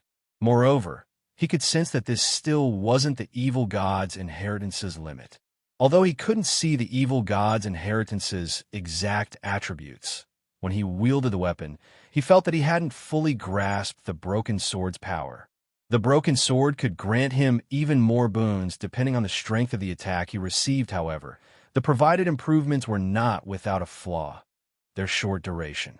Each time it absorbed an attack's power, the weapon's wielder could only retain it for a short 10 seconds. Even so, it was amazing Shifeng found it truly hard to imagine that the evil god's inheritance was still incomplete and that he only exhibited 10% of its power after sacrificing his attributes. If he could exhibit the weapon's full power, the result would be unimaginable. Most likely, he'd be able to suppress the 3 lava hounds completely. One should be able to leave now. When he saw the other 2 beasts charge towards him, Shifeng licked his lips in excitement and ran to meet his enemies in battle previously. The difference between their basic attributes had been too great. Even after using twofold berserk, he had been thoroughly suppressed. Now, however, his strength had surpassed the lava hounds after he had weakened them and boosted his own with the evil god's inheritance. Shifeng relied on his superior strength and technique to push the 2 lava hounds to the side. He then dashed for the mine's entrance like a powerful gale. When the lava hounds caught up to Shifeng, he easily threw them back with an attack in less than 5 seconds. Shifeng burst from the mine and back into the canyon. Thousands of lava monsters then turned to look at the swordsman. Big Cisfire, the guild leader, is out. Flying Shadow said, breathing a sigh of relief when he saw Shifeng emerge from the mine. However, his excitement quickly faded, and a somber expression dominated his face. Thousands of lava monsters surrounded Shifeng, including the 3 mythic lava hounds that chased after him. Even a tier 2 assassin like him or Fire Dance would have no hope of surviving such an encirclement, much less a swordsman like Shifeng. I'll attract the monster's attention. Ready a defensive magic scroll and prepare to use it on the guild leader. Fire Dance felt her scalp tingle as she watched the swarm of monsters close in on Shifeng, but she had to try to rescue her guild leader. She could feel how extraordinary the flames that enveloped the lava hounds were. If those flames claimed Shifeng's life, he'd lose far more than a single level. Just as Fire Dance was about to dash forward, Shifeng raised the evil god's inheritance into the air. Suddenly, the canyon's mana began to gather around the broken blade, and the sword gradually took on a mist-like state. Shifeng swung the weapon lightly at the surrounding lava monsters. The mist-like broken sword suddenly disappeared from Shifeng's hand and transformed into 5 pitch-black sword lights that flew at the offending monsters, devouring everything in their path. This move was the evil god's inheritance's only skill after Shifeng had sacrificed a fraction of his attributes. Godslayer. With one attack, every chieftain and lord-ranked lava monster nearby was incinerated, their ashes scattering in the wind. The surviving monsters were heavily injured and unable to make the slightest movement. Chapter 1847, Flame Demon's Crown.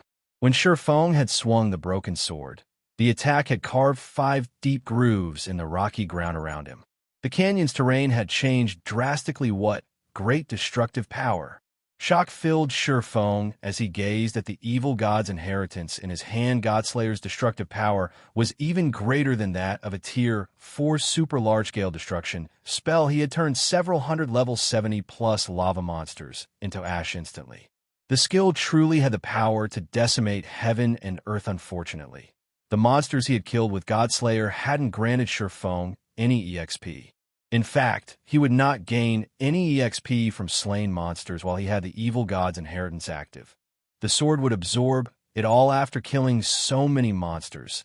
The black mist the evil god's inheritance emitted had become denser, following which Shifeng heard the sound of a system notification system. Evil god's inheritance has accumulated sufficient life force and recovered the first evil god's mark. Activating a portion of its power, the evil god's inheritance has such an effect? Shifeng was surprised. He had thought that he could only repair the weapon by collecting the missing fragments. He had never expected the broken blade to recover some of its lost power by absorbing others' life force. Evil god's inheritance, one-handed sword. A treasured sword that the evil god had once used. However, the sword had been destroyed in a battle, shattered into 3 pieces. Although the evil god's treasured sword had been destroyed, the evil god's power within remains intact. As long as one gathers all 3 fragments, it is possible to restore the sword to its past glory. This piece is the sword's broken hilt by permanently sacrificing 10 points of all attributes. The user may temporarily use the sword's power. Although this sword has been severely damaged, it can still exert 1/10 of its original power first evil god's mark. Power absorption can increase strength by a maximum of 100%, stamina by 20%, and all resistances by 100% when this fragment is within 1,000 yards of other fragments. The fragments will resonate. Drops upon death cannot be traded, although he could strengthen the evil god's inheritance by killing a large number of monsters. He had no intentions of doing so, while Sherfong might wield extraordinary power when he used the evil god's inheritance. He'd have to sacrifice 10 points from every basic attribute permanently each time he wielded the weapon. While 10 points in all attributes might not be much to a Tier 2 player, it would add up. If he used the weapon for too often, he would cripple his account. One could say that the evil god's inheritance was even more evil than magic weapons, hence. The evil god's inheritance should only be used as a final trump card. Sherfong had no intentions of feeding the evil god's inheritance any more life force right now, either. He only had half an hour to use the weapon after activating it. How much life force could he possibly accumulate in half an hour? However, the ability to strengthen the evil god's inheritance had truly been an unexpected boon following, which Sherfong charged out of the hole he had opened in the monster encirclement. Now that the evil god's inheritance had grown stronger, he had a much easier time dealing with the 3 lava hounds that chased after him. Is this the guild leader at his full strength? Flying Shadow, who watched from the valley's entrance, was astonished as he watched Sherfong take on 3 level 80 lava hounds without trouble. Even Fire Dance, who prepared to move out, was stunned. She had assumed that after so many battles and adventures, the distance between her and Sherfong had shortened. Looking at it now, however, it would seem that the gap was larger than ever. What the 2 assassins did not know was that Sherfong fully relied on the evil god's inheritance to command such power. Without it, he might not have survived. Even after activating 2-fold Berserk, Sherfong quickly escaped the lava hound's grasp, and although this further enraged the mythic monsters, they didn't dare leave their domain by as much as a centimeter. They could only watch until Sherfong left their sight. Despicable heretic. The almighty fire god will not let you get away with this.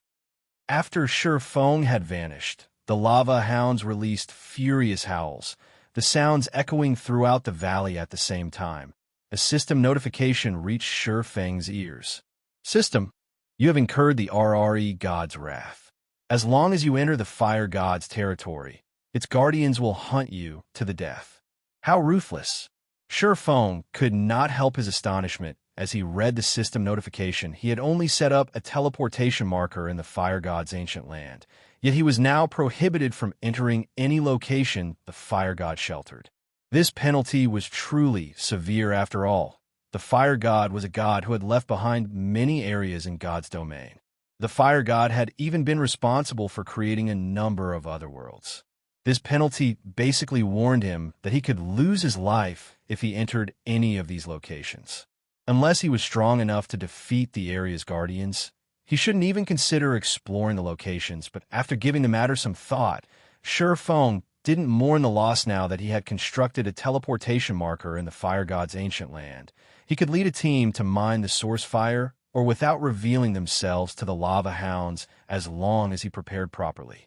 In 10 days, he could also visit the so-called underground country, possibly obtaining another significant harvest. Overall, he considered this transaction quite profitable. After leaving the canyon, Sherfong regrouped with Zero Wing's other members.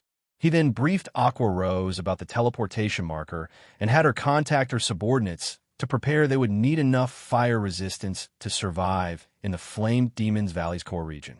Moreover, only intermediate miners or higher could mine the source fire ore. They'd only be able to revisit the mine after fulfilling these 2 conditions. It would take quite some time to prepare. After the team rested for a short moment, Sherfone led his team into the heart of the Flamed Demon's Valley, although they came across quite a few monsters on their way. And Sherfone was currently weakened. The team advanced relatively quickly with their powerful MTs like Kola and Sherfang summoned Tier 3 demons, as no one had explored the Flame Demon's Valley thus far. It was home to a lot of monsters, which, fortunately, provided far more EXP than normal. Moreover, a large number of treasure chests hid in the area. After venturing through the core region for 4 hours, some of the team's level 56 members had risen to level 57. Fire Dance and Flying Shadow had also discovered 6 treasure chests in the area. They had found 3 bronze treasure chests, a mysterious iron treasure chest, a secret silver treasure chest, and a fine gold treasure chest. The discovery surprised both Fire Dance and Flying Shadow, who frequently searched for treasure chests in the fields. It was common knowledge that treasure chests were extremely rare in God's domain. Normally, a map only had 2 or 3 at one time. Yet after wandering in a small section of the core region, they had discovered 6 moreover. One was a fine gold treasure chest past level 50. A bronze treasure chest would contain loot that could rival the items a High Lord dropped, while mysterious iron chest items were on par with a Great Lord. And secret silver treasure chests dropped items on par with a Grand Lord's loot. As for a fine gold treasure chest, its loot could rival that of a mythic monster. However, in the Flame Demon's Valley, both the monsters and the treasure chests offered weapons and equipment that were all level 70 or higher. Unfortunately, current players couldn't use these items unless they had weapons and equipment that could reduce level requirements by 15 levels or more. As Sherfone activated the fine gold treasure chest, it released a light that illuminated the gloomy sky above the Flame Demon's Valley. Even players several thousand yards away could see the glow of the Flame Demon's crown. Sherfone was flabbergasted when he saw the exquisite, flaming crown inside the treasure chest. Chapter 1848, Ancient Demon. Guild Leader, did you find something good? Aqua Rose asked curiously as she watched Sherfang's blank expression. The rest of the team turned to look at Sherfone as well, anticipation flashing in their eyes. They all want to know what kind of treasure a fine gold treasure chest had to offer. A fine gold treasure chest was almost impossible to find in level 50+ maps. The best players normally found were secret silver rank. Meanwhile, even mysterious iron treasure chests could cause a heated struggle between guild teams. The higher quality treasure chest players found, the more of a commotion activating the treasure chest would cause. In turn, this would lead to more players finding out about the treasure chest. Moreover, after players acquired the items inside a treasure chest, there was a 2-hour period when the items would be guaranteed to drop upon death. Hence, whenever a treasure chest appeared in the fields, a slaughter would soon follow. Fortunately, Zero Wing's team didn't have to worry about being attacked. After all, this place was the Flame Demon's Valley. The only other players that might see the glow from the fine gold treasure chest were the 9th Heaven members. Even if other players with hostile intentions discovered them, they had no fear that anyone would try to rob them. Something good has dropped, Sherfone said, laughing. He then retrieved the Flame Demon's crown and shared its statistics in the team chat. Flame Demon's crown, head, fine gold rank. Equipment requirement, strength 800, agility 800, and intelligence 800 defense plus 100 additional passive Xianxia. Flame Demon's body allows the wearer to gain the body of a flame demon, increasing fire resistance by 200 and becoming immune to burning effects. Additional active Xianxia. Flame Avatar becomes immune to all flame damage for 1 minute cooldown, 10 minutes. After reading the Flame Demon's crown's details, the team lost their prior excitement. Guild Leader, this crown is a scam. Not only does it have such a high equipment requirement, but it doesn't actually offer any basic attributes. The only good thing about it is its high fire resistance, but it isn't worth sacrificing everything else. I feel the same. The monsters in harsh environments are generally very powerful. Although this crown can provide sufficient fire resistance to survive in these maps, without the basic attributes, you'll have a difficult time dealing with monsters. It would be much better to equip several pieces of equipment that provide less fire resistance, but have significant basic attributes. Its defensive properties are even more important. No matter how I look at this crown, it doesn't seem to have any. Everyone quickly discerned the pros and cons of the Flame Demon's crown. Even level 50 common cloth armor had more than 100 defense. The Flame Demon's crown's defense was practically a useless decoration in addition. Losing the basic attributes from a piece of equipment would reduce a player's attributes by around 10%. This would cause at least a 20% reduction in combat power. Moreover, due to the lack of defense in the head section, others would have a weakness to exploit. If one were struck in the head, it was entirely possible that they'd suffer a fainted state. As God's domain continued to update, the equipment player's war would have greater importance. Equipment would play a role in a player's defense beyond basic attributes. Take two players with the same defense, for example. If one of these players wore chest armor while the other player did not, the player without a chest piece would receive more damage when struck in that area and suffer additional negative effects. If a player took a blow to the head, they would feel dizzy and powerless, and their reactions would become sluggish. If one were stuck in the arm, it would go numb and become difficult to move. There were subtle differences in the negative effects depending on the materials of their equipment as well. An attack's impact was one such example. During the early stages of the game, these negative effects were barely noticeable, but as players took on higher-level monsters, these negative effects would become more prominent. As a result, players would have to choose their equipment carefully. It wasn't enough to prioritize basic attributes. Players also needed to focus on their equipment's compatibility and defensive properties. Meanwhile, the Flame Demon's crown, made of fire with a pitiful 100 points in defense, clearly didn't have any. It was a costume piece at best. If one equipped the Flame Demon's crown during battle, they'd be asking for an early death. Xianxia simply revealed a bitter smile as he stored the Flame Demon's crown. He had to admit that his guild members' standards had significantly improved. Their understanding of weapons and equipment was no longer limited to basic attributes. Unfortunately, they were still somewhat ignorant. This didn't particularly surprise Xianxia. His teammates were still relatively low-leveled. After all, they still didn't fully understand resistances. They did not know just how valuable a piece of equipment capable of increasing fire resistance by 200 points was among the items in the fine gold treasure chest. The Flame Demon's crown was easily more valuable than the other items combined. By the time mainstream players had reached level 100 and beyond in the past, a Flame Demon's crown had sold for a whopping 5,000 gold. With that amount of money, one could purchase an epic equipment with poor attributes. Even so, players rarely sold their Flame Demon's crown's equipment that added 200 fire resistance was extremely rare. Most importantly, the Flame Demon's crown's Flame Demon's body allowed its wearer to become immune to burning effects. In other words, no matter how hot an environment was, players would not suffer any negative effects.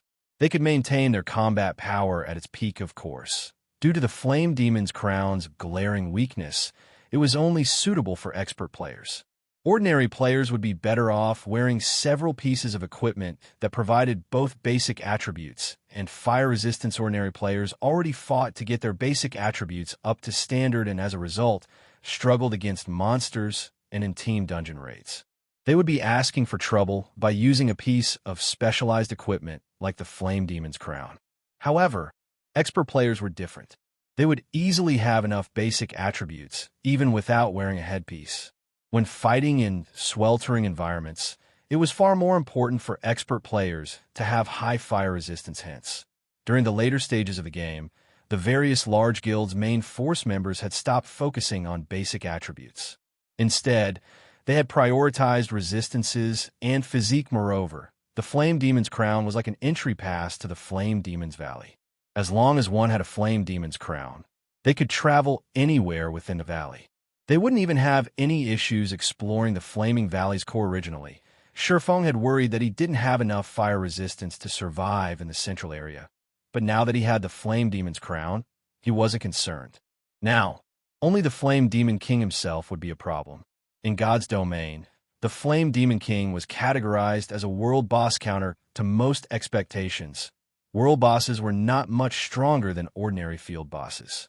The system did not grant world bosses any special traits, either. However, They did have full control over their territories while in a world boss's territory. Players would be prevented from using magic scrolls and magic arrays. It wasn't even possible to use magical tools. At most, players could use their weapons and equipment skills.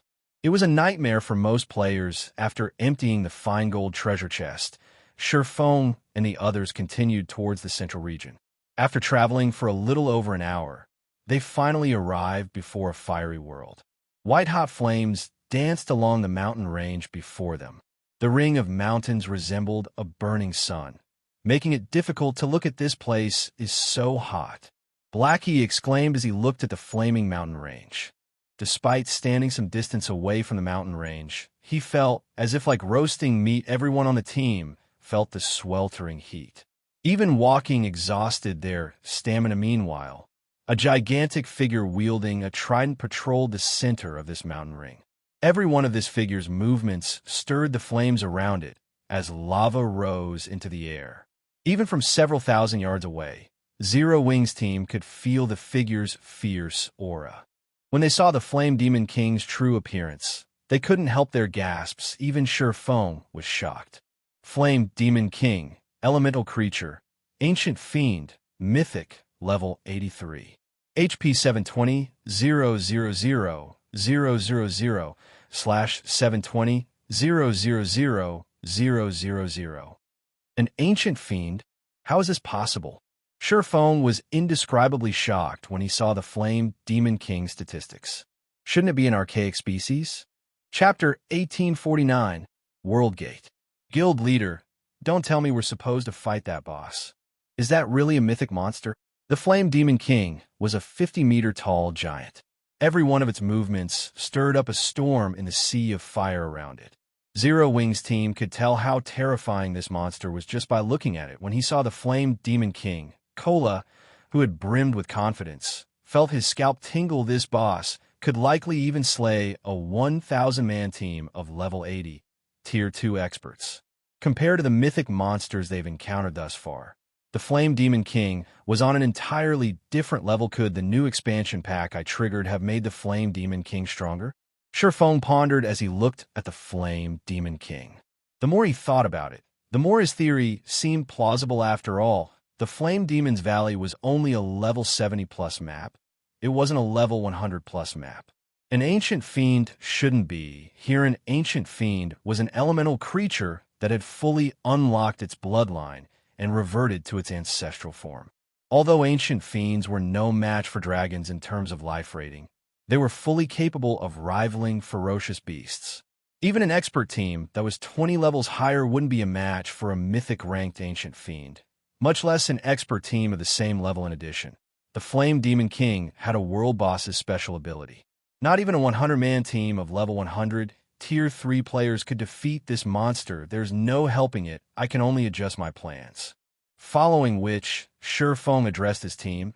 I had thought that I could complete this quest and get everyone out of here safely, but that's no longer possible.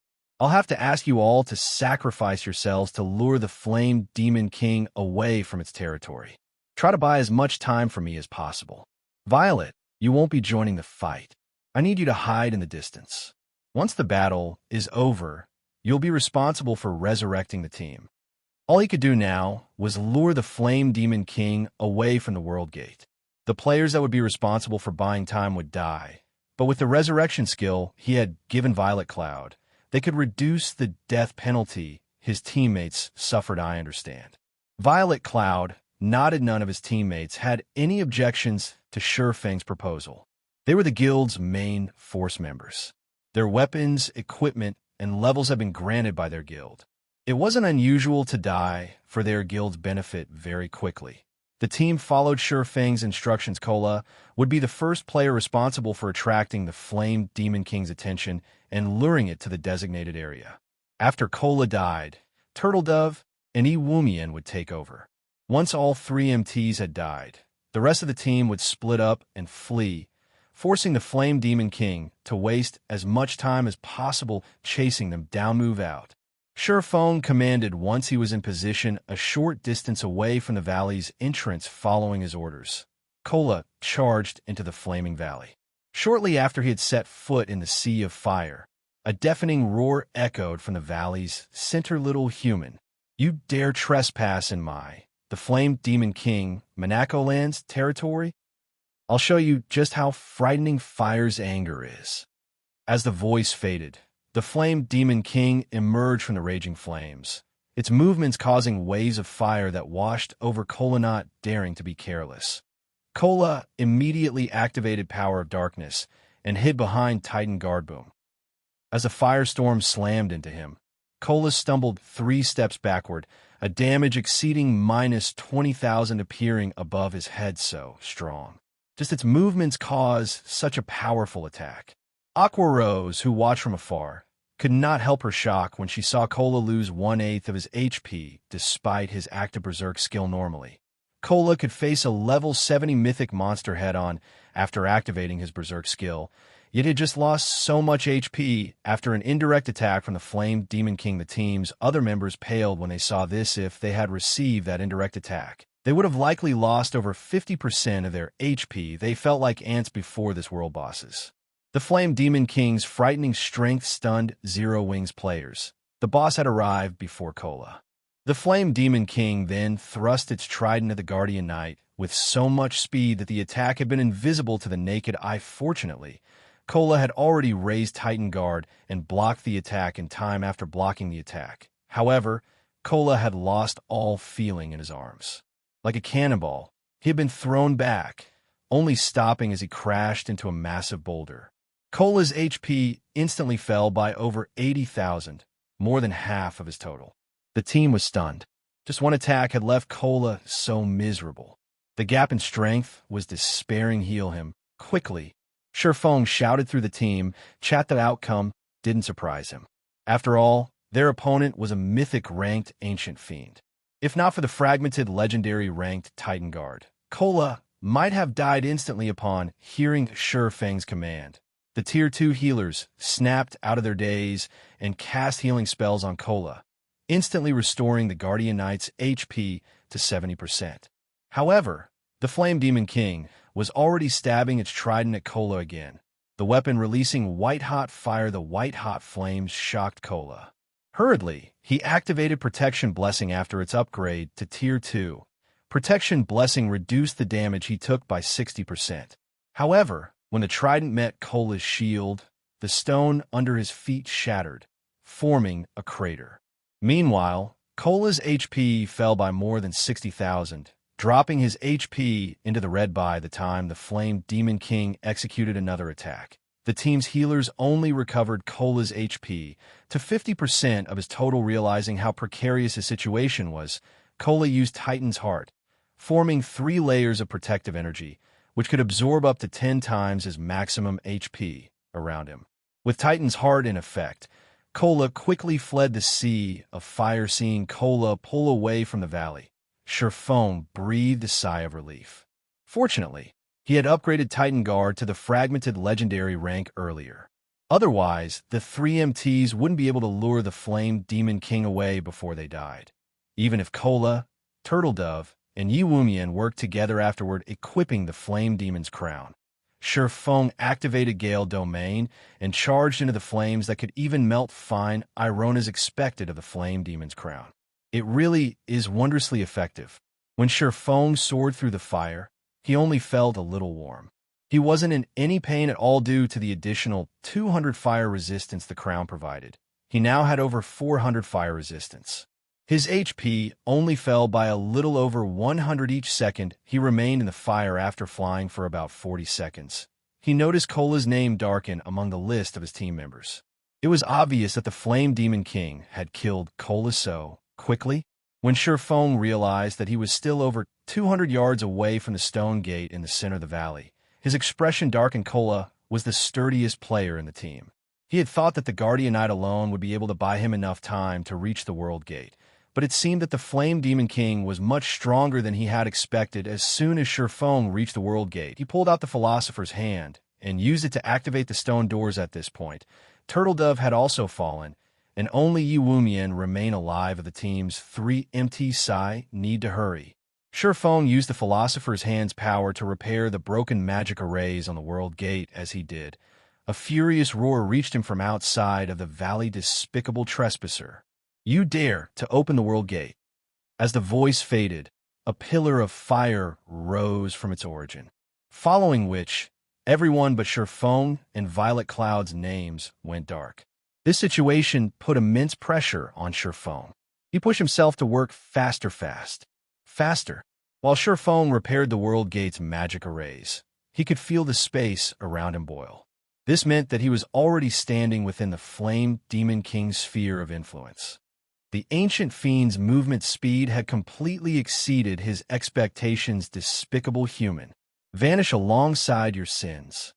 When the Flame Demon King caught sight of Sherfong, it threw its flaming trident at the swordsman. However, before the trident could reach Sherfong, he activated the aura of Earth's absolute domain. Yes, it's done.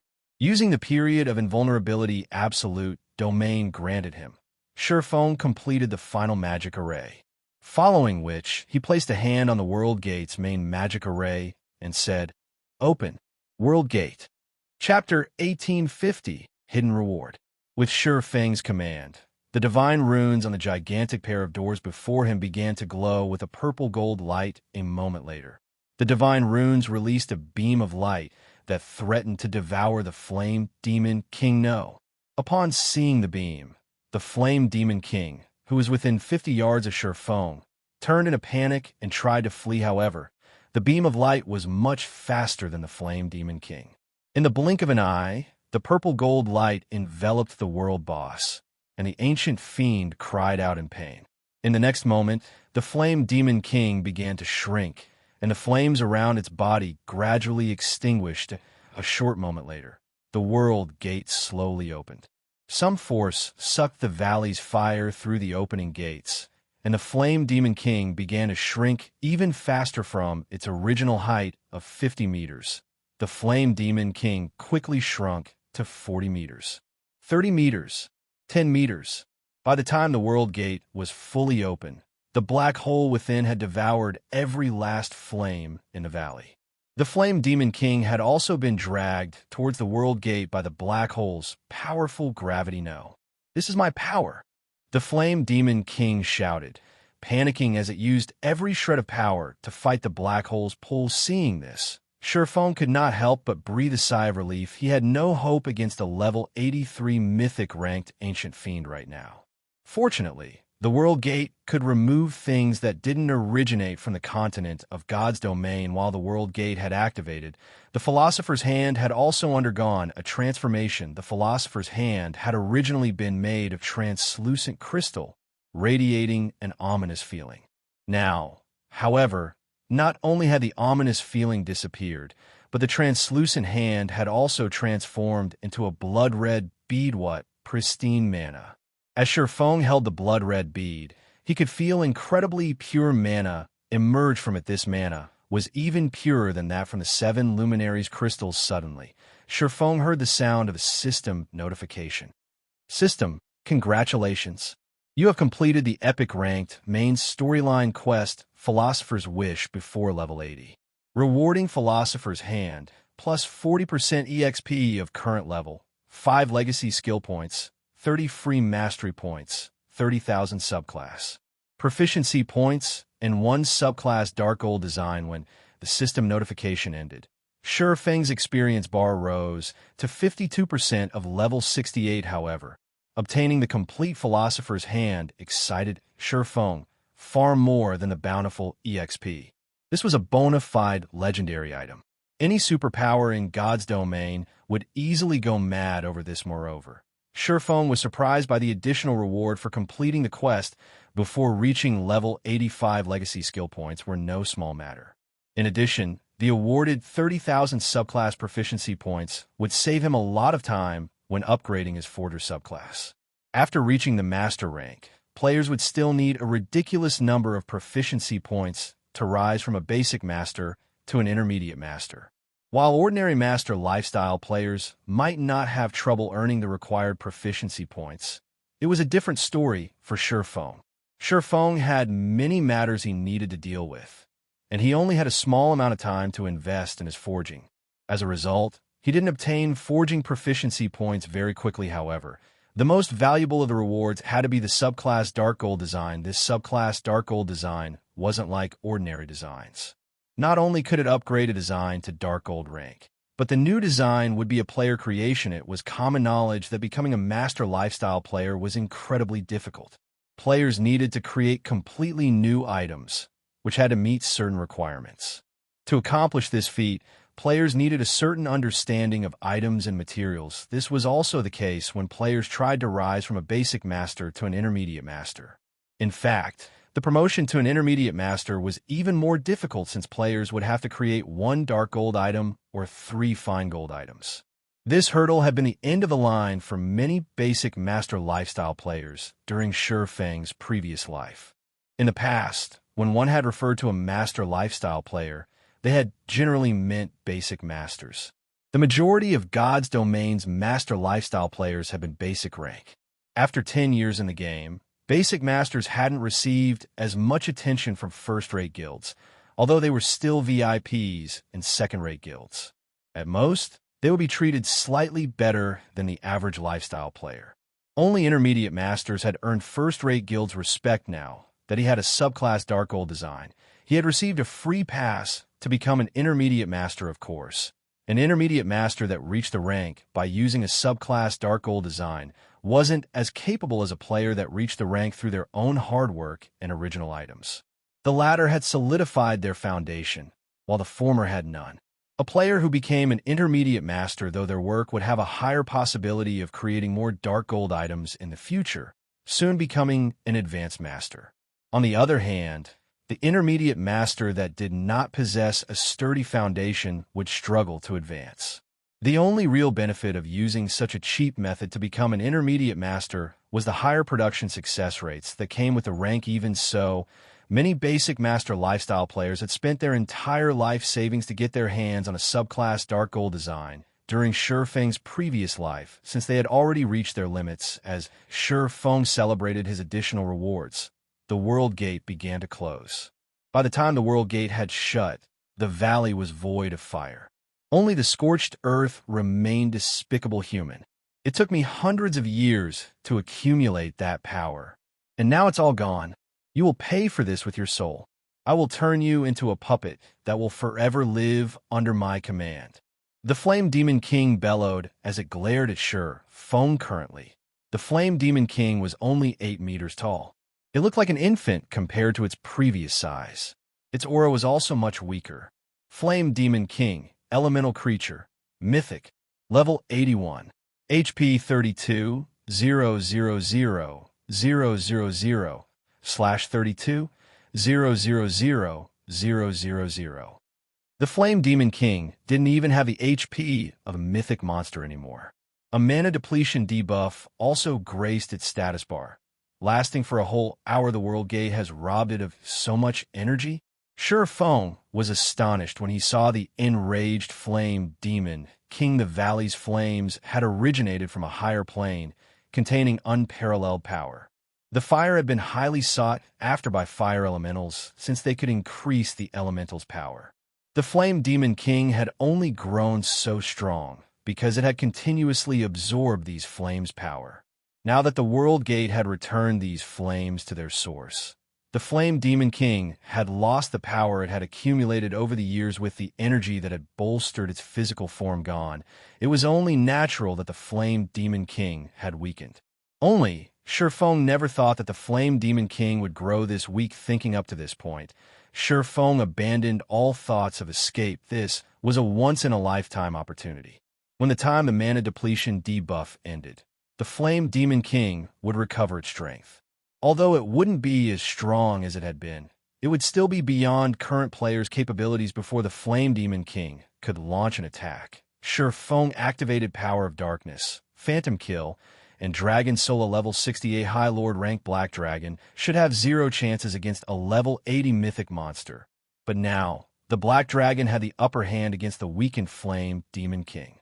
While the Black Dragon kept the Flame Demon King busy, Feng activated every skill he had to the weakened boss. Thunder Flame Explosion, Flame Burst, 9 Dragon Slash, Lightning Slash. Although the weakened Flame Demon King was still a world boss, whose ability prevented players from using external tools, it no longer mattered. The Flame Demon King's defense had drastically fallen. After all now, Shifeng's normal attacks dealt over minus 30,000 damage, while critical hits dealt over minus 70,000 damage. Even the weakest of his skills inflicted over minus 100,000 damage, even when the Flame Demon King used its powerful AoE attacks. Shifeng, who had over 400 fire resistance, only took a little over minus 3,000 damage from each hit. The Flame Demon King's HP continued to fall 80%, 50%, 20%. When the Black Dragon's duration was almost over, the Flame Demon King had around 10% HP remaining.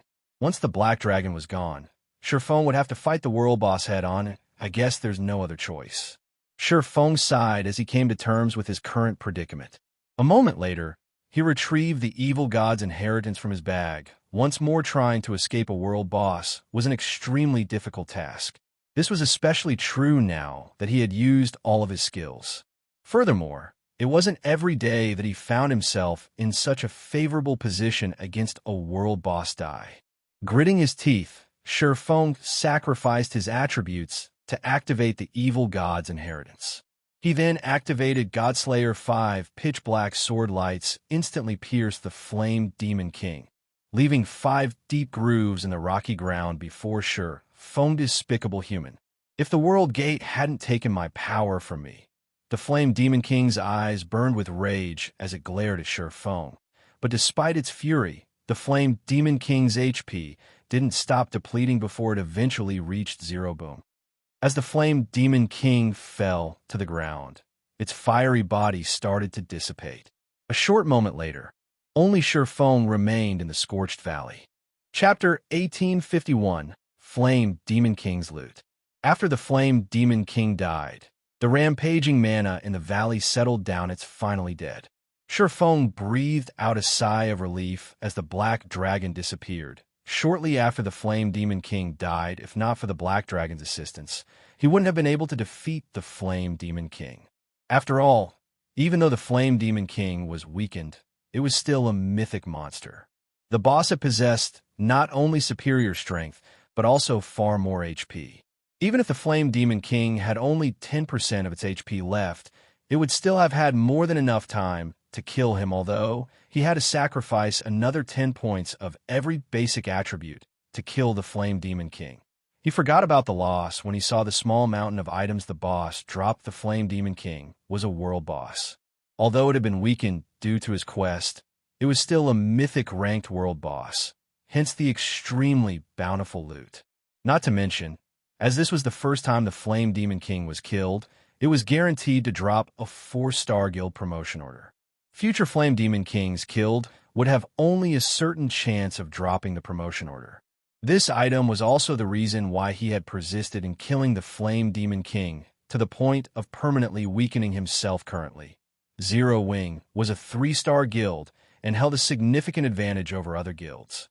However, as the various superpowers started raiding level 50, 100-man Hell Mode team dungeons, it was only a matter of time before they became 3-star guilds as well. Meanwhile, compared to Zero Wing, the various superpowers would gain much more of an advantage from being a 3-star guild, be it the Guild Employment Center or Guild Training Room. These two facilities needed guilds to reach a certain scale in order to display their usefulness fully.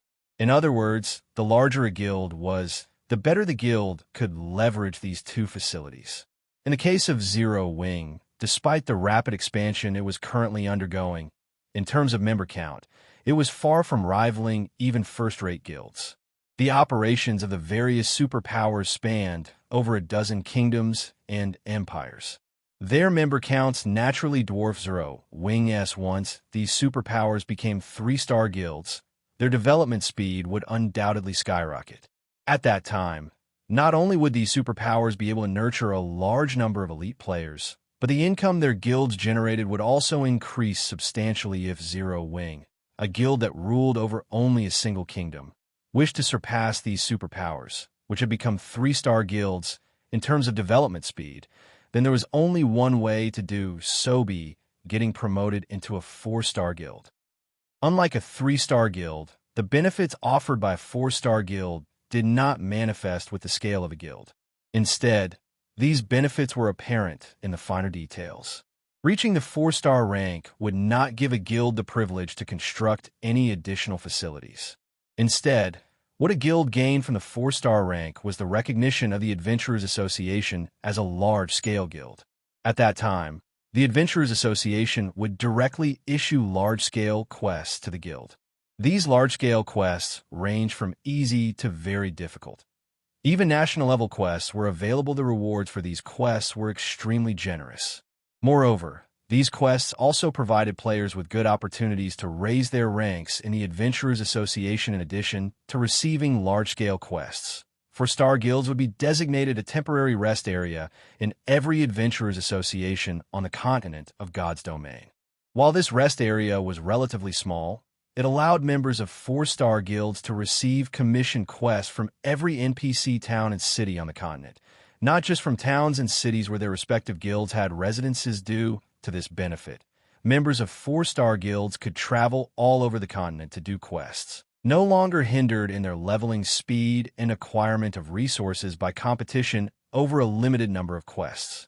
The only downside to this was the Adventurers Association's tax on players' quest rewards when completing commission quests accepted from these designated rest areas. This, in turn, reduced the guild's income from these quests. Even so, this benefit would still help guilds generate much more wealth than before. At the same time, guilds would also be able to raise their popularity in the various NPC kingdoms and empires significantly, killing 2 birds with 1 stone. This was the distinguishing feature of 4-star guild. After reaching the 4-star rank, a guild's development would no longer be tied down to the territories they controlled, of course. The consequence of this feature was also very obvious. The amount of competition guilds had to face would increase drastically, however. So long as Silverwing managed to become a 4-star guild ahead of others, it would seize a significant advantage over the other guilds. Hence Fang's persistence in killing the Flame Demon King, following which Fang started going through the Flame Demon King's loot. Just like he expected, there was indeed a 4-star guild promotion order among the dropped items. So long as a 3-star guild possessed 200,000 guild popularity, it could be upgraded into a 4-star guild using this promotion order as expected of a world boss. Its loot is bountiful. Fang was inwardly astonished as he looked over the statistics of the other dropped items. The Flame Demon King had dropped over 100 items in total, the majority of which were rare materials, including the extremely rare 7 Luminaries crystal. Although only 3 7 Luminaries crystals dropped, the equivalent often units, the value of these 7 Luminaries crystals still exceeded that of the other materials by a large margin. The rest of the loot were level 70+ weapons and equipment. Practically every one of these weapons and equipment was of fine gold rank. Only one of them was epic rank. Among the fine gold equipment dropped, for pieces belonged to the level 70 fine gold ranked Sins of Thunderfire set. The boss also dropped the entire level 70 fine gold ranked Scorching Wind set, while the weapons and equipment dropped looked subpar at best. Fang's eyes glowed with excitement when he saw them. His reaction was because the Sins of Thunderfire set was top-tier set equipment for magical classes. This was set equipment that only level 70+ mythic ranked field bosses dropped. The set had a total of 6 pieces, and even superpowers would need to expend a lot of effort to collect the complete setas for the Scorching Wind set. It was similarly top-tier set equipment, but for plate armor classes instead of magical classes. Not only did the Scorching Wind set provide higher fire resistance than the Dark Corrosion set, but its 6-piece set effect was also extremely heaven-defying. It allowed players to transform into a war god of fire and acquire a life rating that could rival archaic species. Although players would incur double damage from ice and water-type attacks than they normally would, it was still plenty amazing. The Sins of Thunderfire set's 6-piece set effect was similar to the Scorching Wind sets, allowing its user to transform into a Thunderfire messenger due to these 2 set effects. Despite the ordinary basic attributes the 2 sets provided, they had ended up publicly recognized as the strongest level 70 set equipment available in the game. Even level 70 Dark Gold set equipment could not rival them. Feng had never thought that he would be able to obtain the entire Scorching Wind set. As for the Sins of Thunderfire set, he was just short of 2 set pieces to complete the set. Once he geared 2 guild experts in these 2 sets, he would have himself 2 peak experts. As for the Soul Epic equipment dropped, it was a pair of cloth armor gloves named Hands of Fire. Not only did the gloves provide a significant amount of fire resistance, but it even increased the spell completion rate of players by 2%. It also had a skill that allowed its user to summon a Lord-ranked fire familiar, making this pair of gloves perfect for Magicka-class players that were not adept in melee combat. After Feng was done going through the Flame Demon King's loot, he then took out the Philosopher's Hand from his bag and inspected it, suppressing the excitement in his heart as he looked through its attribute panelas. He needed to deal with the Flame Demon King before. He had not had any time to inspect the fully recovered Philosopher's Hand. Now that the Flame Demon King was dealt with, he naturally had to take a good look at this legendary item, which had disappeared from God's domain in his previous life. Chapter 1852, Complete Philosopher's Hand. The instant Feng retrieved the Philosopher's Hand from his bag, he felt the space around him grow heavier. It felt as if space itself couldn't withstand the pristine energy within the Philosopher's Hand. Now that Feng had the chance to get a better feel for the Philosopher's Hand, he felt a powerful inspiration well within him. His mind felt sharp and focused like never before. It was as if the world had faded away, leaving him alone with his thoughts. So, this is the true Philosopher's Hand? Feng could not help his excitement as he gazed at the crimson bead in his hand. Philosopher's Hand, legendary rank item. A special gemstone crafted by the philosopher Erhard, containing incredible power that is capable of manipulating the sole additional passive effect. The wielder of the Philosopher's Hand will have all of their subclasses temporarily raised by 1 rank. Additional active skill 1 dash. Philosopher's Soul offers players guidance for 10 hours when crafting items cooldown. 12 hours additional active skill 2 dash. Soul Fantasy allows players to enter an imaginary world for 8 hours. During this time, players may use the materials that they know of to produce items without limit. Cooldown 15 hours. Although the Philosopher's Hand only possessed 3 skills, these skills were heaven-defying based on Feng's knowledge. Only the epic-ranked Icarus's Heart could temporarily raise a lifestyle player to master rank. In Feng's opinion, Icarus's Heart's ability to do so was already heaven-defying, but compared to the Philosopher's Hand, Icarus's Heart was a cheap knockoff. However, compared to the Philosopher's Hand, Icarus's Heart couldn't even be considered a cheap knockoff. The fact that the Philosopher's Hand could unconditionally raise a player's subclass by 1 rank meant that it could transform a basic master into an intermediate master or an intermediate master into an advanced master. The Philosopher's Soul also offered the system's guidance, which would be a great help to players when they produced items. Originally, the skill had been limited to a 1-hour duration. Unfortunately, it was almost impossible to accomplish anything useful in that time. Crafting items was a time-consuming process. After all, especially complex items. How many items could players possibly make within 1 hour? Now that the skill's duration had increased to 10 hours, players could attempt to craft far more complex items with the system's guidance. Lastly, Soul Fantasy granted players access to the main God System's resource warehouse. After seeing the Philosopher's Hand's 2 active skills, Feng finally understood why the item was capable of producing so many lifestyle masters. Regardless of the subclass, any lifestyle player would require materials to craft new items. Although some tools allowed players to participate in simulations, these simulations couldn't truly replicate the material's properties. At most, these simulations allowed players to get a feel of the production procedures. An actual attempt would still require real materials. Meanwhile, to reach the master rank, players needed very high-ranked items. Hence, the material requirements were quite high. However, high-ranking materials were not easy to obtain, and players would need these materials in large quantities. Experimenting with a few sets of materials would barely yield any results. Every lifestyle master was born of an astronomical resource investment. This was even true for the talented geniuses. Only, geniuses would need to spend fewer materials compared to ordinary lifestyle masters, however. With Soul Fantasy, players could experiment to their heart's content without worrying about lacking materials. Naturally, this would make new item creation very easy. I am going to have a headache once I return. Feng revealed a bitter smile as he looked at the Philosopher's hand. While he had acquired the alchemy treasure, there was still the matter of how to use it. There was only one Philosopher's hand, yet the Candlelight trading firm had tons of advanced lifestyle players waiting to use it. He would have to decide which players were worthy of the privilege.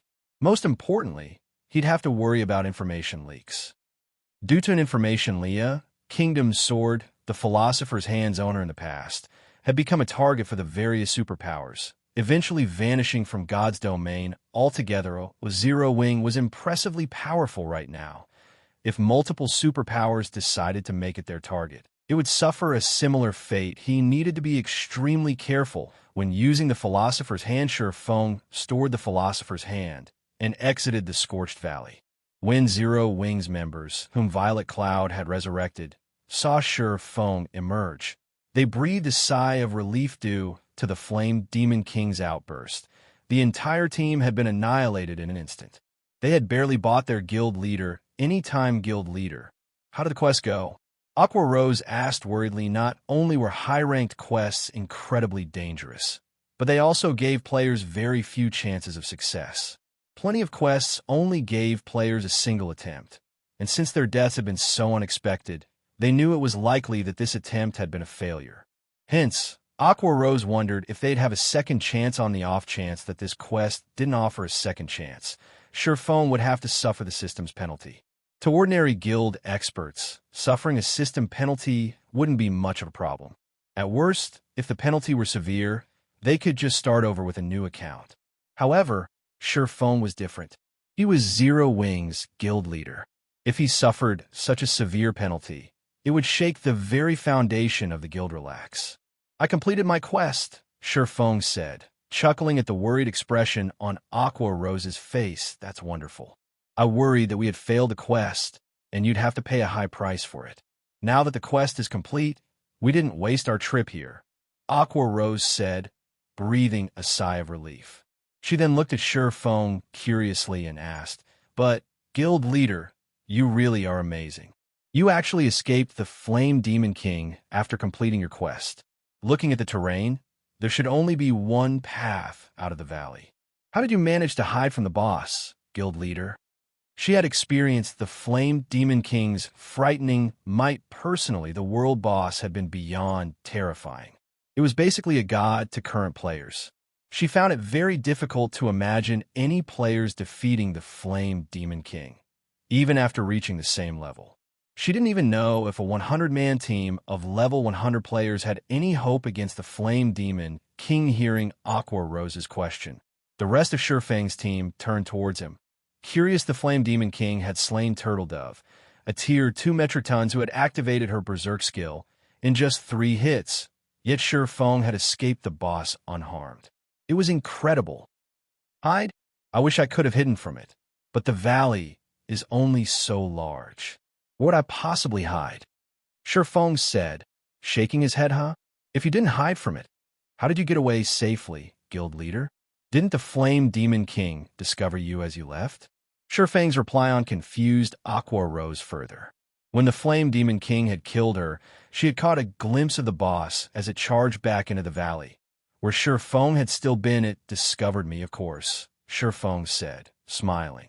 But rather than wait for it to attack, I decided to strike first.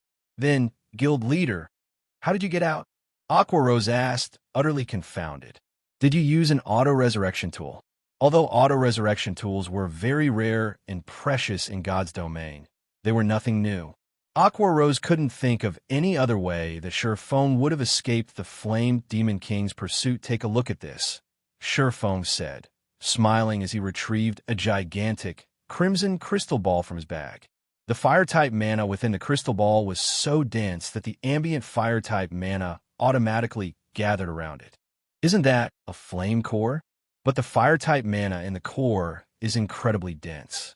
It's even denser than the flame cores we obtained from Great Lord ranked flame demons. Looking at the gigantic flame core in Feng's hands, Aqua Rose realized a possibility. Doubtfully, she asked, "Could it be, Guild Leader? Did you kill the Flame Demon King?" Chapter 1853. Returning to White River City, looking at the flame core in Feng's hand, Cola and the others fell silent, incredulity flashing in their eyes. "Guild Leader, are you for real?" They had all witnessed and experienced the Flame Demon King's might. Only Cola had been able to stand against the boss for any length of time. The rest of the team had been forced to flee to buy their guild leader the time he needed while they considered the possibility of Feng fighting such a boss. They knew that it would only be a matter of time before he died as well.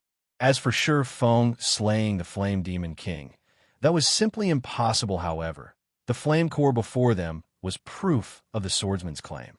Moreover, the raging inferno that had consumed the valley was gone. Not even a spark remained for a time. They were utterly baffled. "I have killed the Flame Demon King, but only its weakened version," Feng explained, smiling with the explanation. The team could, more or less, accept the fact that Feng had killed the boss. Otherwise, they would have suspected Feng of abusing some bug in the game. "Right, Cola, how far are you from level 58 right now?" Feng asked as he turned to the M to level 58. After taking a look at his experience bar, Cola said, "After my recent death, I'm 73% away from level 58. What about you, Summer?" Feng asked as he turned to alluring Summer, who wore an exquisite set of light blue robes. "How far are you from level 59? I'm down to 6% of level 58. I'll need quite a few days before I reach level 59. Alluring Summer said. "Guild Leader, what's going on?" Aqua Rose asked, giving Feng a strange look. She didn't understand why he suddenly asked about those two's level sits. "Nothing. You two are a little low-leveled right now. Once we return, stop raiding dungeons and come level with me. Violet, you'll join us as well," Feng said after giving the matter some thought. Now that he had the Scorching Wind set and Sins of Thunderfire set, it would be a waste to let them collect dust. Although the level 70 equipment requirement was quite high, it wasn't a problem. Without its solutions, both Cola and Alluring Summer had equipment that reduced items' level requirements, though only by 5 levels. However, he had requirement gemstones, which could reduce the level requirements by another 5 levels. Once they equipped the requirement gemstones, Cola and Alluring Summer could wear items that were 10 levels higher than them. Once they donned the set equipment, it would increase the overall strength of the guild's main force by a significant margin. Weary low-leveled, Alluring Summer blinked in astonishment at her own level. She already had the highest level in the team. Even in an empire, she'd be the undisputed #1 player on the Empire's ranking list. However, the comment didn't dampen Alluring Summer's excitement in the least.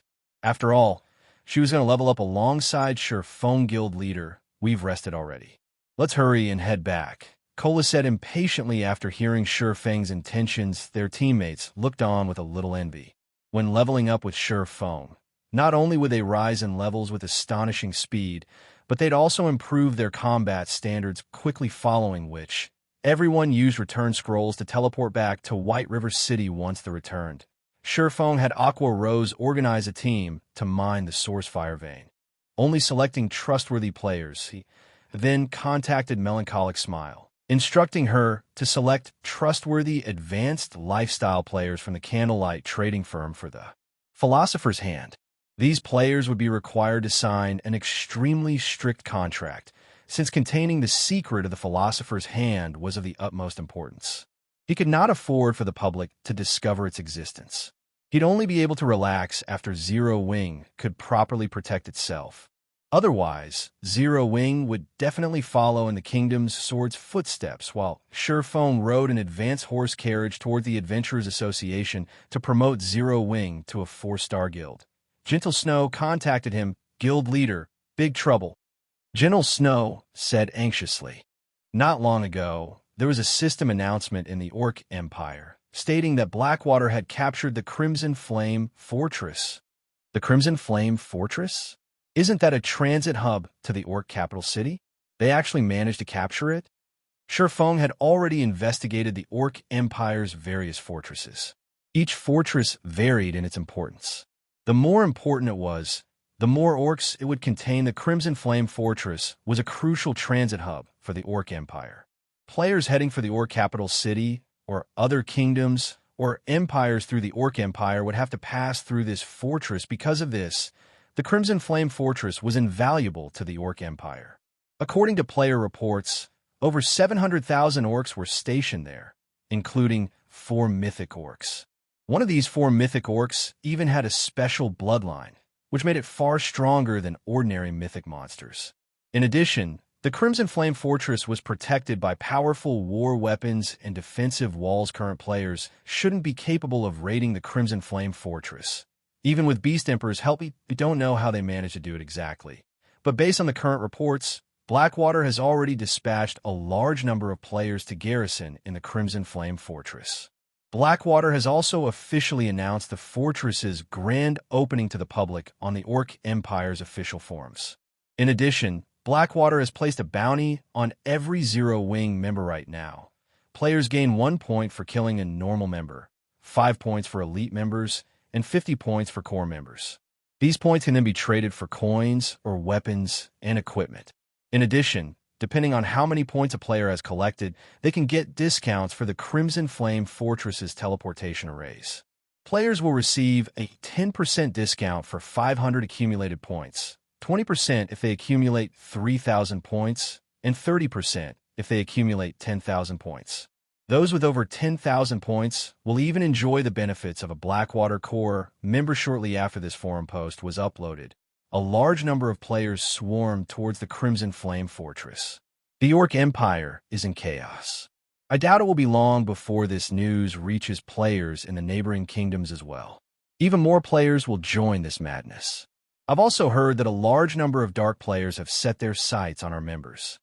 As he listened to Gentle Snow's report, Shurfeng's expression darkened. Being so ruthless? Shurfeng also could not help his surprise at Blackwater generosity to secure a share of the pie known as God's Domain. The Blackwater Corporation had invested heavily into the Blackwater Guild. That investment enabled the guild to offer its members even greater benefits than other superpowers. As a result, many expert players had sought to join the guild, especially when they had learned of its core member benefits. The benefits were so generous that even large guilds' upper echelons envied Blackwater's core members. However, becoming a core member in Blackwater wasn't easy. It wasn't enough to be an expert player. One also needed a list of noteworthy achievements. Moreover, Blackwater limited the number of core members the guild could have at a single time. With how many expert players Blackwater had, it was easy to imagine how difficult it was to become a core member. Even so, a vast number of players did everything they could to achieve that status. Now that Blackwater offered those same benefits for kill points, how could players ignore the temptation? Moreover, by doing so, Blackwater could scout for true peak experts. Even if Blackwater couldn't convince these peak experts to bear the responsibility of a core member, the guild could persuade these experts to become allies. Guild leader, should we limit our guild members' activity within the Orc Empire? Gentle Snow suggested no. Shurfeng shook his head. We're already limited to a small area. If we reduce that further, our members in Silverwing Town won't be able to level up. Since Blackwater has already declared war against us, then we'll prepare for war as well. Post an announcement on the Orc Empire's forums, stating that Zero Wing will offer the same point system as Blackwater. But Blackwater has too many advantages over us. Even if we establish a similar system, I'm afraid that very few people will side with us. Gentle Snow said worriedly. Relax. I have a surprise for Blackwater, Shurfeng said. Smiling, Shurfeng disconnected the call as the carriage arrived before the Adventurers Association. After alighting from the carriage, he walked into the building, brimming with confidence. Chapter 1854, Promotion to a 4-star Guild. Dark Knight Empire, Light Shadow City, Dark Souls main headquarters. Zero Wing is quite interesting. I don't know if this guild is brave or overestimates itself. It's provoked so many powers that nobody usually dares to. Not only has Lu Xinghua targeted Zero Wing now, but Blackwater also wants to exterminate the guild, Tigerbreaker said, smiling as he read the report he had just received regarding Blackwater's official declaration of war against Zero Wing. This latest move from Blackwater was particularly vicious. Not only could Blackwater's bounty destroy Zero Wing's members regardless of rank, but the guild would also be able to lure a large number of players to the Crimson Flame Fortress, earning considerable profits. In addition, it would have its pick of peak experts, killing 3 birds with 1 stone. Although Zero Wing's foundation was sturdy, Blackwater was on an entirely different level. It wouldn't be long before Zero Wing's economy crumbled. Alliance Master, should we proceed with our original plan? Pathless, the Tier 2 Elementalist, quietly asked from beside Tiger Breaker. Of course. We had only accepted Starling's commission, but now that Blackwater has joined the fray, not only are we going to proceed with our plan, but we'll also increase the number of participating members, Tiger Breaker said, snorting. We suffered quite a loss at Zero Wing's hands. It's time for Zero Wing to pay back that debt tenfold. Notify every adventurer team and tell them to send their experts to the Empire. I'll take command of the operation personally. We'll teach Zero Wing to fear Dark Soul. Understood. Pathless nodded slightly, a hint of excitement flashing in his eyes since Dark Soul had grown famous.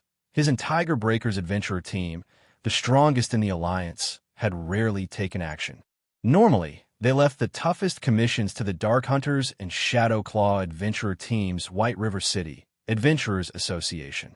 As soon as Sher Feng entered the building, he noticed players crowding the lobby, chatting about Blackwater and its Crimson Flame Fortress. Blackwater is amazing. It actually captured the Crimson Flame Fortress so quickly. Exploring the Empire will be much easier now. I've also heard that the Crimson Flame Fortress can teleport players to any nearby locations like Zero Wing City. We'll be able to avoid the Ore's inspection points in the Empire's inner region and reach its core area. That's right. I've heard that the Empire's core area is basically a treasure trove. It has a lot of rare ores and herbs, and the monsters in that area provide far more EXP than in the inner region. If we can get into the capital city, we'll have an even greater time. I've heard that the monsters in the regional dungeon have a chance of dropping magic crystals. I've heard that as well. The capital city is an extremely rare Azura mode regional dungeon. Moreover, it's a level 50 to level 100 super large-scale regional dungeon. Including the fact that it's in a neutral map, it'll offer far better loot than any regional dungeon available right now. Zero Wing is in trouble this time. Now that Blackwater has made such a vicious move, I'm afraid Zero Wing will struggle to survive in the Empire. I've heard that quite a few known and top adventurer teams were doing everything they could to garrison in Silverwing Town, but those that succeeded probably regret their decisions now.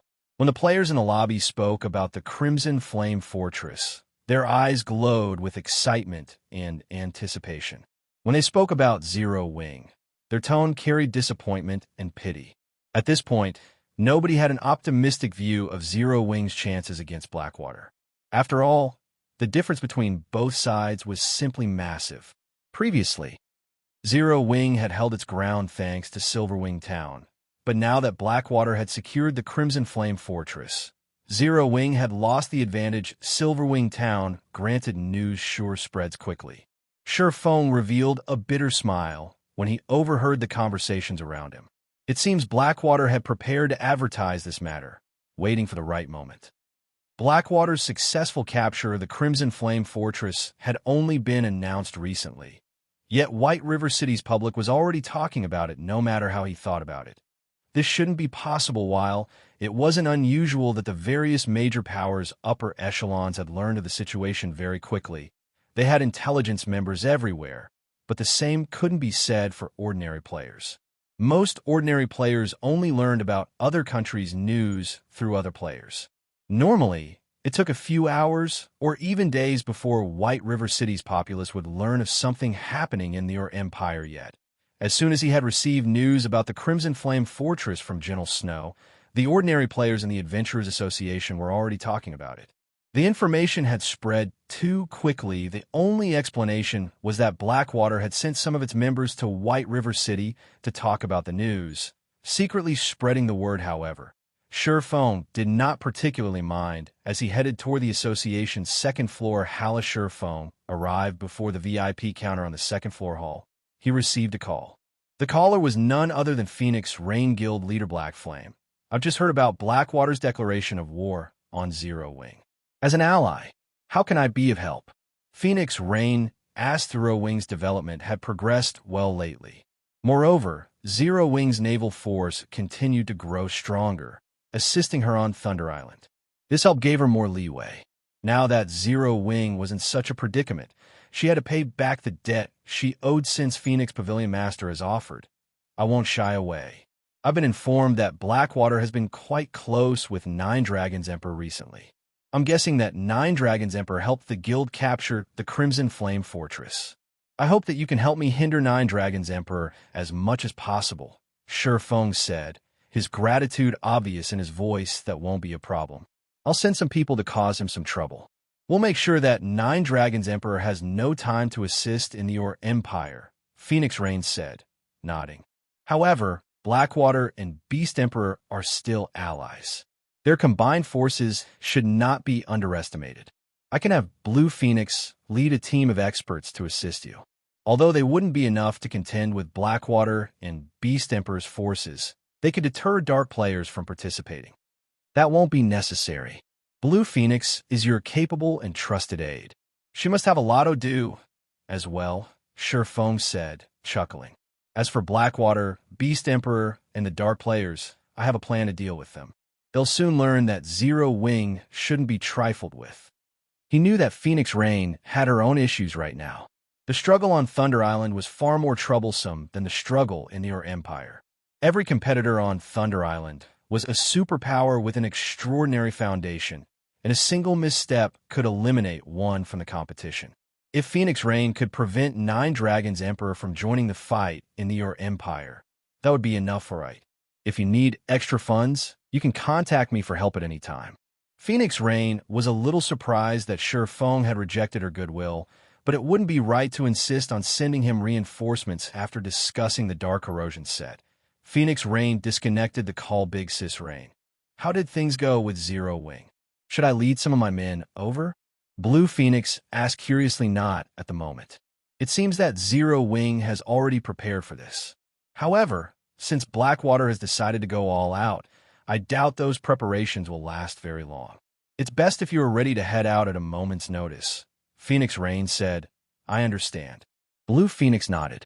She felt as if Zero Wing was being too stubborn this time. Blackwater had occupied the Iron Empire, and its development speed was ridiculously fast. Even the great Pavilion Master was awed by Blackwater's success. Blackwater even had more experts than the Dragon Phoenix Pavilion right now. The guild only lacked Domain Realm experts.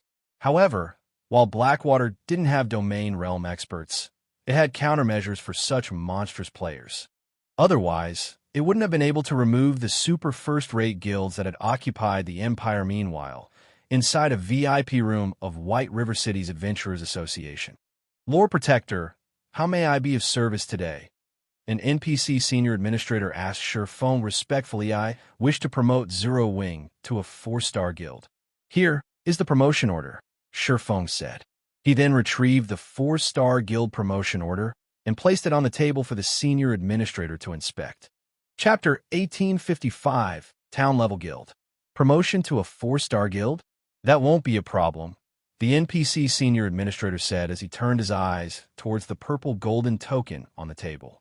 Once he saw the token, however, a look of surprise flashed across his face as he asked, Lord Protector, do you really intend to use this advanced 4-star guild promotion order?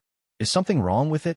Sherfong asked, although he had noticed that the 4-star guild promotion order he had acquired was a different color than those he had seen in his previous life. It was a 4-star guild promotion order. He hadn't paid it much attention, assuming that the promotion order was slightly different since it had dropped from a world boss. Lord Protector. Advanced 4-star guild promotion orders were produced when the Adventurers Association had first established. There are only 22 of these advanced promotion orders in existence, scattered across God's Domains continent. They are considered a trial for adventurer guilds, and the more advanced promotion orders an adventurer guild collects, the higher its status will be enjoying greater treatment. In the Adventurer Association, once it becomes a 4-star guild, if an Adventurer Guild collects 3 advanced 4-star guild promotion orders, it will be treated as a city-state level guild. If an Adventurer Guild collects 7 advanced promotion orders, it'll be treated as a kingdom level guild. Currently, you already have 1 advanced promotion order. If you collect another 2, the Adventurers Association will recognize your guild as a city-state. Lord Protector, however, if you promote your guild now, you will lose the opportunity and will have to climb the ranks slowly, starting as a town-level guild. Are you sure that you want to use this advanced 4-star guild promotion order now? After listening to the senior administrator's explanation, Sherfone looked at the purple gold token on the table. A little surprised so, the Adventurers Association has this kind of method to elevate a guild status. Sherfone understood what the statuses the senior administrator had mentioned represented. Other guilds would only come to learn and value the information after they were promoted to 4-star status. Once guilds reached 4-star status, they'd open a path in the Adventurers Association, gaining a temporary residence in every Adventurers Association across the continent of God's domain. From then on, members of 4-star guilds' base of operations wouldn't be limited to 1 or a few locations. They could expand their development across the entire continent and use the opportunity to increase the EXP and income they earned. This so-called path meant recognition from the Adventurers Association as an official guild.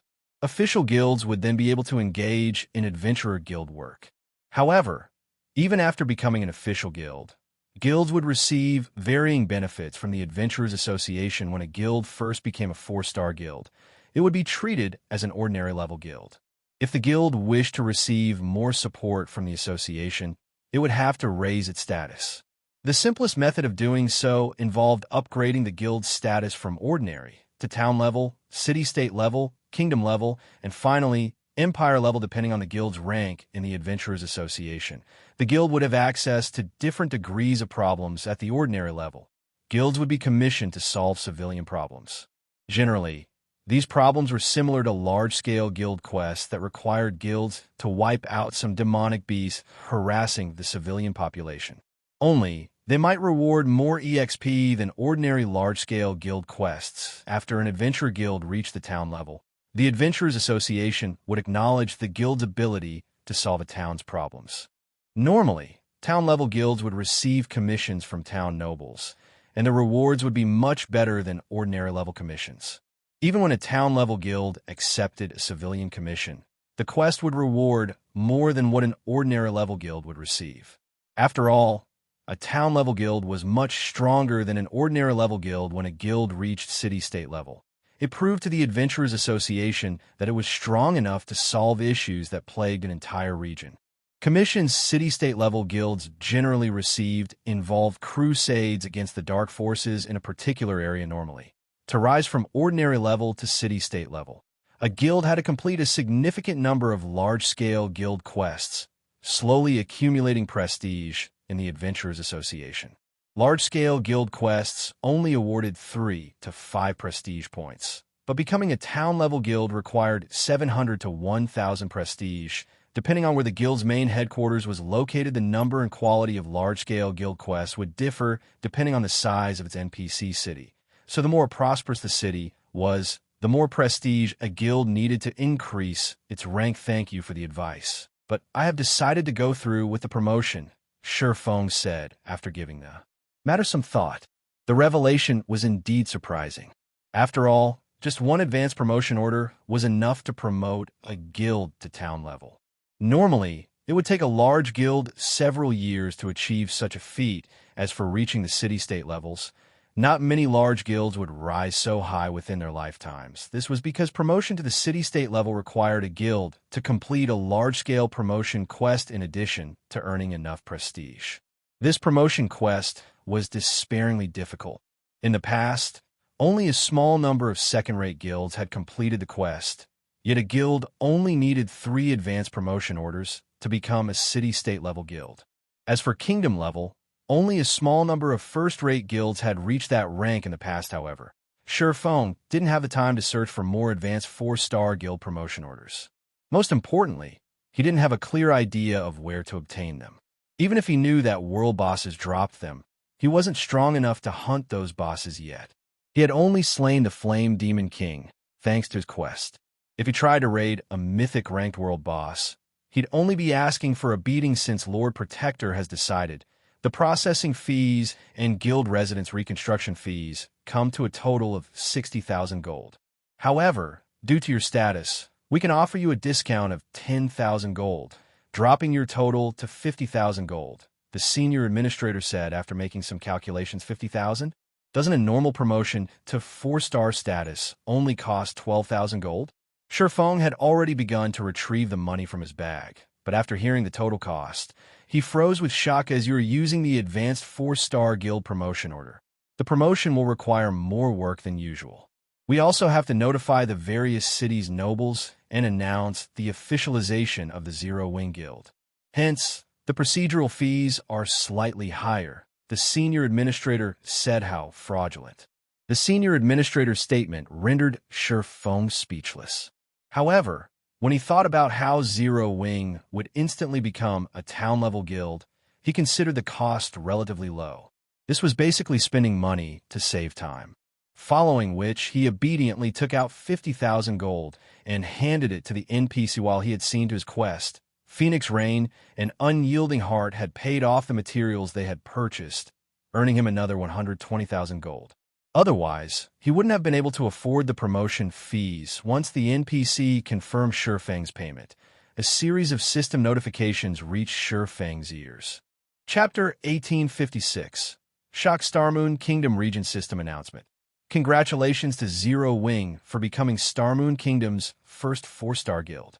Rewarding 1 set of intermediate guild defensive magic arrays, 3,000 gold in guild funds, and 50,000 guild popularity. Guild emblem upgraded to Mysterious Iron rank Starmoon Kingdom Region System Announcement. Congratulations to Zero Wing for becoming the first guild to own a 4-star guild residence. Rewarding 100 Adventurers Association prestige and 20,000 guild popularity. Guild battle flag upgraded to bronze rank. Upon hearing the system announcements, Starmoon Kingdom's players couldn't help but gasp. Not hearing things, am I? Zero Wing actually became a 4-star guild? Zero Wing is amazing. I haven't even heard of a 3-star super guild. Yet Zero Wing has already been promoted to a 4-star guild. Zero Wing's members are so lucky. I've heard that joining a 3-star guild will help new players quickly become elites. The Bronze Guild emblem even increases the buffs when you're in a party with other guild members. A 3-star guild receives more high-rank quests than a 2-star guild, too. What kind of benefits will a 4-star guild enjoy? I don't know, but the benefits are definitely going to be better. Moreover, Zero Wing's guild emblem has been upgraded to Mysterious Iron rank. The buffs the emblem provides will be much stronger. Maybe I should try my luck with joining Zero Wing. As expected of Zero Wing, Blackwater has just declared war on the guild. Yet Zero Wing has retaliated with such power. Blackwater will likely find Zero Wing a difficult opponent. There's no doubt about that. I just received some insider information from a friend of mine. He just got his Mysterious Iron guild emblem from the guild residence, and he says it's much stronger than before. The bronze emblem only provides 3% more HP and 1% more attack power, but the Mysterious Iron version provides up to 2% to all basic attributes, attack power, defense, and EXP gain.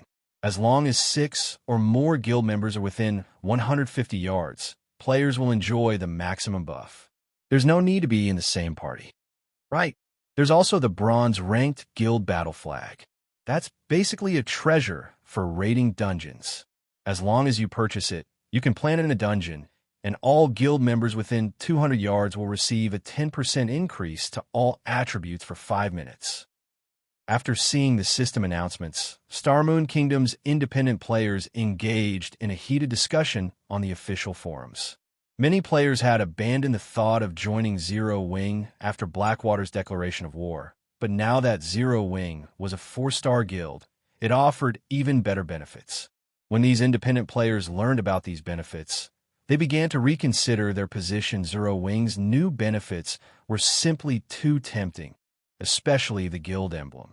Previously, The Bronze Guild emblem had offered free teleportation between guild residences and increased attributes when in a party with other guild members. Not only did the Bronze Guild emblem save Zero Wings members money, but it also made it easier to grind monsters now that the guild emblem had been upgraded to Mysterious Iron rank. Its effects had more than doubled. Moreover, the guild now had access to the Bronze Guild battle flag. With the battle flag's help, Zero Wings members would have a much easier time with dungeon bosses. After all, not every player in the game had the opportunity to learn a Berserk skill. Meanwhile, the guild battle flag's buff was akin to a mini Berserk skill for the entire team. Meanwhile, the various major powers soon learned of Zero Wings' latest promotion, so this is what Black Flame is talking about. Phoenix Rain could not help but shake her head and smile as she read the latest report regarding Zero Wing. Sure enough, Zero Wing hasn't changed. It is always full of surprises. Big Sis Rain, I wish I could see the expressions of Blackwater and Nine Dragons Emperor's people when they hear about this. Blue Phoenix said, giggling, even she was tempted by the benefits a 4-star guild enjoyed, not to mention independent players. She could already imagine the massive crowd that would form outside of Zero Wing's guild residences. Zero Wing would definitely increase its strength in a short time moreover. With the Mysterious Iron Guild emblem and Bronze Guild battle flag, she could already foresee Zero Wing's members improving significantly in a short time. After all, both items would drastically reduce the difficulty of raiding team dungeons. Players that had struggled to increase their attributes could now raid these dungeons, acquiring better weapons and equipment. These players could then use these weapons and equipment to raid team dungeons of greater difficulty and acquire even better items. Creating an endless cycle. Black Flame's latest trump card is certainly impressive.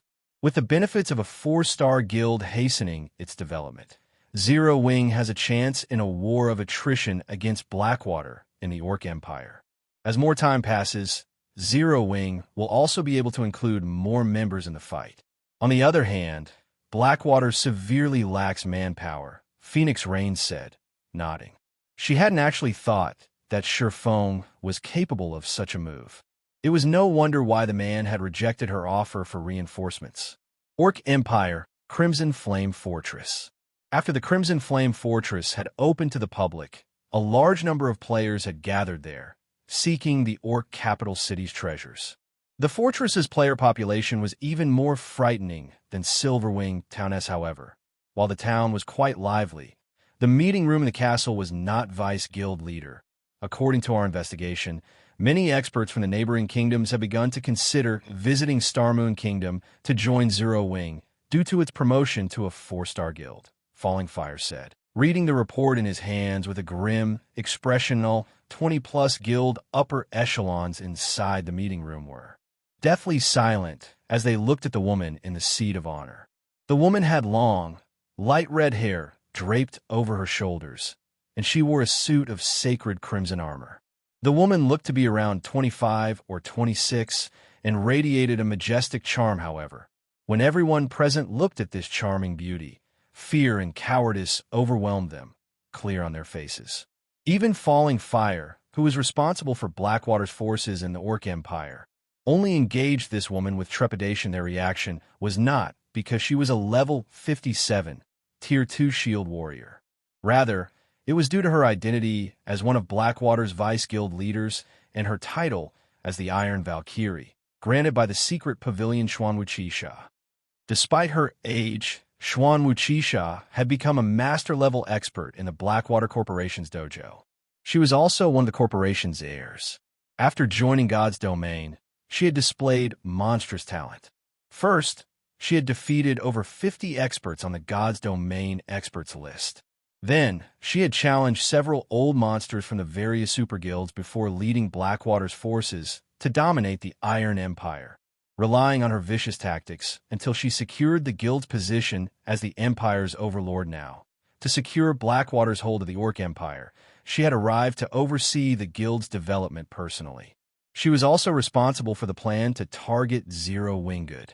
Then, can anyone here tell me why we only learned about Zero Wing's promotion after the fact? Xianxia asked softly as she swept her gaze over the people before her. Chapter 1857, Airport. The atmosphere inside the quiet meeting room became even tenser as Xuan Wuchish's question after the silence continued for some time. A young man, who was a level 56, Tier 2 assassin, stood up Vice Guild leader. My subordinates did not do their job properly and failed to notice Zero Wing's actions in time. Afterward, I'll have them transferred. No, I'll send them packing right away, the assassin youth said nervously.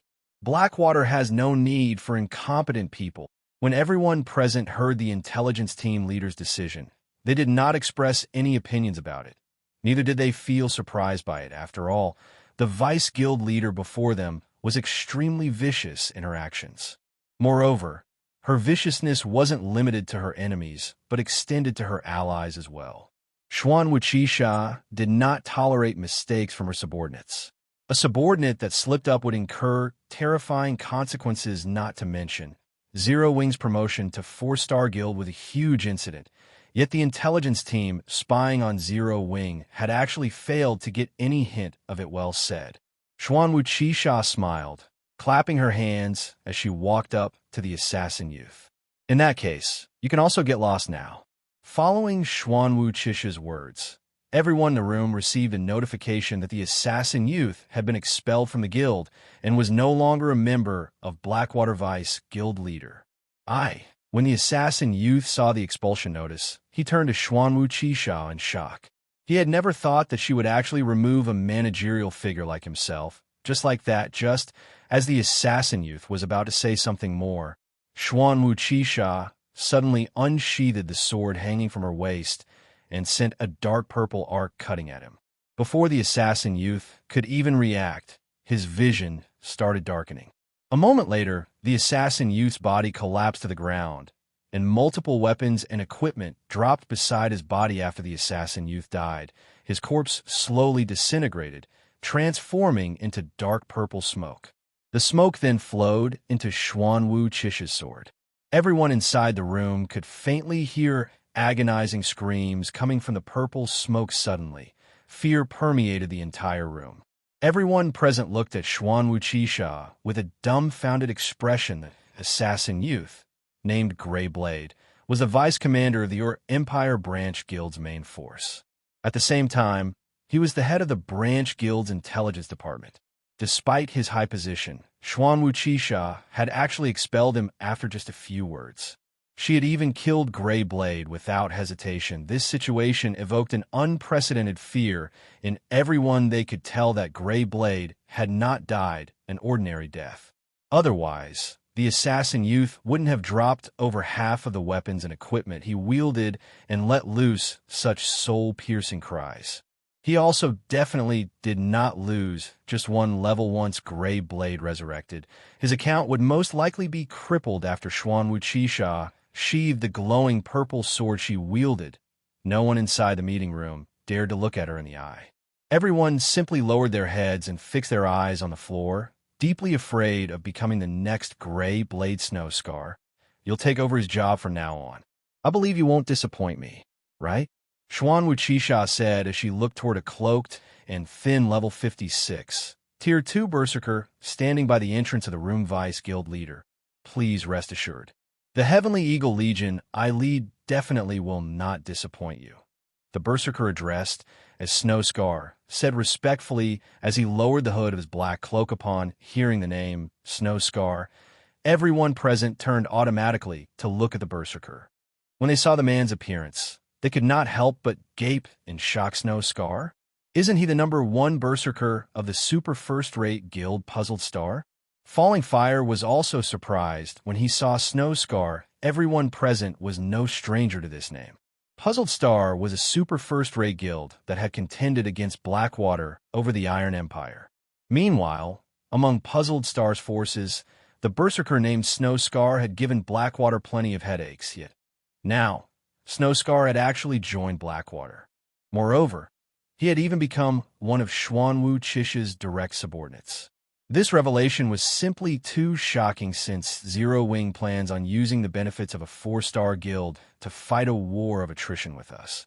Let's play along with them, Xuan Wuchisha said as she eyed the map of the Empire displayed at the center of the meeting table.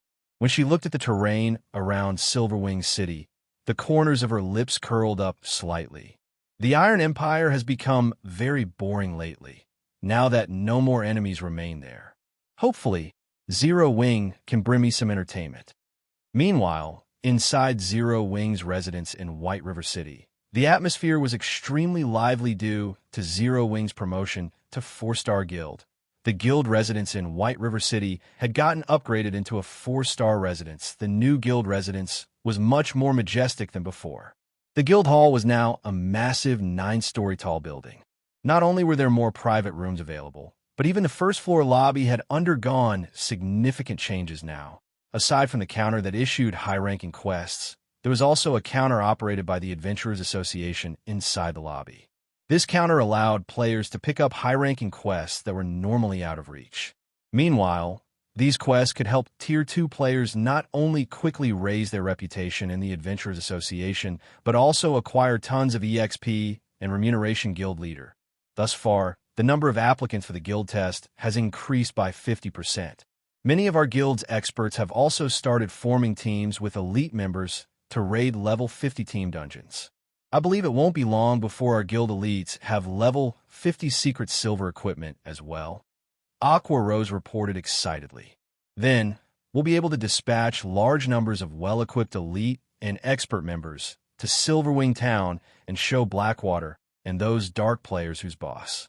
Although mainstream players had already reached level 50, due to the sharp decrease in drop rate for level 50 weapons and equipment, players weren't particularly well-equipped right now. Let alone elite players. Even level 50-plus expert players currently had only a few pieces of level 50 secret silver equipment on them. Excellent. Since so many people in the guild wish to raid level 50 team dungeons, let them prioritize raiding these team dungeons. Sherfong said as he pointed out a few level 50 team dungeons in Starmoon Kingdom. Although these team dungeons did not drop the best weapons, equipment, and materials, they were sources of fire essence stones, ice crystal water, and Titan ore. These 3 materials were extremely rare and were very difficult to acquire from the market. However, they were also the main materials necessary for the Hell tank currently. Due to Zero Wing's promotion to 4-star guild, the guild's fame had skyrocketed and the guild's growth potential had risen considerably. As a result of this change, however, the guild had also earned the attention of many superpowers originally. He had planned on directly taking control of the Secret Stone Fortress. However, if he did so now, the consequences would be extremely severe. The various superpowers coveting the fortress would definitely go crazy over the matter. Hence, what he needed to do right now wasn't to take control of the Secret Stone Fortress, but to boost the guild's combat power. Meanwhile, the simplest way to do so was to expand the guild's arsenal of war weapons currently. He had 2 new war weapons he could make. One was the Guardian Puppet, while the other was the Hell Tank. He had just acquired the Philosopher's Hand, and it would take Melancholic Smile some time to select trustworthy advanced lifestyle players. Nurturing these advanced lifestyle players into masters would also take quite a lot of time. The production of the Guardian Puppet required too many masters. It simply wasn't feasible to nurture the necessary masters within the amount of time remaining to take control of the Secret Stone Fortress.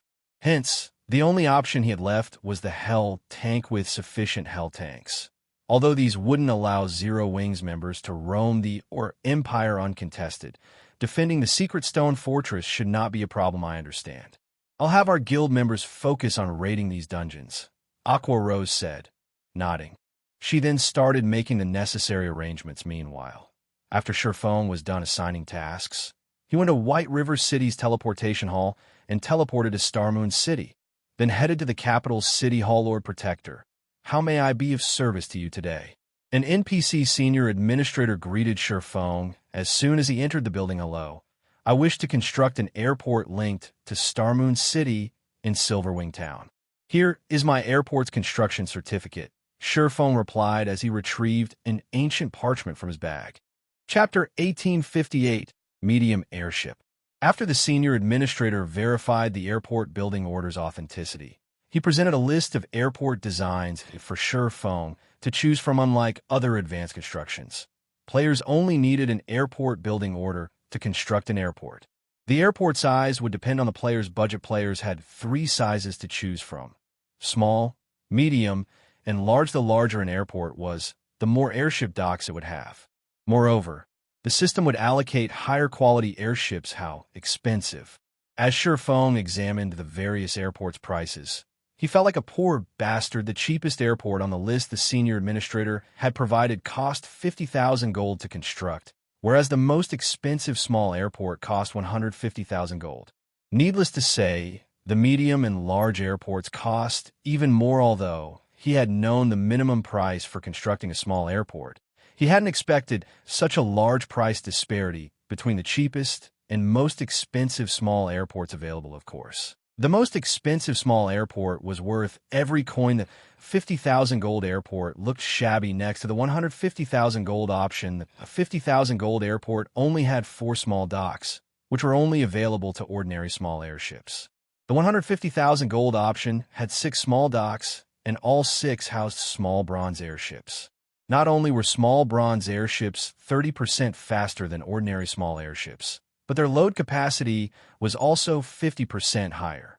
The profits a small bronze airship could generate was more than double that of an ordinary small airship. However, after deducting the promotion fees he had paid earlier, he only had a little over 90,000 gold on hand. It was obviously not possible to construct the best small airport available right now. Moreover, if he wished to become the Secret Stone Fortress's advanced manager, he needed to fork over another 60,000 gold. He still had 2 days left before he had to pay the 60,000 gold for the Secret Stone Fortress. Although he could earn a lot of money through the guild's territories and selling the rare materials from the Ice Crystal world, he should have barely enough money for the cheapest airport and the required fees for the Secret Stone Fortress. With the total profits, it seems I have no choice but to go with the cheapest option for now and rebuild a better one once I have the money to do so. Feng could not help his sigh as he read the listas. Long as players qualified to build an airport in a town, they could build whatever kind of airport they wished. However, once an airport had been constructed, it couldn't be upgraded. If players weren't satisfied with their small airport and wanted to construct a medium airport, they'd have to remove the current construction and build the desired airport from scratch. In other words, players would have to pay the full price for a medium airport, rather than the price difference. This was why even super guilds didn't dare to expand their airports casually. Lord Protector, as you're the first heaven-blessed individual in Starmoon Kingdom to construct an airport, we have 2 additional small airport models and 1 medium airport model we can offer. May I know if you're interested in seeing them? The senior administrator asked, smiling at Feng, who was deep in thought. Let me take a look. Feng's eyes glowed with interest when he heard the NPC's offer. This additional recommendation was the equivalent of a bonus reward.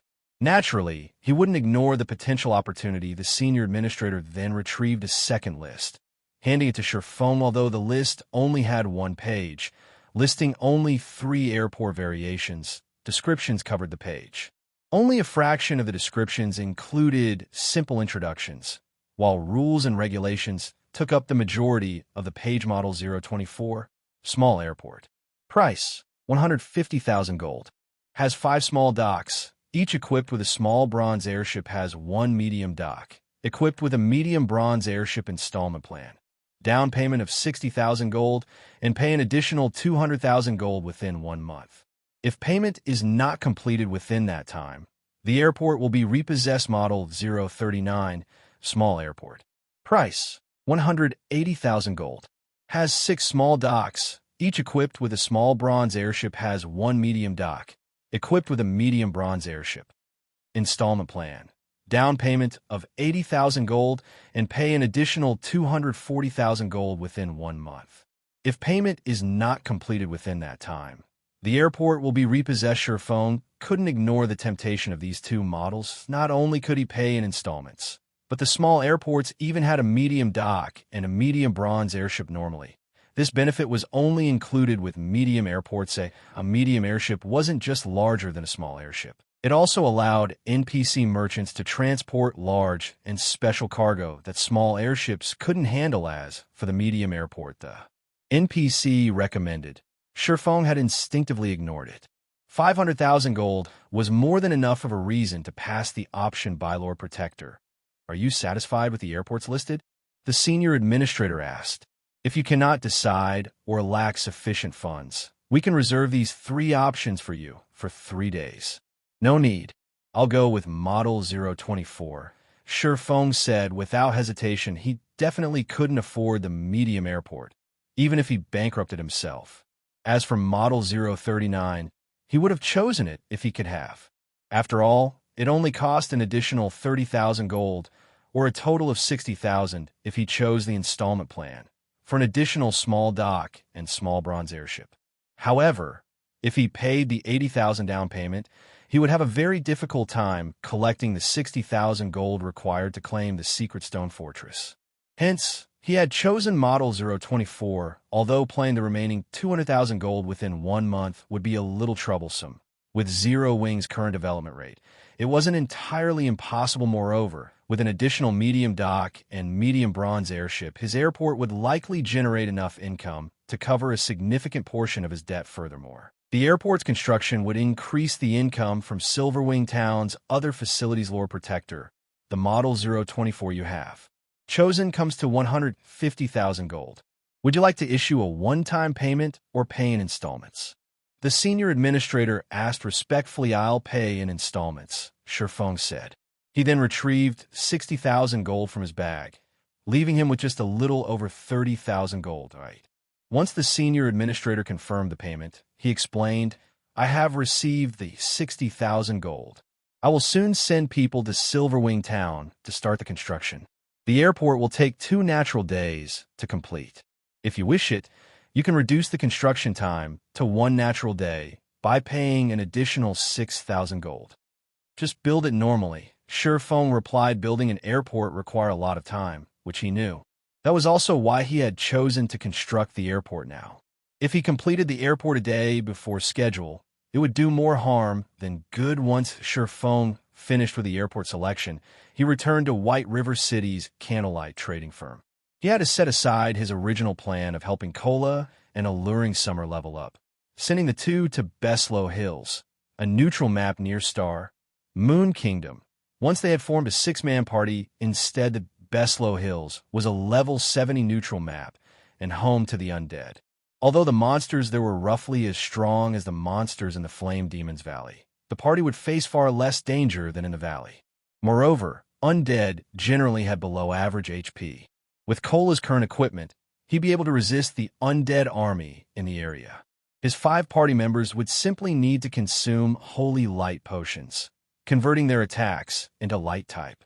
Light type attacks dealt double damage to undead, which would significantly increase the party's grinding speed. Many of Starmoon Kingdom's large guilds had used this method to power level new, low-level members in the past. The only downside to this was that undead monsters were very poor. Even after killing an army of several hundred undead, one wouldn't earn enough money to cover the cost of a single holy light potion after making the necessary arrangements for Kola and Alluring Summer's leveling. Feng returned to his special forging room in the Candlelight trading firm. He then took the subclass dark gold design from his bag. Anticipation flashed in Feng's eyes as he gazed at the blank parchment before him. He then pulled the Hell Tank design from his bag. The Hell Tank required multiple subclasses to craft its various components. The Forger subclass was only one of them among the parts the Forger subclass had to craft. The most important were the power source and the sturdy outer shell. As an intermediate tank, both were fine gold rank. If he could upgrade one of them to dark gold rank, it would definitely improve the overall Hell Tank. With his current forging standards, modifying the Hell Tank's power source or outer shell would be impossible. Not even an advanced master forger was guaranteed to accomplish the task. However, the subclass dark gold design before him could forcefully modify and upgrade a low-rank design to dark gold rank, making the impossible possible. Of course, he had never actually heard of anyone achieving the feat, so he wasn't sure if it was possible. But if he succeeded, the Hell Tank would become far more powerful. Improving the outer shell will only increase the tank's defense and durability, but the tank's offensive abilities are more important. Let's go with the power source. After examining the Hell Tank design before him for some time, Feng decided to upgrade the tank's power source. Feng activated the subclass Dark Gold design and designated the Hell tank's power source design as the target. A loading bar then appeared as the system analyzed and modified the design. Please succeed. Feng silently prayed as he watched the loading bar slowly fill. TL notes. Hell tank. Changed Hell chariot from Chapter 1771 - Hell tank. Chapter 1859 Improved power source. As the light blue loading bar filled, the analysis began to take more time to complete.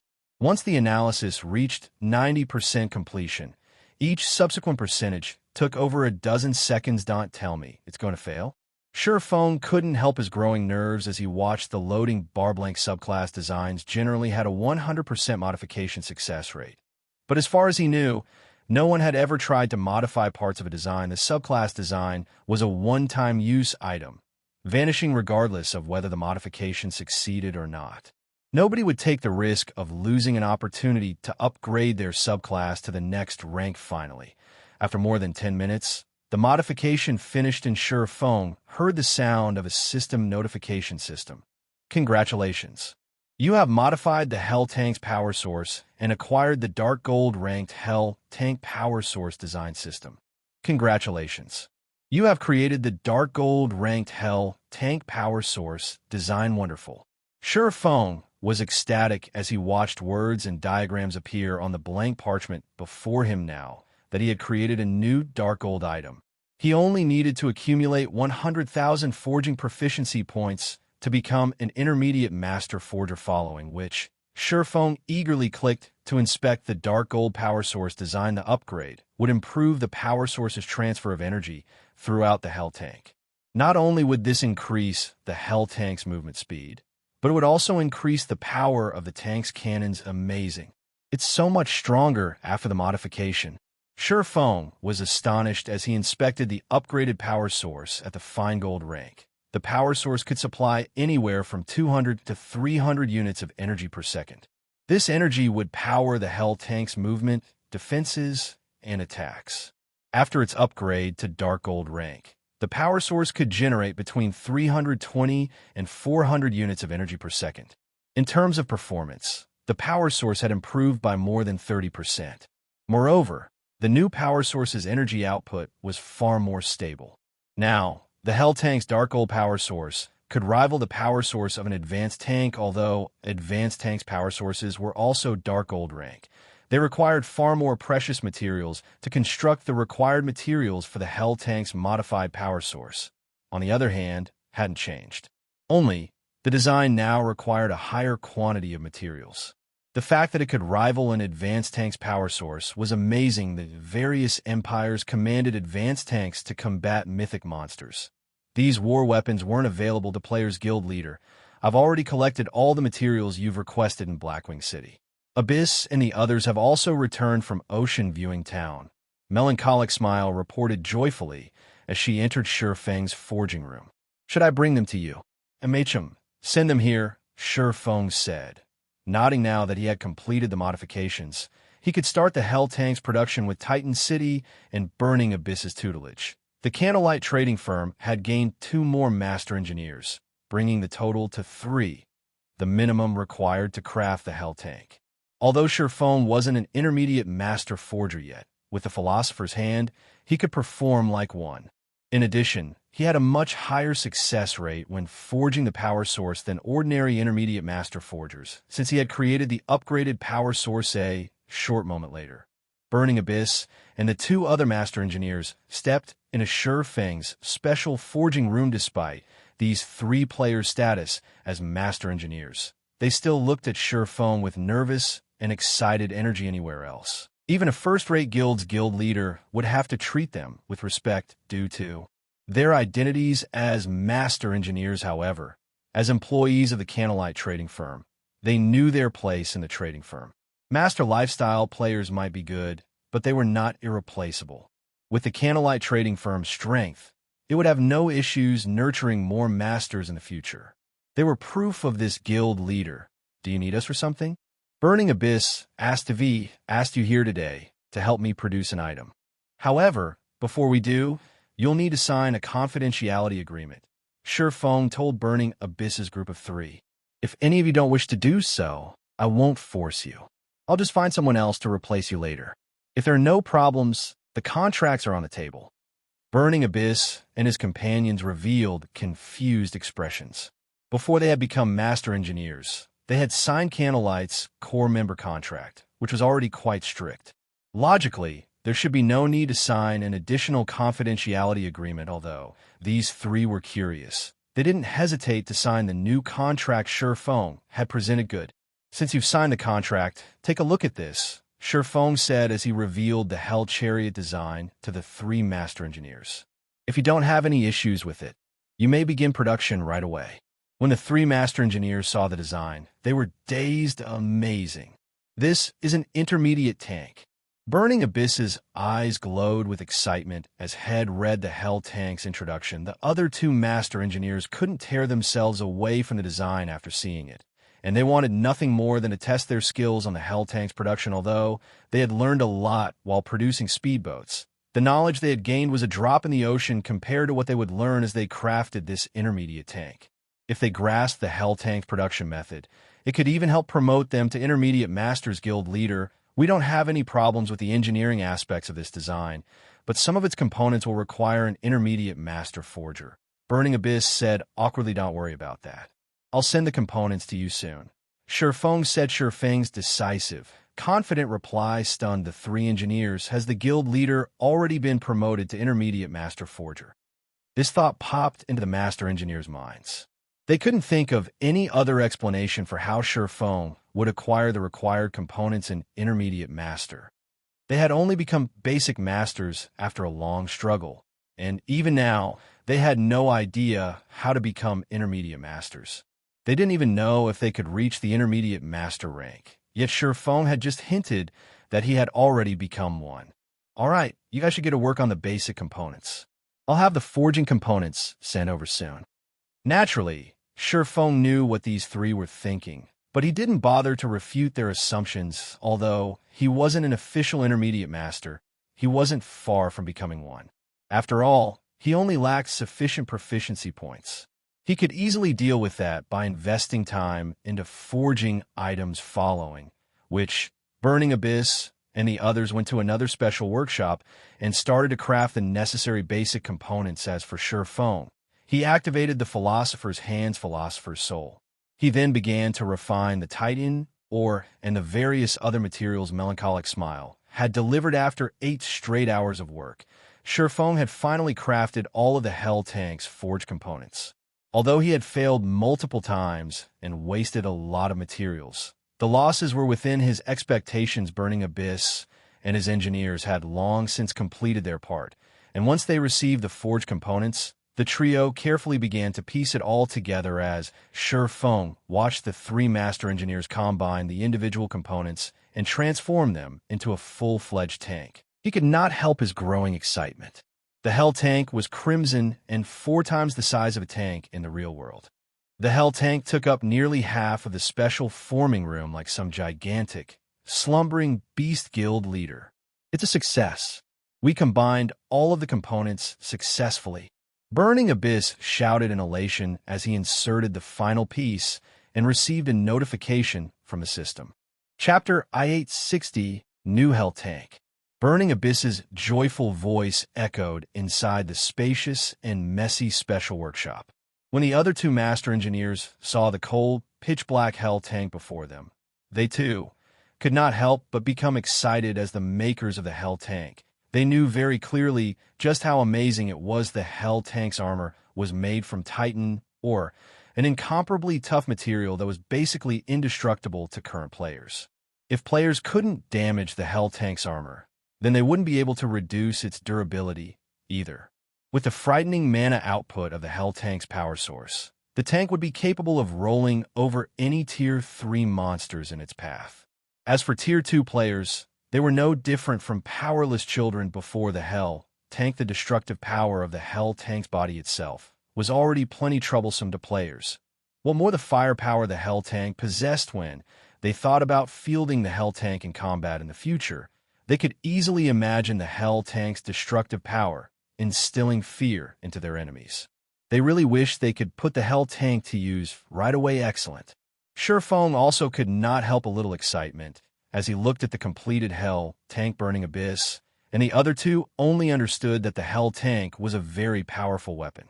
However, they failed to appreciate what an intermediate tank represented, never having witnessed how frightening an existence an intermediate tank was when used against players out in the fields. Even a 100-man, Tier 2 expert team would be helpless against a fully armed intermediate tank. There would only be one outcome: death. The powerful armor of an intermediate tank was not something that Tier 2 skills and spells could destroy. Only Tier 3 attacks stood a chance of damaging an intermediate tank slightly. Hence, for Tier 2 players, going up against an intermediate tank would be akin to raiding an invincible monster. However, the immunity to Tier 2 attacks and below still wasn't the most amazing aspect of an intermediate tank.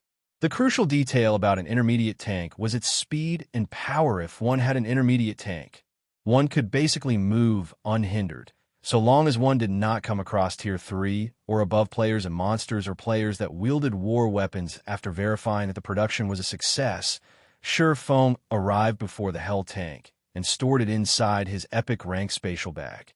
This scene stupefied Burning Abyss and his fellow master engineers. The Hell tank wasn't an item that could be stored whole in a player's bag space. If players wished to store it there, they would have to disassemble it first into smaller parts, because not only did the Hell tank occupy too many bag space slots, but its weight was also extraordinary. Normally, several players would be required to lug it around. Currently, even the most expensive 1,000-slot bag sold on the market could hold only 1/10 of the Hell tank. If one wanted to store the entire Hell tank in a single bag, said bag would need a capacity of 10,000 slots. However, this was still not the most crucial point. The deciding factor was the weight. Carrying a Hell tank required at least 5 strength-focused Tier 2 players. Nevertheless, Shifeng had actually stored the entire Hell tank all by himself. What Burning Abyss and the other two did not know was that epic rank spatial bags existed in God's domain. Take Shifeng's spatial bag, for example. Not only could it store 12,000 slots worth of items, but it also had a built-in warehouse that allowed the storage of non-bag space items. In addition, items stored inside the spatial bag wouldn't add to the load of players. Hence, Shifeng was able to store the Hell tank without problems. After collecting the Hell tank, Shifeng had to inspect its attributes. As the Hell tank was a war weapon, its attribute panel could not be inspected while it was present in the outside world. At most, one would see only its name when inspecting it. Only after storing it in a bag space could one inspect it. Hell tank. Intermediate tank equipped with a dark gold rank power source. Maximum capacity: 20 people. Increases movement speed by 210%. Possesses upper rank Tier 2 defensive capabilities. Durability 400 additional skill 1 dash. Magic shield. Constructs a Tier 3 magic barrier that can absorb up to a maximum of 3 million damage for 24 minutes. Each use costs 18 magic crystals. Cooldown 10 minutes. Additional skill 2 dash. Hell cannon 1,700 yard range. Deals a devastating blow at the Tier 3 standard to a 35-yard radius. Each use costs 90 magic crystals. Cooldown 14 seconds. Additional skill 3 dash. Flame spears. Creates 14 flame spears. Each flame spear carries power at the peak of Tier 2 and has a 150-yard attack range. Cooldown 7 seconds. It's improved by so much. Shifeng hid his astonishment as he looked at the attributes of the Hell tank. The original Hell tank was already top tier among intermediate tanks. However, upgrading its power source to Dark Gold rank had improved it significantly in every aspect. Not only did the higher mana output bring a 30% increase to its movement speed, but it also amplified the magic runes carved on the Hell tank's armor, boosting the Hell tank's defensive capabilities from Tier 2 to upper rank Tier 2. With this, even Tier 3 attacks would barely damage the Hell tank. Aside from that, the upgraded power source had also strengthened the Hell tank's firepower slightly and reduced its energy consumption somewhat. Overall, the Hell tank's combat power had improved by at least 40%. Although it still wasn't comparable to an advanced tank, It also far superior to an ordinary intermediate tank guild leader. Now that we've completed the first Hell tank, may we start production on the second one? Burning Abyss asked carefully as he looked at the silent Sherfone. He was already captivated with the Hell tank at this point. The engineering techniques involved in the Hell tank's production were superior to the production techniques for the ships he had made thus far. One could say that tanks were his current romance right now. All he wanted to do was mass-produce the Hell tank and research the theories behind its production so that he could create his own tank in the future. However, the materials required to produce the Hell tank were simply too staggering. Just the engineering materials needed were already extremely difficult to acquire, not to mention the forging materials. Without permission from the guild, the Hell tank was not something he could produce as he wished, of course. Currently, what you all need to do is produce the Hell tank's engineering components from the materials on hand. If you run out, you can ask Melancholic for some more. I'll also try to have the forging components delivered to you as soon as possible, Sherfone replied. Nodding after seeing the Hell tank's strength, he was even more certain of its necessity, although Melancholic Smile had collected barely enough materials for 3 or 4 Hell tanks, which would be hardly sufficient to accomplish anything major. He had already mobilized the entire guild's power to collect the necessary main materials. It wouldn't be long before they acquired more Titan, or upon hearing Sherfang's command, the 3 master engineers grew even more excited. Without hesitation, they rushed back to their respective workstations and resumed producing the engineering components. As for Sherfang, he returned to his special forging room and crafted the forging components. He wanted to fabricate as many Hell tanks as possible before the airport's completion, like so. 2 days passed by in the blink of an eye. During this time, Zero Wings members were continuously raiding the dungeons Sherfang specified and collected a large amount of Titan Oregon, including the other rare materials Melancholic Smile sourced from other kingdoms and empires, which were integral to the Hell tank's production. Sherfang and the others had managed to build 5 more Hell tanks. Now, a total of 6 Hell tanks were sitting inside the Candlelight trading firm's underground warehouse. Looking at the 6 Hell tanks, Sherfang found them to be a spectacle to behold. Sherfang's forging proficiency had also increased rapidly during this period. Including the proficiency points the system awarded him before, he had over 70,000 forging proficiency points accumulated. He now needed just a little over 20,000 points to officially reach the intermediate master rank. Sherfang was considering producing the components for the 7th Hell tank. He suddenly received a system notification system. The construction of Silverwing Town's airport is completed. Please check and ratify the construction work. Chapter 1861.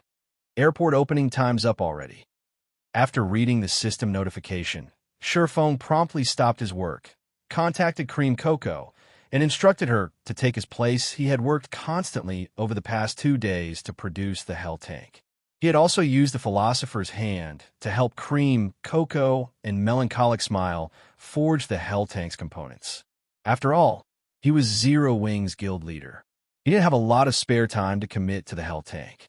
Now that the 2 women had become basic master forgers, the Philosopher's hand could help them perform as intermediate master forgers. As well as the 2 women forged more components, their forging standards improved.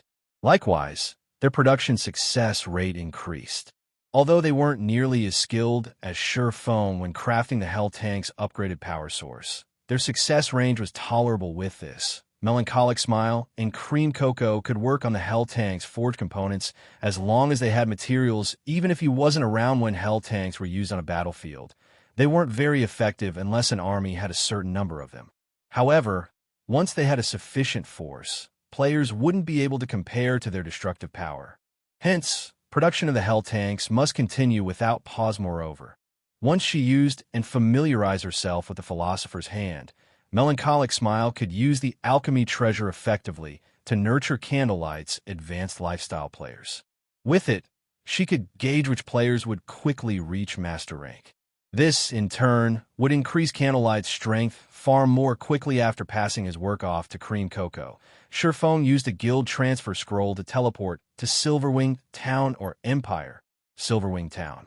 As Sherfang walked through the streets, he could see that the town's player population had significantly decreased.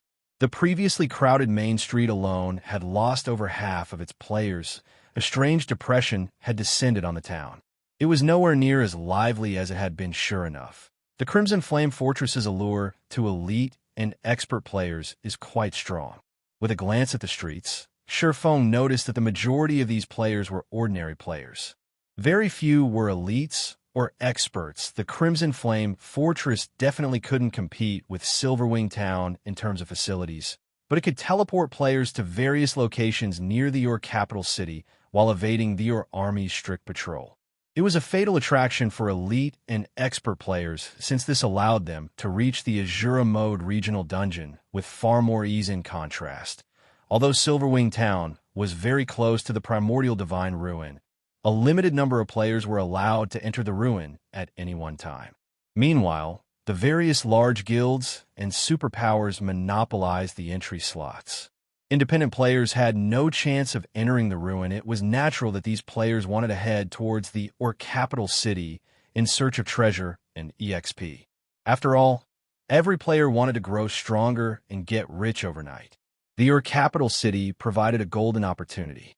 Even if players failed to find amazing treasure, they could acquire enough magic crystals in the regional dungeon to earn a small fortune, selling them to the various large guilds in bulk. Although the various team dungeons had a chance of dropping magic crystals, they didn't drop many, and the drop rate was painfully low. In contrast, even the Yor capital city's level 50+ Lord-ranked monsters had a considerably high drop rate. And these Lord-ranked monsters were common in the regional dungeon dam, the Blackwater Guild. They've gone too far. We're not even Zero Wing members. We're just here for a few Silverwing Town transportation quests, yet they treat us like Zero Wing members, annihilating our team without a second thought. That's just the tip of the iceberg. Blackwater's members and the Dark players have stated that from tomorrow on, any player that wants to complete a transportation quest in Silverwing Town will have to pay a protection fee. Otherwise, they won't guarantee our safety during our quest. Surviving in Silverwing Town had become too difficult. I'm thinking of heading to the Yor capital city and be done with it. This is Zero Wing's territory. Isn't the guild going to do anything about this? Does Zero Wing even have the leeway to? Right now, Zero Wing's teams are constantly fighting Blackwater's members and the Dark players. There have already been several hundred skirmishes within Silverwing Town's vicinity. However, Blackwater is simply too ruthless. It used its point system to attract large numbers of elite and expert players to fight for it. Now, Blackwater's forces outnumber Zero Wing by many times. Zero Wing just doesn't have enough manpower to protect every corner of its territory. I've heard that Zero Wing has suffered more than 20,000 casualties already. Where would Zero Wing find the time and manpower to deal with the highway robberies? I've also heard that Aqua Rose personally led an expert legion to stop Blackwater's members in order to protect its territory. In the end, nearly half of Zero Wing's main force members and more than 2,000 Zero Wing experts died in that battle. Meanwhile, Blackwater lost a little over 2,000 experts and 3,000 elites. In the end, as Blackwater had too many people, and since bounty hunters have begun to join the fight, Aqua Rose's legion was forced to retreat. Now, Zero Wing has limited its movement around the town. It seems Silverwing Town isn't hospitable anymore. Let's just try our luck in the Yor capital city. Hearing the players leisurely chat on the street, some of the nearby independent players couldn't help their deep sigh. Silverwing Town wasn't declining because its facilities had fallen behind the times, but because of Blackwater's ruthlessness. The guild gave independent players no hope of making a living in Silverwing Town. The targeting the town's independent players now? Sherfong was surprised as he overheard the conversations. Has Blackwater's leader in the Yor Empire been replaced? Guilds rarely involved independent players when they fought each other in God's domain. Not only was the act morally bankrupt, but it would also leave a bad impression of the guild. Most importantly, it would turn independent players against the guild. Yet Blackwater ignored these consequences and attacked independent players. It had even gone as far as to charge protection fees. The vicious methods the guild employed wasn't typical of Blackwater's previous pattern previously. Blackwater had operated arrogantly. Although it had tried to use overwhelming power to force its opponents to submit, the guild had only pointed its blade at its enemies. The guild hadn't involved bystanders, however. Sherfong didn't give the matter much thought as he made his way towards the new airport regardless of what Blackwater actions. There was one thing he could be sure of. The guild was his enemy. Although Blackwater's new tactics were unexpected, now that the airport was complete, he could begin to take action very quickly. Sherfong arrived in the town's eastern outer area since this area didn't have any particularly important buildings. Very few players normally visited this side of town. Since Silverwing town had deteriorated, even fewer people wandered this way. However, the gigantic magic barrier that enveloped the airport was extremely eye-catching. So a few passing players had stopped to examine the massive barrier recently. Over a dozen level 100 NPC guards had gathered at the mountain-like barrier's entrance, attracting even more attention. Lord Protector, I am the guard team's Knight Captain Fleisch. I will be responsible for guiding you once we're inside. Fleisch, a Tier 3 Knight Captain, respectfully introduced himself as Sherfong arrived. I'll have to trouble you, then Sherfong said, nodding, as he followed Fleisch into the magic barrier. The moment he entered the magic barrier, a luxurious, spacious airport appeared before his eyes. Icy cold, metallic airships, radiating a manufactured aura, filled the airport, which could practically rival the medium airports he remembered from his previous life. The only difference was the airport size. It was just a little smaller. Lord Protector, this is a special model small airport. It has a total of 5 small docks and 1 medium dock. Each dock comes with its own airship. The airport's operation will require 150 people and 50 people to guard it. The 5 small airships will require 25 intermediate machinists to fly, and the medium airship will require 8 advanced machinists. Once the personnel has been assigned, the airport can open to the public, Fleisch explained as he guided Sherfong through the airport. As you are a city protector, we can help recruit these people for you. However, you'll have to pay a monthly employment fee of 4,000 gold. All right, let's go with that. Sherfong had, more or less, learned about airport's personnel requirements during his previous life. Finding the required staff to operate the airport was relatively easy, but finding the appropriate machinists wasn't. The machinist subclass was quite special and rare. It required one to have the engineer, forger, and magician subclasses. Ordinary players already had plenty of trouble developing one subclass, let alone 3. Moreover, one needed to know how to merge the 3 subclasses techniques. It would take far more time to nurture a machinist than other subclasses as well. With how suddenly he had acquired the airport, he hadn't prepared for this aspect. Naturally, the fact that the system was willing to handle this issue was a welcome reprieve following, which Sherfong paid the 4,000 gold monthly employment fee. I have received the 4,000 gold. All staff members will arrive in 10 minutes. Once they do, we can open the airport to the public when you're ready. If there are no issues, I will take my leave, Fleisch said before turning to exit the airport, following which Sherfong toured the airport to pass the time. 10 minutes flew by in the blink of an eye. System. Do you wish to open the airport to the public? Chapter 1862, Situation Changes. When the system alerted him of a notification, Sherfong, who stood on one of the flight platforms, noticed that NPCs had already begun their work in the airport. He then called up the airport's system interface and chose to open the airport to the public immediately. The pitch-black barrier that enveloped the airport began to disintegrate. As it did, it revealed a colossal building, which was over 100 meters tall and as large as a stadium that could accommodate 50,000 people. 6 airships were suspended on their flight platforms, which were located on the airport's top floor. In the blink of an eye, the airport had become the most iconic building throughout Silverwing town. Crap. Is that an airship? How is this possible? How does Silverwing town have airships? I thought only NPCs could have them. What's going on? Zero Wing has constructed an airport in Silverwing town. The airport's revelation shocked every player in Silverwing town. It was difficult to ignore since the 6 airships were so eye-catching. The town's players would see these massive vessels by simply lifting their heads, especially the medium airship. It was nearly the same size as a large passenger plane in the real world. It looked like a flying battleship. As everyone discussed the airport, the sound of a system notification reached their ears or Empire Region System announcement. Congratulations to Silverwing Town for being the first to construct an airport in the Empire. Rewarding Silverwing Town 30,000 popularity and 1 city passage. Order the system announcement repeated 3 times, confirming player suspicions. Are you kidding me? That's really an airport. Zero Wing actually built one. Now that Silverwing Town has an airport, doesn't that mean we won't have to run all the way to visit the town anymore? We just board an airship. That's exactly what it means. What other use would an airport have?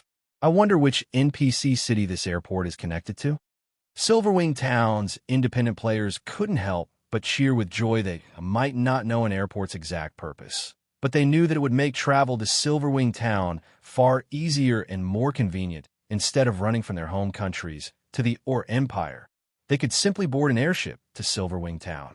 They were incredibly excited just thinking about it. Meanwhile, when they heard the system announcement, the players grinding in the Empire read it with glowing, excited expressions. They had long since learned to loathe running from place to place, especially when venturing into a dangerous, neutral map like the Empire.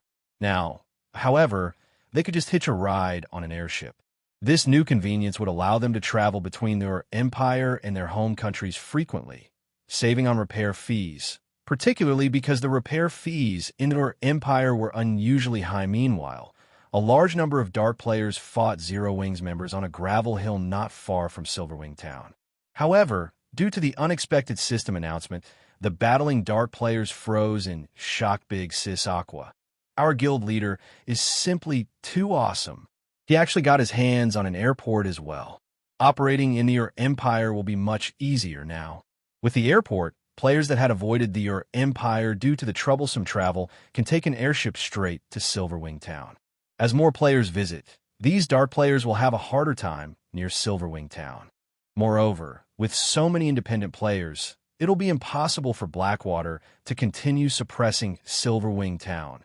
Turtle Dove exclaimed as she watched the Dark players slide to a halt. Since so many Dark players had gone overboard, even Zero Wing's main force members, such as herself, have been forced to take action. Not only were there so many of these Dark players, but there were also a few extremely powerful experts among them. They moved stealthily as well, making them incredibly challenging to defeat. This had given their team a huge headache. However, with Silverwing Town's new airport, their problems could be easily solved. It wouldn't be long before the news of the airport reached the neighboring countries. The Dark players' momentum continued to increase because normal players had such difficulty visiting the Empire. In contrast, since the Empire was allied with the Dark forces, Dark players could teleport to the capital city directly. However, now that Silverwing Town had an airport, normal players could travel into the Empire with relative ease. To Dark players, this was definitely not good news. This would turn the tables on them in the Empire. Not only would this allow normal players to earn glory points by killing Dark players in the Empire, but they could also acquire the Dark players' weapons and equipment, killing 2 birds with 1 stone. Once the airport gained popularity and independent players flooded into the Empire, Dark players would have an even worse time in the Empire than they did in human kingdoms and empires indeed. But we can't let down our guard. Blackwater and Beast Emperor are our main enemies. Based on the latest reports, Blackwater has dispatched its capable vice guild leader, Xianxia, to lead the fight in the Empire. Xianxia's actions thus far have been minor tricks to wear us down. If Xianxia takes this seriously, we'll definitely be in trouble. Aqua Rose nodded in agreement with Turtle Dove's estimation when she saw the Dark players' panicked expressions. But she also offered her teammates a warning. Neither Blackwater nor Beast Emperor had taken any direct action yet. The 2 forces had been relying on others to do their dirty work, yet they'd forced Zero Wing into such a precarious position. Big Sis Aqua, the guild leader, has asked us to return. He says that he has something he wants to discuss with us. Flying Shadow Sadie, understand. Let's retreat then, Aqua Rose said. With a last glance at the scattering Dark players, she gave up the idea of chasing them down and led her team back to Silverwing Town. Now that the airport had been constructed, the Dark Players' days were numbered. Even if Zero Wing didn't try to exterminate these pests, these Dark Players wouldn't dare linger near Silverwing Town, Zero Wing's residence. Zero Wing's upper echelons, who had been grinding or fighting Dark Players near Silverwing Town, promptly gathered in the residence upon receiving Shifeng's call for a meeting. The spacious meeting room practically vibrated with activity as its occupants chatted about Silverwing Town's new airport. The more they talked about it, the more energetic they became. Their exhaustion after ceaselessly fighting had vanished. Guild leader, aside from Cola and the others that are leveling up on your orders, everyone has arrived. Aqua Rose reported to Shifeng, who remained silent in his seat. Good. Let's begin the meeting then. Shifeng nodded, following which Aqua Rose stood from her seat with a light cough. Immediately, the meeting room fell silent as everyone turned toward the guild leader's throne, wondering about the purpose of today's meeting. Sure, you all know about Silverwing Town's recent development. I believe that all of you have had your hands full with the fight against the Dark Players and Blackwater's members. You should have also noticed that we have been forced to shrink our territory around Silverwing Town, Shifeng said and gestured, calling up the Empire's regional map in the center of the meeting table.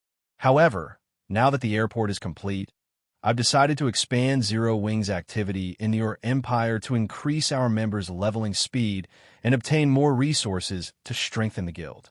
When they heard Shifeng's intentions, everyone in the meeting room grew excited. They had waited a long time for this moment. Because of the Dark Players and Beast Emperor's evil beasts, they had been forced to reduce their territory and activity. But now that they had solved the problem of the Dark Players, this was a good opportunity to expand. Guild leader, how far are we planning on expanding our territory? Aqua Rose asked. Were we going to take the Empire's entire southeastern region? Shifeng announced, gesturing at the southeast section of the map before him. Chapter 1863. Expansion Plan. After Shifeng was done speaking, the originally lively meeting room promptly fell silent. Everyone inside gaped in shock as they took in Shifeng's calm expression. It was as if he considered what he had just mentioned something trifling, something that could be accomplished easily. The Orc Empire was an extremely large map. Although it might not be comparable to an actual empire, it was at least 10 times larger than an ordinary neutral map. Even now, the territory they occupied in the Orc Empire covered only the vicinity of the primordial divine ruin in the outer area of the Orc Empire's eastern region. On the other hand, the Empire's entire southeastern region was more than 10 times larger than their current territory. Executing such a large-scale territorial expansion might be possible if their guild did not have any enemies in the Orc Empire, but they were currently at war with Blackwater. This meant that there would be territorial disputes over the scarce high-resource areas. In order to ensure that guild members would be able to develop themselves normally in these areas, they would have to increase the manpower allocation to these areas in order to ensure their advantage. However, their forces were already stretched thin, just defending their current territory. Spreading their forces further would allow Blackwater and Beast Emperor to deal them a severe blow. Nowadays, not only did Blackwater's members in the Orc Empire greatly outnumbered Zero Wings, but due to Blackwater's bounty system, there were also a large number of experts hunting Zero Wings members. Now, the only reason why they could afford an expansion was the solution of the Dark Player problem. Doing so guaranteed that guild members could grind efficiently and acquire all sorts of resources. However, attempting to expand their territory in the Orc Empire to more than 10 times its current size would simply be counterproductive. After all, Zero Wing did not have the strength or manpower to defend such a large area without sufficient manpower for surveillance and patrol squads. The guild's teams would very easily be surrounded and annihilated by Blackwater's and Beast Emperor's armies in God's domain. Guild teams caused quite a commotion when grinding or conducting large-scale quests, especially when operating in high-resource areas. Their movements were easily detectable. Hence, whenever guild teams were conducting an operation, they needed people constantly patrolling and monitoring the surroundings to prevent getting ambushed and surrounded by enemies. Moreover, even if they dealt with a manpower problem by moving more members from Star Moon Kingdom to the Orc Empire. The players tasked with surveillance and patrols needed to have sufficient strength. Otherwise, they would end up getting killed by some random party from the enemy. It might be fine if these players were killed once or twice, but if the frequency grew too high, these players would end up crippled. Not to mention, the players tasked with surveillance and patrol had to be capable of executing proper defenses and buying time. After all, compared to a large team of players, a small group of players would have an easier time escaping. Hence, players tasked with surveillance and patrol needed to be able to buy time for the larger team to retreat. Without sufficient strength, players simply wouldn't be up to such a task. Guild leader. Although we can acquire more high-resource areas by expanding our territory and increase the guild's development speed, with our current strength, we simply can't afford to defend such a large area. This expansion will just end up backfiring on us and give Blackwater the opportunity to weaken our expert and elite players. Aqua Rose then added, "My suggestion is to occupy 2 or 3 high-resource areas first. If it's just that much, we'll have enough manpower and strength to defend these areas. Once we stabilize our strength, we can then proceed with occupying more high-resource areas." The crowd inside the room expressed their agreement after hearing Aqua Rose's suggestion. While expanding Zero Wing's territory by more than 10 times would indeed increase the guild members' leveling speed significantly and rake in a lot of wealth that was dependent on them being able to defend their territory. If their members were to get killed repeatedly by Blackwater's and Beast Emperor's forces, then the expansion would just do more harm than good to their guild. Well, it is indeed good to take things step by step. We simply do not have the time for that right now, Sherfeng said, shaking his head. If we go by the current number of members we have in Silverwing Town, your suggestion is indeed excellent. However, I plan to transfer at least 150,000 members from Star Moon Kingdom once we're done with the expansion. If we occupy just 3 high-resource areas, there simply wouldn't be enough resources to go around. 150,000?